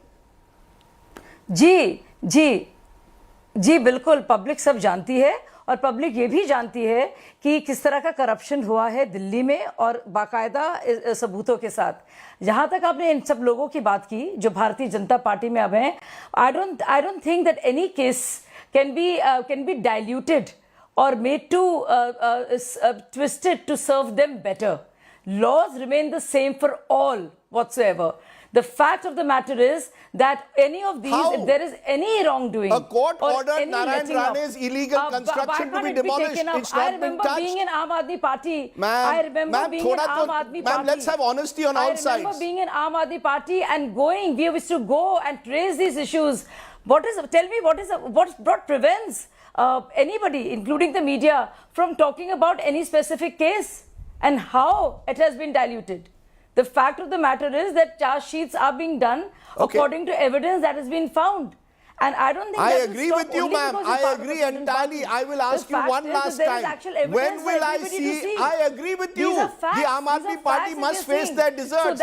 But when will a neta who's corrupt from the ruling party in Karnataka, or anybody, even in West Bengal, when we found stashes of notes, this is the argument that is used. The fact of the matter is corruption is corruption is corruption. Okay, corruption is corruption. Today it's the Aam Aadmi Party which must face the heat. Does not mean that you can indulge in anything and keep using these names to justify your own. I'm not justifying. My argument was this country must have a rule of law, not a rule of power. We want, as citizens, everyone who's involved in corruption to be prosecuted. It cannot be that when I change sides, I become a washing machine and my charges are dropped. The AAP must face the charges, and the AAP must face the courts of the country. So should Congress, so should BJP. At the moment, BJP leaders are not facing these charges because the moment they switch over, it is washed over. As I said, ye public hai, ye sab janti hai. Let's leave it to the ED to at least recover a bit of a backbone along with the CBI. You must prosecute all. You are IPS officers. Follow what your conscience tells you. Think about it. Let's turn from the heat of what's happening in Delhi to what's happening in the Northeast. Time for our exit poll findings.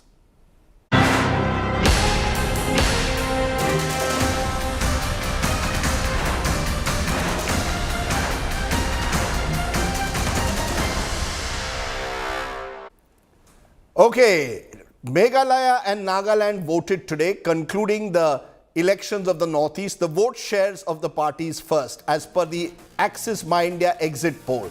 BJP 45% in Tripura, Left plus Congress 32%, Tripura Mota, the party of the tribal areas, 20%, others 3%. How is this translating into seats in the 60-member assembly? As per the poll, BJP plus 36 to 45, Left plus Congress 6 to 11, Tripura Mota 9 to 16, others 0. BJP, as per the Axis My India poll, set to return to par in Nagaland. In Tripura. In Nagaland now, NDPP, the ruling party of Nephew Rio, and BJP 49 out of 60, landslide victory as per the exit poll. Congress just 10. In Congress 1 actually, we should 10%, sorry, 49%, 10% Congress, NPF 13, others 28. In terms of seat share, NDPP plus BJP 38 to 48, Congress 1 to 2, NPF 3 to 8, others 5 to 15. So a major win again for the ruling Nephew Rio government with the BJP. Meghalaya vote share first, NPP of Conrad Sangma 29%, Congress 19%, TMC 16, BJP 14, UDP 11, others 11. In terms of seat share, we predict NPP 18 to 24, Congress 6 to 12, TMC 5 to 9, BJP 4 to 8, UDP 8 to 12, others 4 to 8. Well, the man who's put his reputation once again on the line is Pradeep Gupta of Axis My India. Welcome, Pradeep. What's the big picture? Because it seems you're predicting a clear victory for the BJP in Tripura. Nagaland, NDPP, BJP, and Meghalaya hung assembly. What is the big trend you've noticed, particularly in Tripura, because the exit polls, some of them are predicting a hung assembly there? So, Rajdeep, as you may ask for the what is the big picture is, which is very clear and straightforward. No government can be repeated without performance or the development, which is very clear across the board, across the country. That is one. But on the other hand, the opposition votes is splitting and making likes of BJP very easy. In fact, because of that, opposition is getting decimated. Now turn one by one Tripura. Now what is the scene in Tripura? Though BJP vote share, the combined vote share of BJP plus from last time to this time has reduced by 6%. Earlier they had 51%, now 45%. But what had happened on the other side of the table? Prajot from his own party, Tripura Mota, and opposition votes get split and BJP is rampant. So in Tripura Mota, the party standing for a separate tribal state, in a way, state within a state, or Greater Tripura land is dividing the opposition vote. That's helping the BJP. Of course. Plus a Bengali consolidation is taking place. Despite of reduction in BJP's vote share than last time to this time. Now come to the Nagaland. Yes. Now Nagaland also, the clear story of last time NPF won 26 seats. Yes. And combined BJP and NDPP only 29 seats.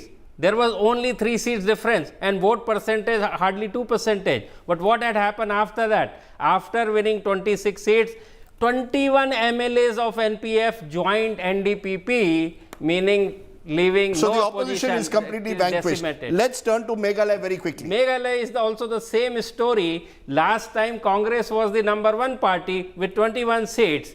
Now Congress is also splitted into TMC and Mukul Sangma walk away with 12 MLAs, meaning straight sharp split, dividing the votes, and the consistency where only 30,000 voters is there, 6 party, meaning it's a cakewalk for NPP and UDP and BJP, wherever, whoever. So you're saying the big story of the Northeast is the failure of the opposition to unite has made it that much easier for either the BJP or its allies to benefit from that split, and that is the big story. Very quickly. Without development, nothing, all these things welfare schemes are doing well. Welfare schemes is doing phenomenally good, and most importantly, out of this total 8 state, Assam plus 7, we say 1 brother, 7 sisters, out of 8, BJP is ruling in 4 states. with alliance in two states, meaning 75% of even northeastern state except Sikkim and Mizoram. And I want to also say, as you can watch in our data on the exit poll on our website, among women voters, the BJP does even better. Yes. And that's a factor we are seeing. 8% more. 8% more Than in men. Tripura in particular. So those are some of the factors. We'll of course have more extensive coverage on the 2nd of March when the results come in. Pradeep Gupta, as always, is willing to stick his neck out. I am not. Okay, let's turn from there to a state which is going to the polls in a few months, the big state of Karnataka. Prime Minister Narendra Modi, back on the campaign trail, was in Shivamoga today to inaugurate a new airport there. The event stood out, though, for the bonhomie between the Prime Minister and B.S. Yediyurappa, the man who was once Chief Minister but now seemed to have been marginalized. Chief Minister Basavaraj Bommai took a back seat throughout the function, a suggestion that even today the BJP needs the Yeddi factor. Take a look. ಎಲ್ಲ ಸಹೋದರ ಸಹೋದರಿಯರಿಗೆ ನನ್ನ ನಮಸ್ಕಾರಗಳು.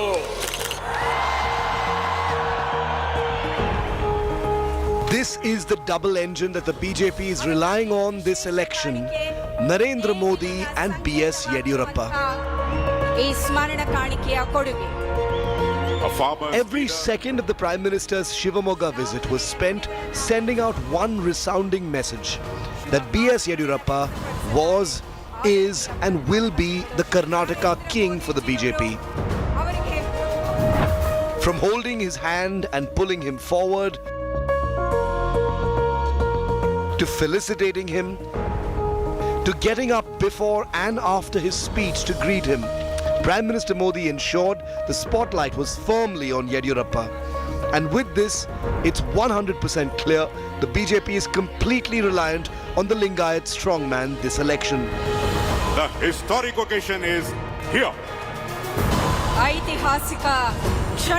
Prime Minister Modi touched down in Yediyurappa's stronghold Shivamoga on a special occasion to inaugurate Yediyurappa's dream project on his birthday.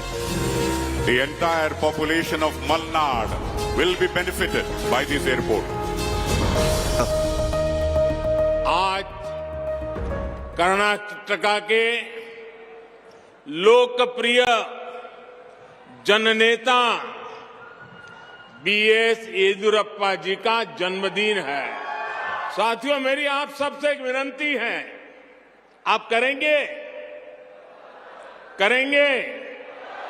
अगर आपके पास mobile phone है तो mobile phone निकाल करके उसकी फ्लैश लाइट शुरू करिए और येदियुरप्पा जी का सम्मान कीजिए.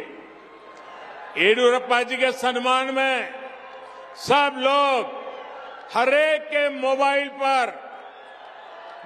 पर फ्लैश लाइट चलना चाहिए. येदियुरप्पा जी के सम्मान में चलना चाहिए. An emotional BSY also thanked the Prime Minister for coming down to Shivamoga on his birthday. My 80th birthday is also memorable because of you. Your precious time was allocated to inaugurate historical projects which Shivamoga district never witnessed since independence. It wasn't just about how B.S. Yediyurappa was being placated, but also how Bommai was being neglected and sidelined. Prime Minister Modi didn't mention Bommai even once on stage. And then this video shows how the Prime Minister had eyes only for BSY and nobody else. But what do all these photo ops mean? Is the BJP merely reassuring their tallest Karnataka leader that he's still their number one? Or has a realization dawned that Bommai alone cannot win this election for them? The blow will be presented. It seems to be all is not well within Karnataka BJP. As Home Minister Amit Shah to Prime Minister Narendra Modi, everybody is seeking votes in the name of B.S. Yediyurappa, the strong Lingayat veteran. And what we also get to learn from B.S. Yediyurappa is that the next Chief Minister will be decided by the High Command. And he has also clarified that Basavaraj Bommai will not be the CM face. With video journalist Shivamurthy Sagairaj reporting for India Today, Shivamoga. Yeddi is ever ready. Up next, we will be back with our good news today story. Back in a moment.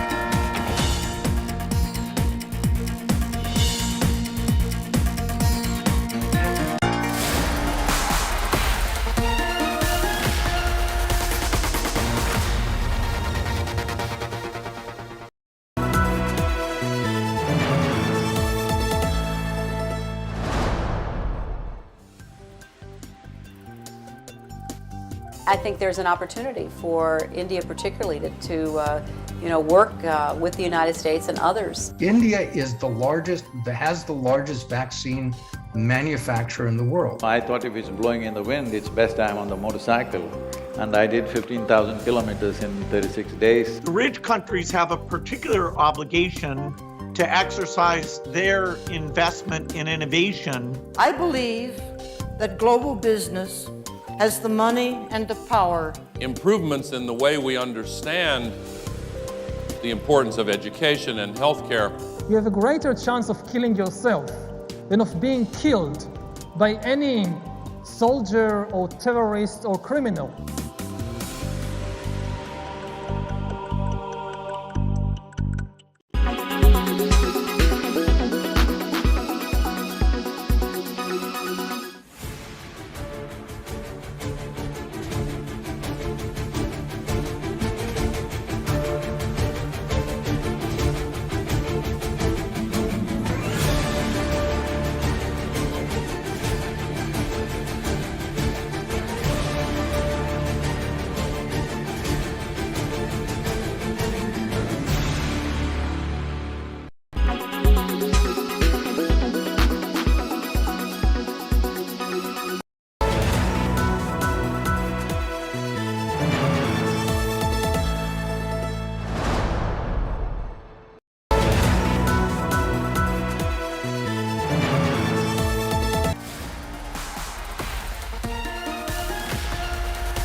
Welcome back. Let's turn to tonight's Get Real India story.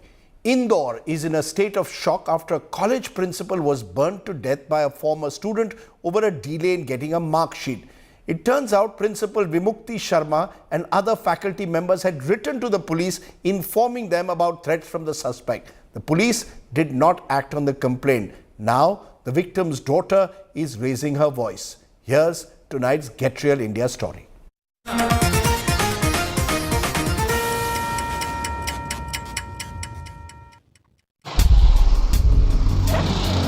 Fight over a mark sheet turned ugly when a former student of the DM Pharma College in Indore doused the college principal with petrol and set her on fire.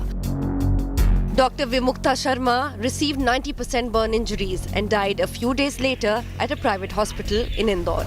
The police claim that the suspect, Ashutosh Srivastav, has confessed. अभी तक का जो investigation बहुत ही scientific चल रहा है. हमारे पास काफ़ी सबूत है आरोपी के खिलाफ. बदमाश टाइप का है, चतुर चालाक है. वो अपने बचाव के लिए बार बार बयान बदल रहा है, लेकिन अंततः उसने स्वीकार किया है कि उसने पेट्रोल डाल के मैडम को जो है लाइटर से आग लगाई थी. The accused allegedly wanted his B Pharma mark sheet, which he had cleared in July 2022. People close to him claim that the college authorities refused to give him the mark sheet. The college, however, claims that they asked him repeatedly to collect his documents. Incidentally, Dr. Vimukta Sharma and other teachers had informed the police multiple times about the threats from the suspect. Principal madam के परिवारजनों ने बताया कि हमने पहले भी इसमें शिकायत की थी. तो जब रिकॉर्ड में देखा तो 3 एक आवेदन पत्र उन्होंने दिए थे जो एएसआई संजीव तिवारी के पास पेंडिंग थे. क्योंकि यदि कोई शिकायत आवेदन पत्र आया तो उसकी जांच करना चाहिए था, तो वो जांच में उसने लापरवाही करी है संजीव ने, इसलिए हमने उनको तत्काल प्रभाव से निलंबित कर दिया गया. College teachers are staging protest demanding quick probe. मैं डेफिनेटली चाहती हूँ कि आगे भी कोई उनका केस ना लड़े और हमें सब लोग जस्टिस दिलाने में सपोर्ट करें, क्योंकि ये मेरी मम्मी या ऐसी बात ही नहीं है। ये एक सिंपल बात है कि एक नॉर्मल इंसान अपने काम पे गया है और वो घर वापस नहीं आता क्योंकि कोई उन्हें जिंदा जला देता है। युवराज सिंह चौहान जी से मैं बोलना चाहूँगा कि आपकी एक बहन इंदौर शहर में जिंदा जला दी गई है। अहिल्या माता की नगरी में पूरा देश शर्मसार है, कलंकित हुआ है। इस कलंक को धोने के लिए आपको कार्रवाई करना पड़ेगी। The police claim that they have enough proof to nail Ashutosh Srivastav. The suspect, who was also injured in the fire, is now in police custody. With Dharmendra Kumar Singh from Indore, Bureau Report, India Today. Absolutely shocking case there from Indore. But there is a good news story to end with. Aurangabad has got a makeover now with a record-breaking mural painting. Over 100 women have come together to finish the traditional Warli painting on its walls. The historic town is holding the Women 20 Inception meeting as part of India's presidency of the G20 forum today and tomorrow. Tonight's good news story I leave you with is from Aurangabad. You stay well, stay safe. Good night, Shubhratri, Jai Hind, Namaskar.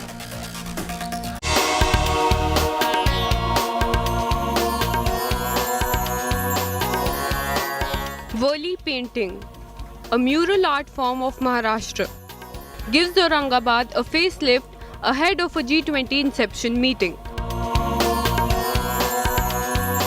A group of 120 women painted non-stop for 6 hours to complete the artwork. Women empowerment show करते हुए हम लोग ये जो project कर रहे हैं वारली का, वर्ल्ड्स लार्जेस्ट वारली पेंटिंग जो है, जिसका रिकॉर्ड पहले पूना में था, उसको पूना के रिकॉर्ड को ब्रेक करते हुए, उसको चैलेंज करते हुए आज हम सब लड़कियां, we are 120 ladies here working for this Warli painting today. और इसका सबसे बड़ा क्रेडिट जो जाता है, जो मेरी बहुत अच्छी फ्रेंड है, वो है नंदिनी घोडेले। ये कॉन्सेप्ट जो जहाँ से आई है, वो लड़की ने सर 21 इयर्स की लड़की है। This is really a motivation to all the girls over here. The work spread over 3,200 square feet will enter the India Book of Records 2024 in the social and cultural category. This painting breaks the earlier record of 3,050 square feet set by artists in Pune.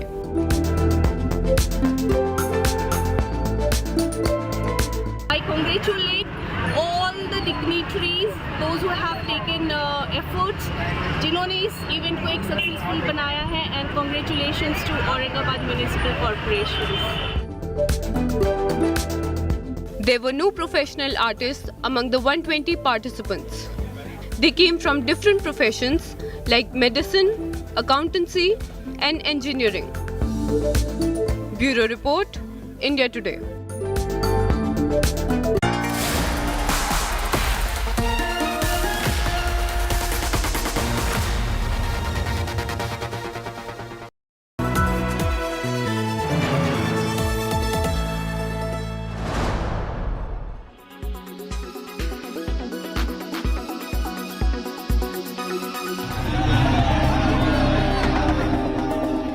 The biggest arrest in Delhi Liquorgate probe.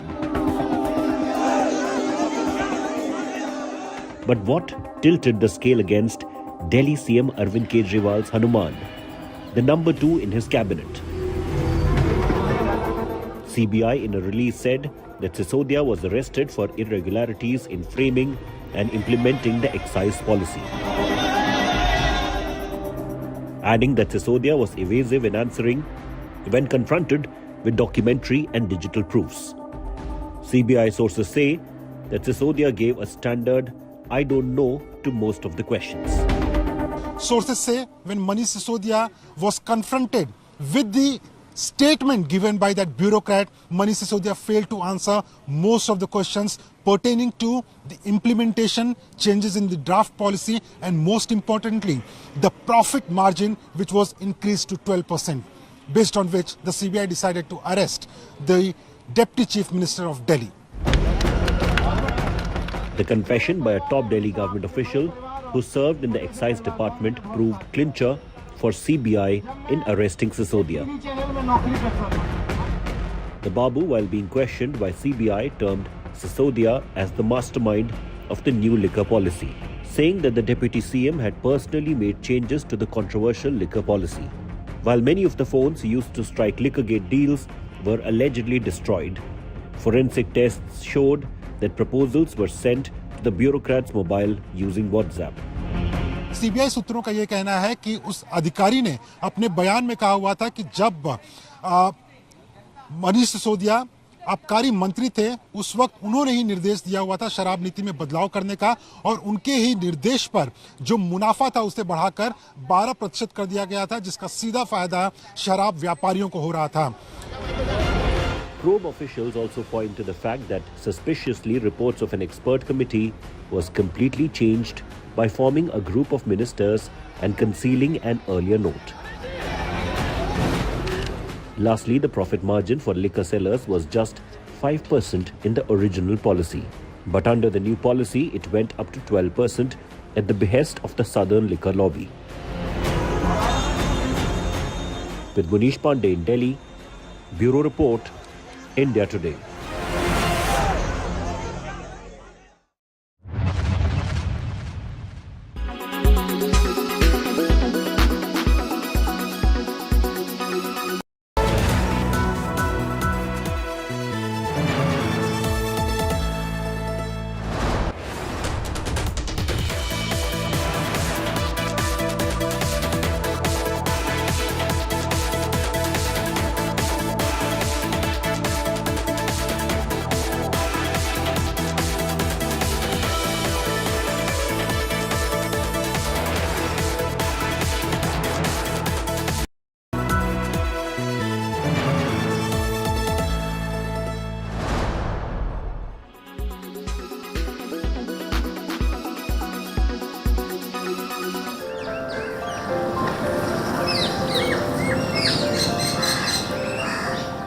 When was the last time you spent time looking at wide branches of trees and the beautiful rays of the sun seep through them? Or walk barefoot on the grass, absorb the energies it brings, sit under a tree and draw a picture of what you saw around you? Enjoy the calm of nature around you, indulge in forest therapy. Shinrin Yoku literally translates to forest bathing. It is a concept which began in Japan in the 1980s, when there was a tech boom, and it went to the West later on, and then the Westerners called it forest therapy, forest bathing, nature therapy in their own way, where they did forest walks in a place where one could just immerse themselves in a natural setting. Deepika, a forest therapy guide, has been leading these men and women into the greener spaces our cities can find to help them get in touch with themselves.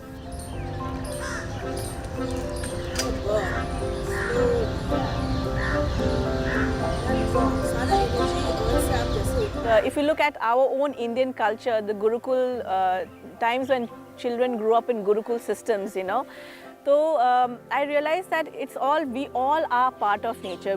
Being natural beings, it's in our DNA. कहीं ना कहीं वो disconnect आ गया, हम सब थोड़ी दूर चले गए.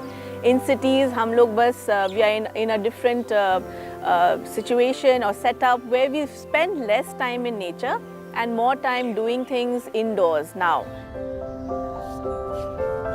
Shinrin Yoku could be connecting with a leaf, hugging the tree, or enjoying the feel of the wet grass on the soles of your feet.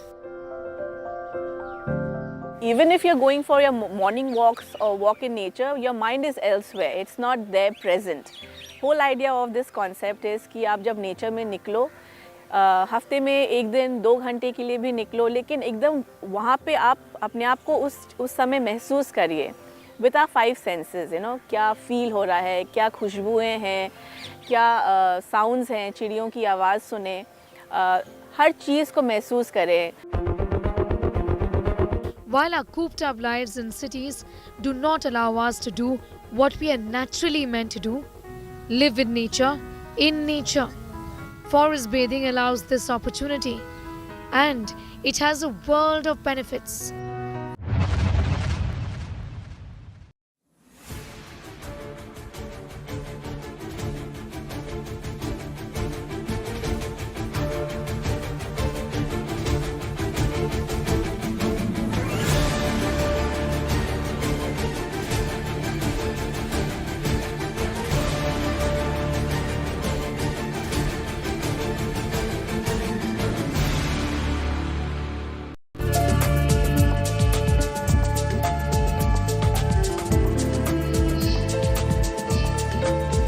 powered by Get Quick Loans from Tata Capital. Volkswagen Verter.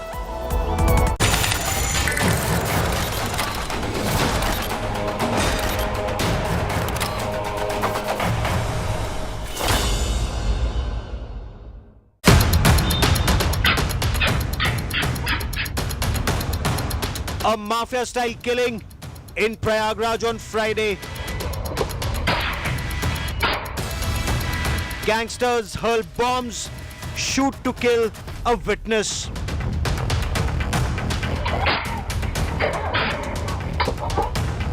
The gangsters are caught on camera.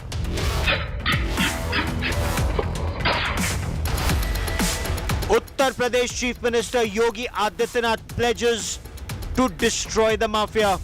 Mafia कोई भी हो, सरकार की zero tolerance की नीति है और उन माफियाओं के खिलाफ मिट्टी में मिलाने का काम उनको हमारी सरकार करेगी, पूरी मजबूती के साथ उनसे निपटने का कार्य करेगी। 3 days later on Monday, one suspect is shot dead.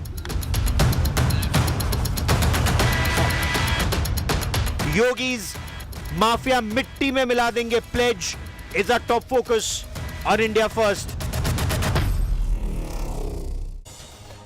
And Uttar Pradesh police operations are still on to nab the accused in the Umeshpal murder. Multiple raiding parties, multiple search parties, they fanned out there are some very basic operations, some intelligence-based operations and combing operations that are currently on, and not just in Prayagraj. Mukhbir or source-based intelligence is being used. Prashant Kumar, ADGP Law and Order of the Uttar Pradesh Police, he's camping in Prayagraj along with top officials and teams of the Special Task Force. He joins me on India First for details of the operation so far. One more suspect, we are told, has been detained. I'm Gaurav Sawant. Let's get started with the headlines on India First. CBI gets 5 days custody of Manish Sisodia in the Delhi liquor scam. Aam Aadmi Party protests, calls it an emergency-like situation in India.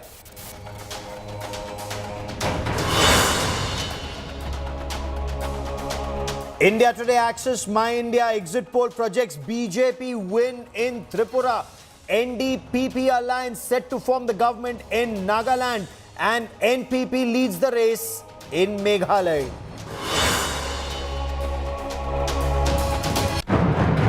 PM and Yadurappa bonhomie in Shivmoga.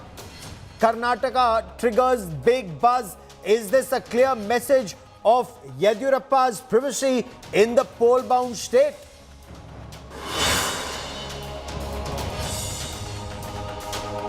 Supreme Court extends Congress leader Pawan Kheda's interim protection over his remarks against Prime Minister Modi. Pawan Kheda was deplaned and arrested last week for his Gautam Das jibe.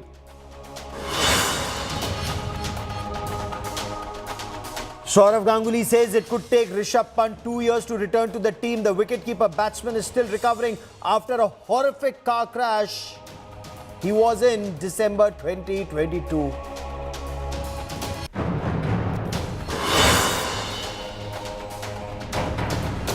Viral images of a gangster-style shootout in Prayagraj had shocked the nation, and we are showing you those images of that shootout. Gangsters came out hurling crude bombs and firing indiscriminately, killing a key witness and a police gunner protecting him. The killers were caught on camera. We'll show you those images of the shootout that had taken place in Prayagraj on Friday. Earlier today, of course, there was an encounter in Prayagraj in which one of the suspects driving the killers was shot at and injured in that encounter. He later died. This operation is being seen as part of Yogi Adityanath's pledge, Mafia mitti mein mila denge. Our Lucknow bureau gets us more.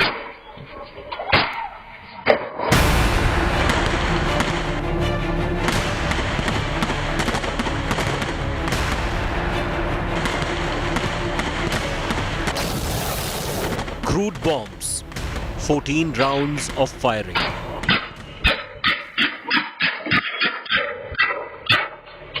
In mayhem that lasted 44 seconds, Umesh Pal, the key witness in the murder of MLA Raju Pal, was shot dead near his home in Uttar Pradesh's Prayagraj on Friday. The autopsy report revealed 7 bullets entered Umesh's body, leading to 13 injuries. The police, on a manhunt for the killers, gunned down one of the accused in an encounter in Prayagraj on Monday. The suspect has been identified as Arbaz. इस सूचना मिलने पर जब police की teams वहां पहुंची हैं, police की टीम्स ने पीछा किया और जवाबी कार्रवाई उधर से इनके द्वारा वो किया गया। इसके पास से एक 32 बोर की पिस्टल मिली है और 4 जिंदा कारतूस हैं। The BJP has come out strongly in defense of the Yogi Adityanath government. Umesh Pal की हत्या में जो अपराधी शामिल था उसको मिट्टी में मिला दिया गया है। पुलिस ने उसको एनकाउंटर में मार गिराया। ये योगी आदित्यनाथ जी की सरकार है। योगी आदित्यनाथ जी के नेतृत्व में हमारे जाबाज पुलिस के लोगों ने उमेश पाल का जो हत्यारा था उसको एनकाउंटर में ढेर कर दिया। गोलियां चल रही हो, बम चल रहे हो, धुआं उड़ते हुए देख रहे हो। The murder of Umesh Pal echoed in the State Assembly last week when Chief Minister Yogi Adityanath and Samajwadi Party Chief Akhilesh Yadav squared off. कि माफिया कोई भी हो, सरकार की जीरो टॉलरेंस की नीति है और उन माफियाओं के खिलाफ मिट्टी में मिलाने का काम उनको हमारी सरकार करेगी। पूरी मजबूती के साथ उनसे निपटने का कार्य करेगी। सबसे महत्वपूर्ण ये है कि इलाहाबाद में जो घटना हुई है, मुख्य गवाह अधिवक्ता उसकी खुलेआम हत्या होना, खुलेआम लोगों ने शूटिंग देखी है, किस तरीके से गोलियां चली हैं, अपराधी पीछे भाग करके गोली मारने पहुंचे और बम चले हैं। उत्तर प्रदेश में इस तरह का गोली चलना, बम चलना, गैंगवार की तरह दिखाई देना, ये सरकार पूरी तरीके से असफल हुई है। सरकार के कानून व्यवस्था संभालने की कोई सीमा नहीं बची। The Uttar Pradesh police has announced a reward on the 7 accused in the Umesh Pal murder case. The police have detained around 40 people so far. Bureau Report, India Today.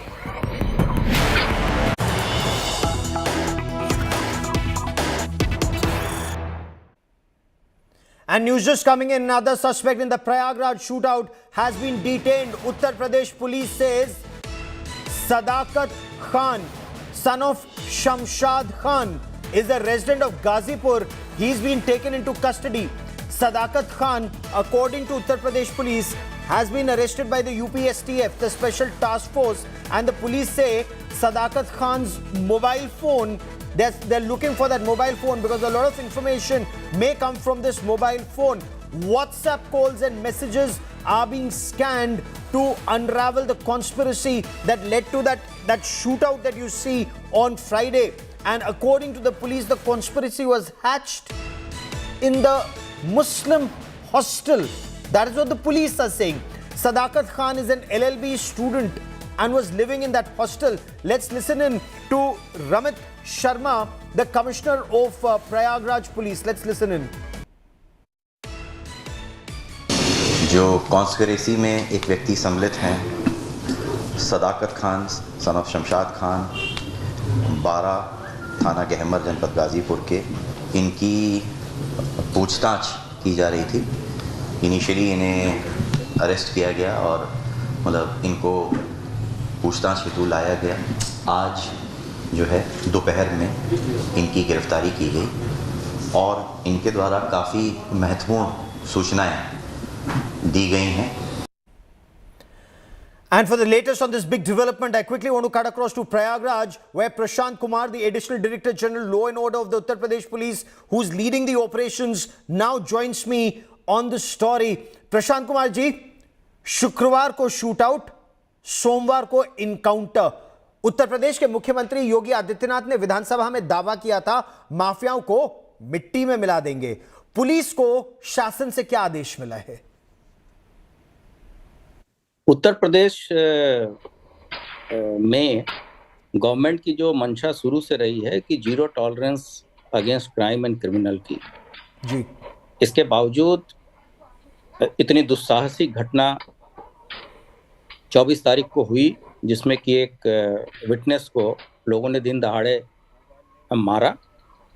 ये एक बड़ा चैलेंज था हमारे लिए भी कि जल्द से जल्द हम इसमें कार्रवाई करें, और हमारी पूरी टीम और डीजीपी ने सभी टीमों को लगाया। हमारी जो स्पेशल टीमें हैं जिसमें एसटीएफ भी शामिल है, इनको लगाया गया था और हमारी टीम लगातार इनको चेस कर रही थी, और उसमें आज सफलता मिली जब जो उस घटना में शामिल एक जो क्रेटा गाड़ी वाइट रंग की दिख रही है जी, उसका ड्राइवर इस ऑपरेशन में मारा गया, जिसका नाम अरबाज था।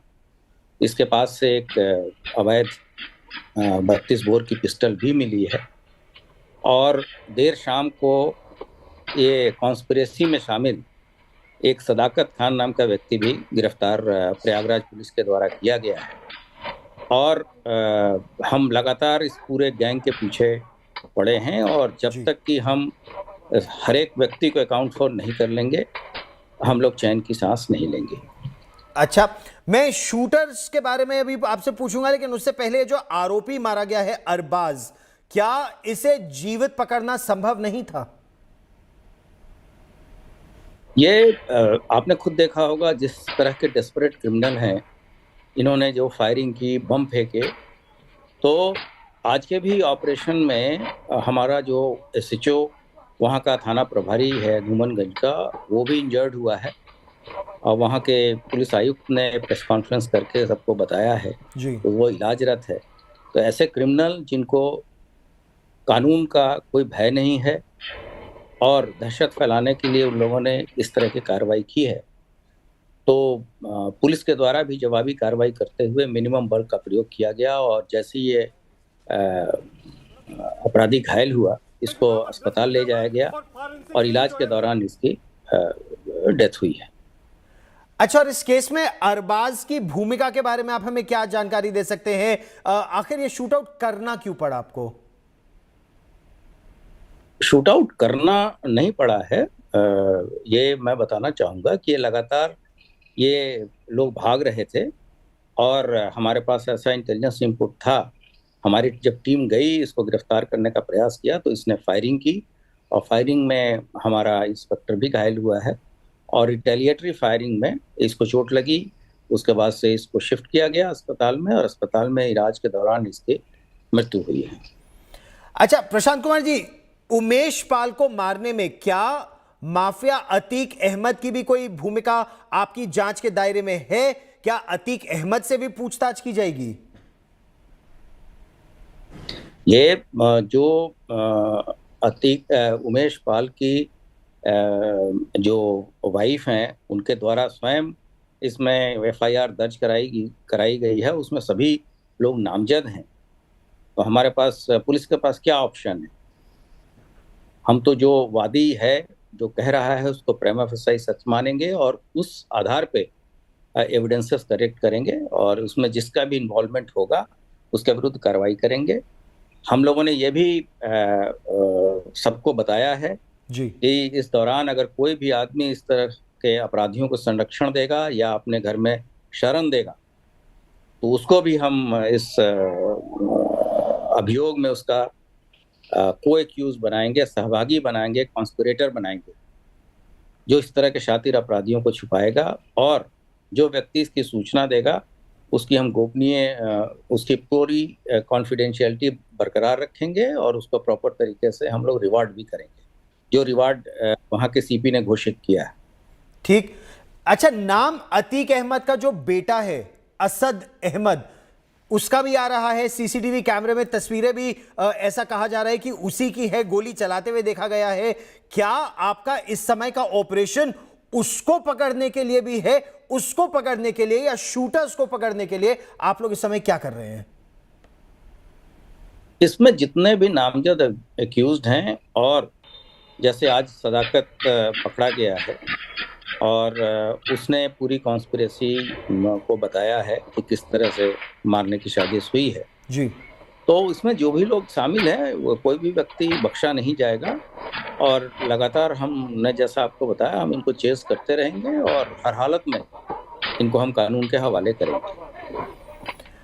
आपने उत्तर प्रदेश में पूर्व मुख्यमंत्री और समाजवादी पार्टी नेता अखिलेश यादव की बात सुनी कि उत्तर प्रदेश में माफियाओं के हौसले बुलंद हैं, खुलेआम बम चल रहे हैं, गोलियां चल रही हैं और ये कानून व्यवस्था की लचर हालत को दिखा रहा है। इस पर as ADG law and order आप क्या कहेंगे sir?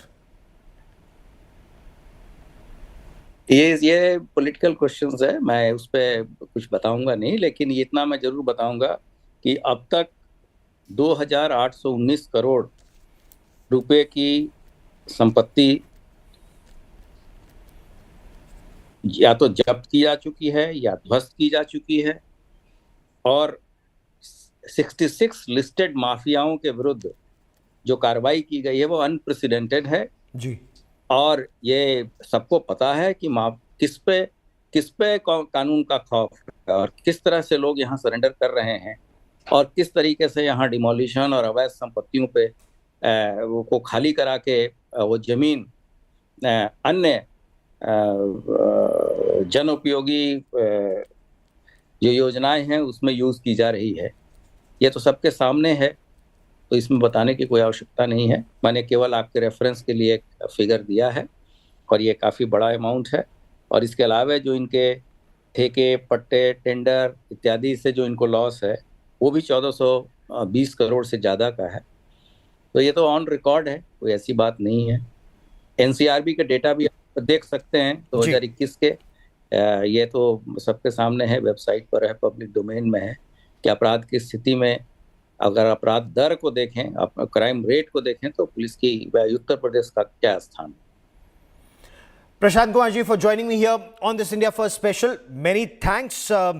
2,811 crore property worth this amount has either been confiscated or destroyed of the mafia. That's what the police are saying. But let me now throw this open for a wider discussion. Joining me on the show, Subrat Pathak is BJP MP Lok Sabha from Kannauj. Ghanshyam Tiwari represents the Samajwadi Party. Also with me, as always, a privilege to have Dr. Vikram Singh, former Director General of the Uttar Pradesh Police. But Ghanshyam Tiwari, I want to begin by asking you. Yogi Adityanath said, मिट्टी में मिला देंगे mafia को. Vipaksh, the opposition says that Mafia have no fear. But has that statement now been proven wrong with this operation, sir? Good evening, Gaurav, to you, my fellow co-panelists and the viewers. BJP has the infamy for the first time ever of having more than 100 members of parliament who have criminal charges. Adityanath ji's government and BJP in Uttar Pradesh has the infamy of having more than 100 MLAs with criminal charges. And you can count the number of MLAs with serious criminal charges. On 20th August 2020, a letter by Devmani Dwivedi, which was later dismissed, went viral that named over so one that was dismissed, two that's not central to my question. Sir, allow me to complete. Sir, my time is very limited. I know.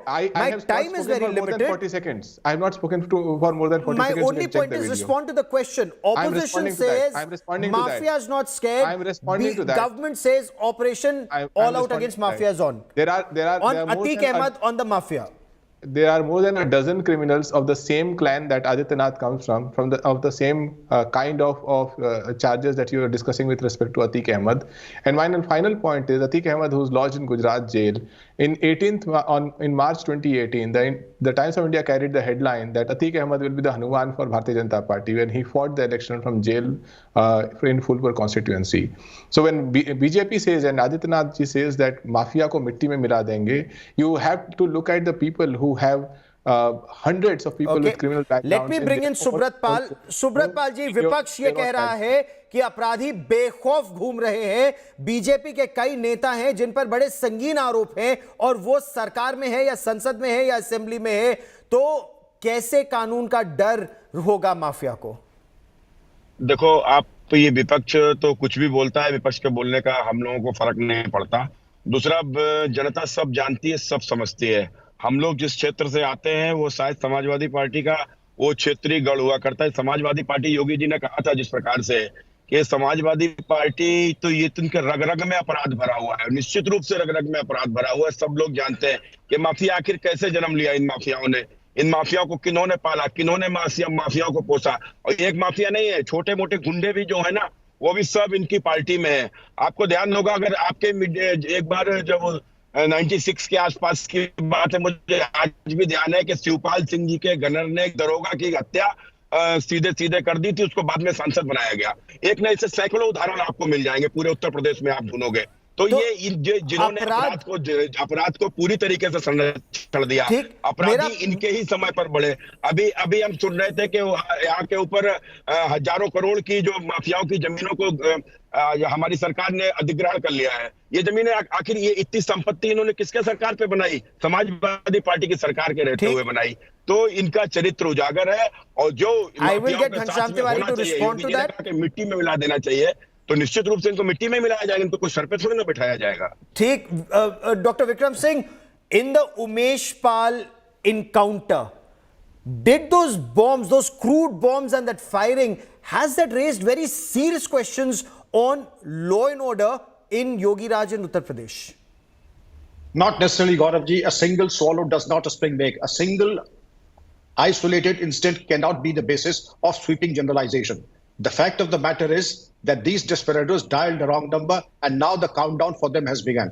You've seen within 72 hours of the bold announcement by Yogi Adityanath ji, Arbaaz has been accounted for, and the other person has been arrested from the boarding house in the Allahabad University. Now it's only a matter of time. I can tell you what is the road ahead will be.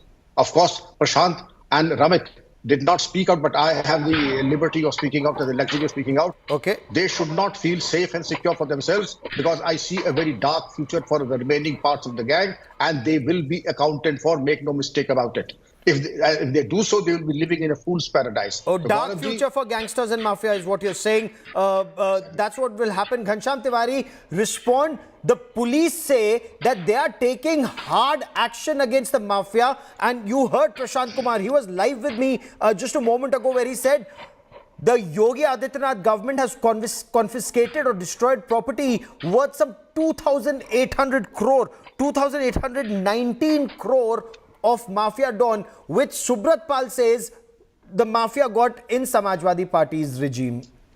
देखिए, तानाशाही एनआरकी को celebrate नहीं करना चाहिए, क्योंकि सुब्रत पाठक हिंदी में बोले, मैं हिंदी में जवाब देता हूं। जी। जहां मुख्यमंत्री के ऊपर लगभग 20 साल तक मर्डर चार्ज रहा हो, उप मुख्यमंत्री के ऊपर एक से एक क्रिमिनल चार्जेस रहे हों, वो लोग यहां आकर के क्राइम पर भाषण दें और बोले कि सारे गुंडे एक ही तरफ से आए, जब उनके 100 से अधिक एमएलए, 100 से अधिक एमपी के ऊपर क्रिमिनल चार्जेस हों। और जहां तक इसको सेलिब्रेट किया जा रहा है कि किसी का एनकाउंटर कर दिया गया, जहां पुलिस इंस्पेक्टर से लेकर एसपी तक को फरार होना पड़ा है इन्हीं तरह की चीजों के लिए, और जहां दीक्षित परिवार के बेटे को ठंड में इसी पुलिस ने नंगा किया और बाद में उनकी पत्नी को और उनकी बेटी को जलता हुआ उसी बुलडोजर से इसमें स्वाहा करके जलता हुआ छोड़ गए। ये डरपोक लोग हैं, कमजोर को मार करके अपनी पीठ थपथपाते हैं। और उन नहीं, तो आप क्या कह रहे हैं? अरबाज कमजोर था, अरबाज कमजोर था या सदाकत कमजोर था? किसके पक्ष में आप बोल रहे हैं? कौन कमजोर था? क्योंकि मेरा प्रश्न आज की डिबेट पर है, मैं बहुत स्पेसिफिक अपनी डिबेट कर रहा हूं। मैं बहुत स्पेसिफिक पूछ रहा हूं। आपने विक्रम सिंह जी को नहीं टोका, आपने सुब्रत पाठक को नहीं टोका, क्योंकि वो विषय पर बोल रहे हैं, क्योंकि वो विषय पर बोल रहे हैं। अगर आपको ये बात नहीं समझ में आई इतनी साधारण सी सरल भाषा में कि दीक्षित परिवार कमजोर था, तो यानी कि आपके सोचने का तरीका अलग है। एक परिवार को एक सरकार जाती है, बुलडोजर चढ़ाती है, जलता हुआ छोड़ के चली आती है, उसके बेटे को वही पुलिस नंगा करती है। क्या ये अपराध है? क्या विक्रम सिंह जी इसकी निंदा करेंगे? विक्रम सिंह जी उत्तर देना चाहते हैं। चलिए, आपने विक्रम सिंह जी का जिक्र किया, विक्रम सिंह जी उत्तर दीजिए, क्योंकि मेरी डिबेट आज की बहुत स्पेसिफिक इस एनकाउंटर पर है। उस पर क्या समाजवादी पार्टी बच रही है और मुद्दे उछाल कर? लेकिन चलिए, विक्रम सिंह जी उत्तर देना चाहते हैं। विक्रम जी उत्तर देना चाहते हैं। जो सरकार स्वयं अपराधियों only Vikram Singh, nobody is derailing my debate. Only Vikram Singh, respond. अपराध को मिट्टी में नहीं मिला सकते। Can we get, yes, Vikram Singh ji respond. Ghanshyam ji, let him cast the first stone who has not sinned before. लड़के हैं, लड़कों से गलती हो जाती है. Taking cases of the anti-national elements, the Indian Mujahideen, bombast. It was only when the High Court gave a dressing down to the then government that why don't you recommend them for a Padma Vibhushan? Only then they came back to their senses. Let us not talk of the past. Let us not talk or indulge in euphemism. दिखाइए अभी इस समय जरूर दिखाइए, उनको भी दिखाइए, घनश्याम तिवारी को भी दिखाइए। बिना तर्क के बहस नहीं होती है। बिना तर्क के बहस कौन कर रहा है, यही मैं बताने का प्रयास कर रहा हूं ताकि आपको भी पता चले। ऑडियो डाउन रखिए और विक्रम सिंह जी की बात चलने दीजिए। There is zero tolerance to mafia and crime and criminality, and therefore it is incongruous even to talk of a soft corner for the mafia and the crime syndicates now, which was the case earlier. Fair enough. Subrat Pathak ji, इस बात का उत्तर दीजिए कि कमजोर की को पर वार करके आपकी सरकार अपनी पीठ थपथपा रही है, यह समाजवादी पार्टी का आरोप है। देखो, ये विकास दुबे कमजोर नहीं था, अपराधी था, पहुंच गया। मुख्तार अंसारी कमजोर नहीं था, कितना बड़ा अपराधी था क्या सबको पता है। अतीक अहमद कितना बड़ा अपराधी है ये भी सबको पता है। तो कुल मिलाकर हमारी सरकार ने बिल्कुल तय किया है कि इस नए उत्तर प्रदेश में अपराध के लिए कोई स्थान नहीं है, और जो भी अपराध करेगा उसको उसके अंजाम तक पहुंचाएंगे, और वो अपने अंजाम तक पहुंच रहा है। और निश्चित रूप से सरकार की यही मंशा है। और रही बात कमजोरों की, तो सरकार ये शोषित वंचित गरीबों ने सरकार बनाई है, और ये उन्हीं कमजोरों की सरकार है। तो इसलिए अब कोई एकाध घटना होती है तो निश्चित रूप से यदि कहीं के ऊपर गलत हुआ है तो उसके ऊपर भी कार्रवाई होगी। जो जिस घटना की ये बात कर रहे हो तो उसमें भी शायद बड़े बड़े लोग जेलों के भीतर हैं, और किसी को भी नहीं बख्शा जाएगा। जो कानून अपने हाथ में लेगा, Dr. Vikram Singh, I want to give the last word to you. And I want to stay on the issue right now. The fact that these Asad Ahmad is in the eye of a storm, he's still at large. The fact that shooters are still at large. Is there a big problem that is being brushed under the carpet right now? So maybe the driver has been killed in an encounter, maybe some conspirator has been arrested, but the shooters and the main conspirators are still out of the reach of the police, sir. I can well understand the sense of urgency, and rightfully so, Gaurav ji. We are all impatient that the others should be accounted for. But rest assured, the police is not on the track and in hot pursuit.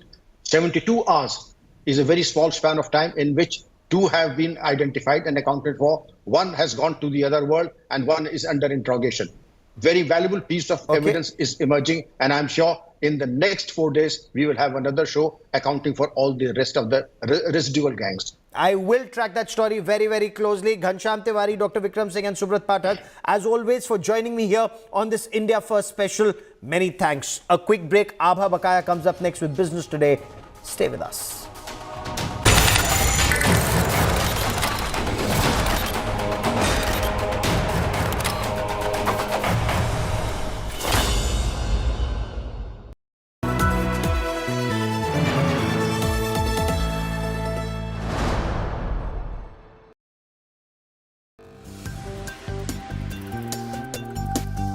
All successful people worked hard, nothing comes easily.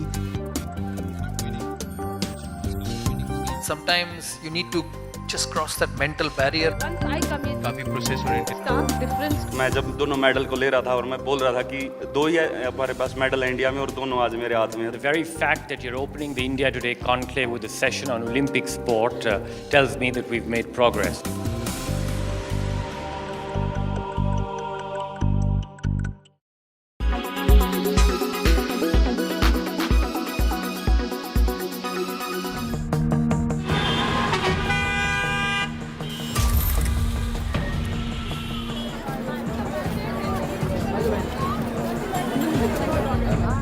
Sharp stabbing pain at the back of neck, constant headache, excessive sleepiness. Many of us are only starting to discover what stress is doing to our bodies. This is the most embarrassing day of my life, isn't it? Few years ago, ABC News anchor Dan Harris had a panic attack on air. I knew with rock solid certainty. Have you ever felt like Dan? Anxious, breathless, and a sense of panic. Just panicky for no good reason. Well, the culprit really is stress here. Yet people do not recognize stress as a problem until it begins to tell on them. When there is more than the normal tolerable stress, then all these factors, high cholesterol, high sugar which is produced, high blood pressure, increased heart rate, and the spasm of the arteries of the heart also lay a foundation for developing heart blockages. Doctors say the curtains have scarcely come down on the COVID pandemic, then India seems to be in the grip of another epidemic, a silent one at that, brought on by stress. In a survey of 10,000 Indians conducted in December 2020 by the Center of Healing, a mental health service platform based in Delhi, 74% of the respondents reported stress and 88% anxiety. Nearly 70% of the therapists surveyed documented an increase in the number of patient visits. 55% said there had been an increase in first-time clients after the pandemic. Stress is no stranger to humankind. It is perhaps as old as existence itself. The human body is primed both to recognize it and to deal with it through a combination of responses that make up what is called the flee or fight mechanism. It is the overreaction to stress where things start to go wrong. Small amount of stress is very good to keep you motivated, to keep trying to achieve things which make you happy. But then beyond that, stress always brings down your performance, prevents you from enjoying life. Find a balance between your work and your personal life. Then the second thing is you should always plan some short vacations in the year and some good long vacations where you're out with your family. Third is that indulging in sports activities is a great stress buster. It gives you exercise as well as a mental relaxation.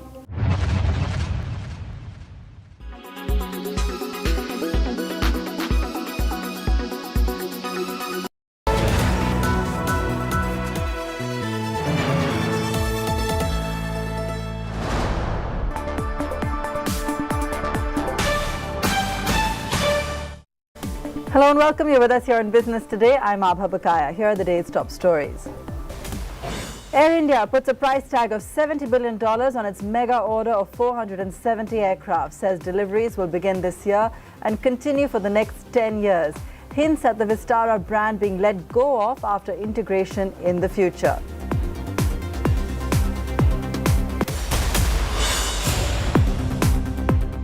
SpiceJet jumps 5% in trade after selling 7.5% stake to Carlyle Aviation Partners, restructures outstanding dues as equity shares, deal to clear $100 million in debt, airline to raise $25 billion via QIPs.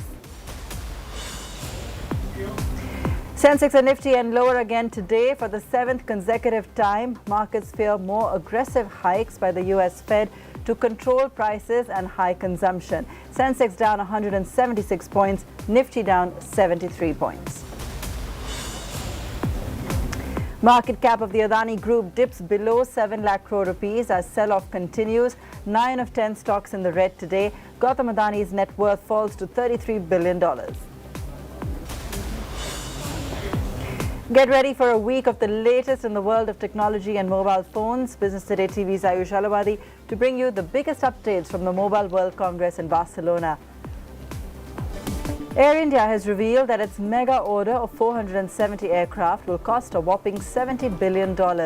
Addressing a press conference, its CEO Campbell Wilson said that the Tata-owned airline will be funding the deal with internal cash flows along with equity and sale and leaseback. Wilson also talked about the proposed Air India and Vistara merger and the future plans for the Maharaja. The integration of Air India and Vistara needs to go through a regulatory approval process. There are 3 steps to that process. One is competition clearance. The second is from a DGCA regulatory aviation perspective. And the third is obviously the merger of the 2 companies. We are in the process of the first phase, seeking competition clearance.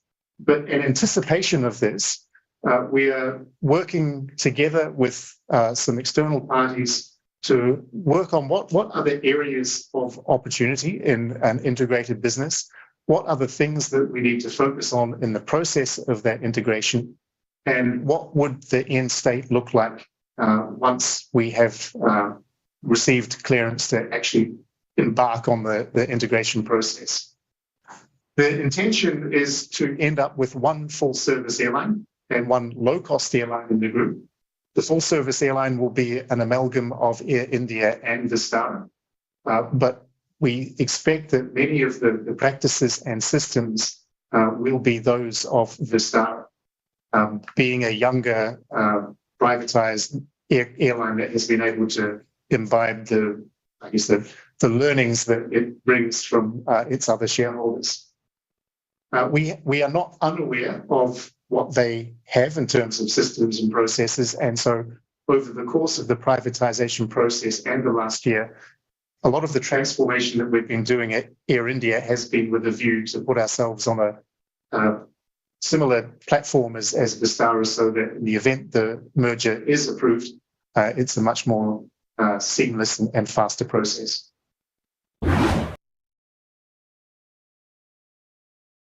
I think there is certainly there's a desire to carry forward the heritage of both erstwhile Air India and Vistara into the new Air India. Quite the form in which that Vistara component takes, we're still working through. Vistara clearly has achieved a lot of success and very strong recognition and respect in the Indian market.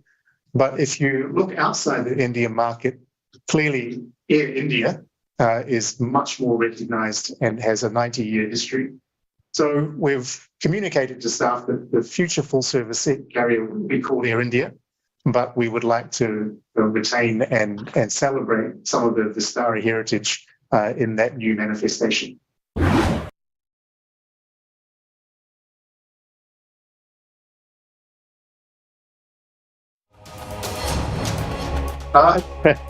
If you take the firm aircraft and you take the numbers that are published on the manufacturer's website, it is around $70 billion US. The Maharaja is one of the many, many assets that Air India has as a consequence of its 90 years of history. It is clearly something that we would like to retain and something that we want to be part of the future Air India. We're still working through how exactly it might be involved and how it might be used. It is very well known and beloved in India and amongst the TX. It is not especially well known outside of that, and clearly we need to appeal to the broader market as well. So suffice it to say, it will be part of our future. Exactly how it will be part of the future, I think we'll let time tell. Look and feel might be. As I say, there's a long history of that we want to respect and carry forward. There's also that we would like to include some heritage of. And so there is the new India. We need to be a forward-looking airline, a forward-looking business that respects the past, but also looks at the future too. We're going to be proudly Indian. We're going to proudly represent India. And so I think as we transform this airline from top to bottom, we also consider the brand transformation and how we represent it on the world stage. So work in progress. So there are three phases involved in this. The third and final phase is the new aircraft purchase, so I won't cover that. We've already talked about it. The immediate phase has been replacement of seats, curtains, carpet, seat cushions, fixing the seats that have been broken, fixing the in-flight entertainment systems that are not working. And that is, in some respects, nearly complete. Seats, curtains, cushions is nearly complete. That will finish probably in May. Getting the business class in-flight entertainment back up and running is basically complete. And repairing the seats is still work in progress. So fair to say that we've made good strides from where we were, but we're not quite where we would like to be. During the course of this year, we'll be able to complete that process, hopefully by the middle of the year. In parallel, we've leased in a number of aircraft. You've already seen 5 formerly Delta 777s leased in. They've got essentially a brand new product. And we have 6 A350s coming in later this year with also a brand new product. The refurbishment of our existing wide-body aircraft, which is the complete replacement of all of the seats and all of the in-flight entertainment system and replacement with brand new latest generation product, the process is already kicked off. We have committed $400 million to that. and the engineering and regulatory work is well underway. That needs to be followed by the production of these new seats, and we should see the first aircraft enter service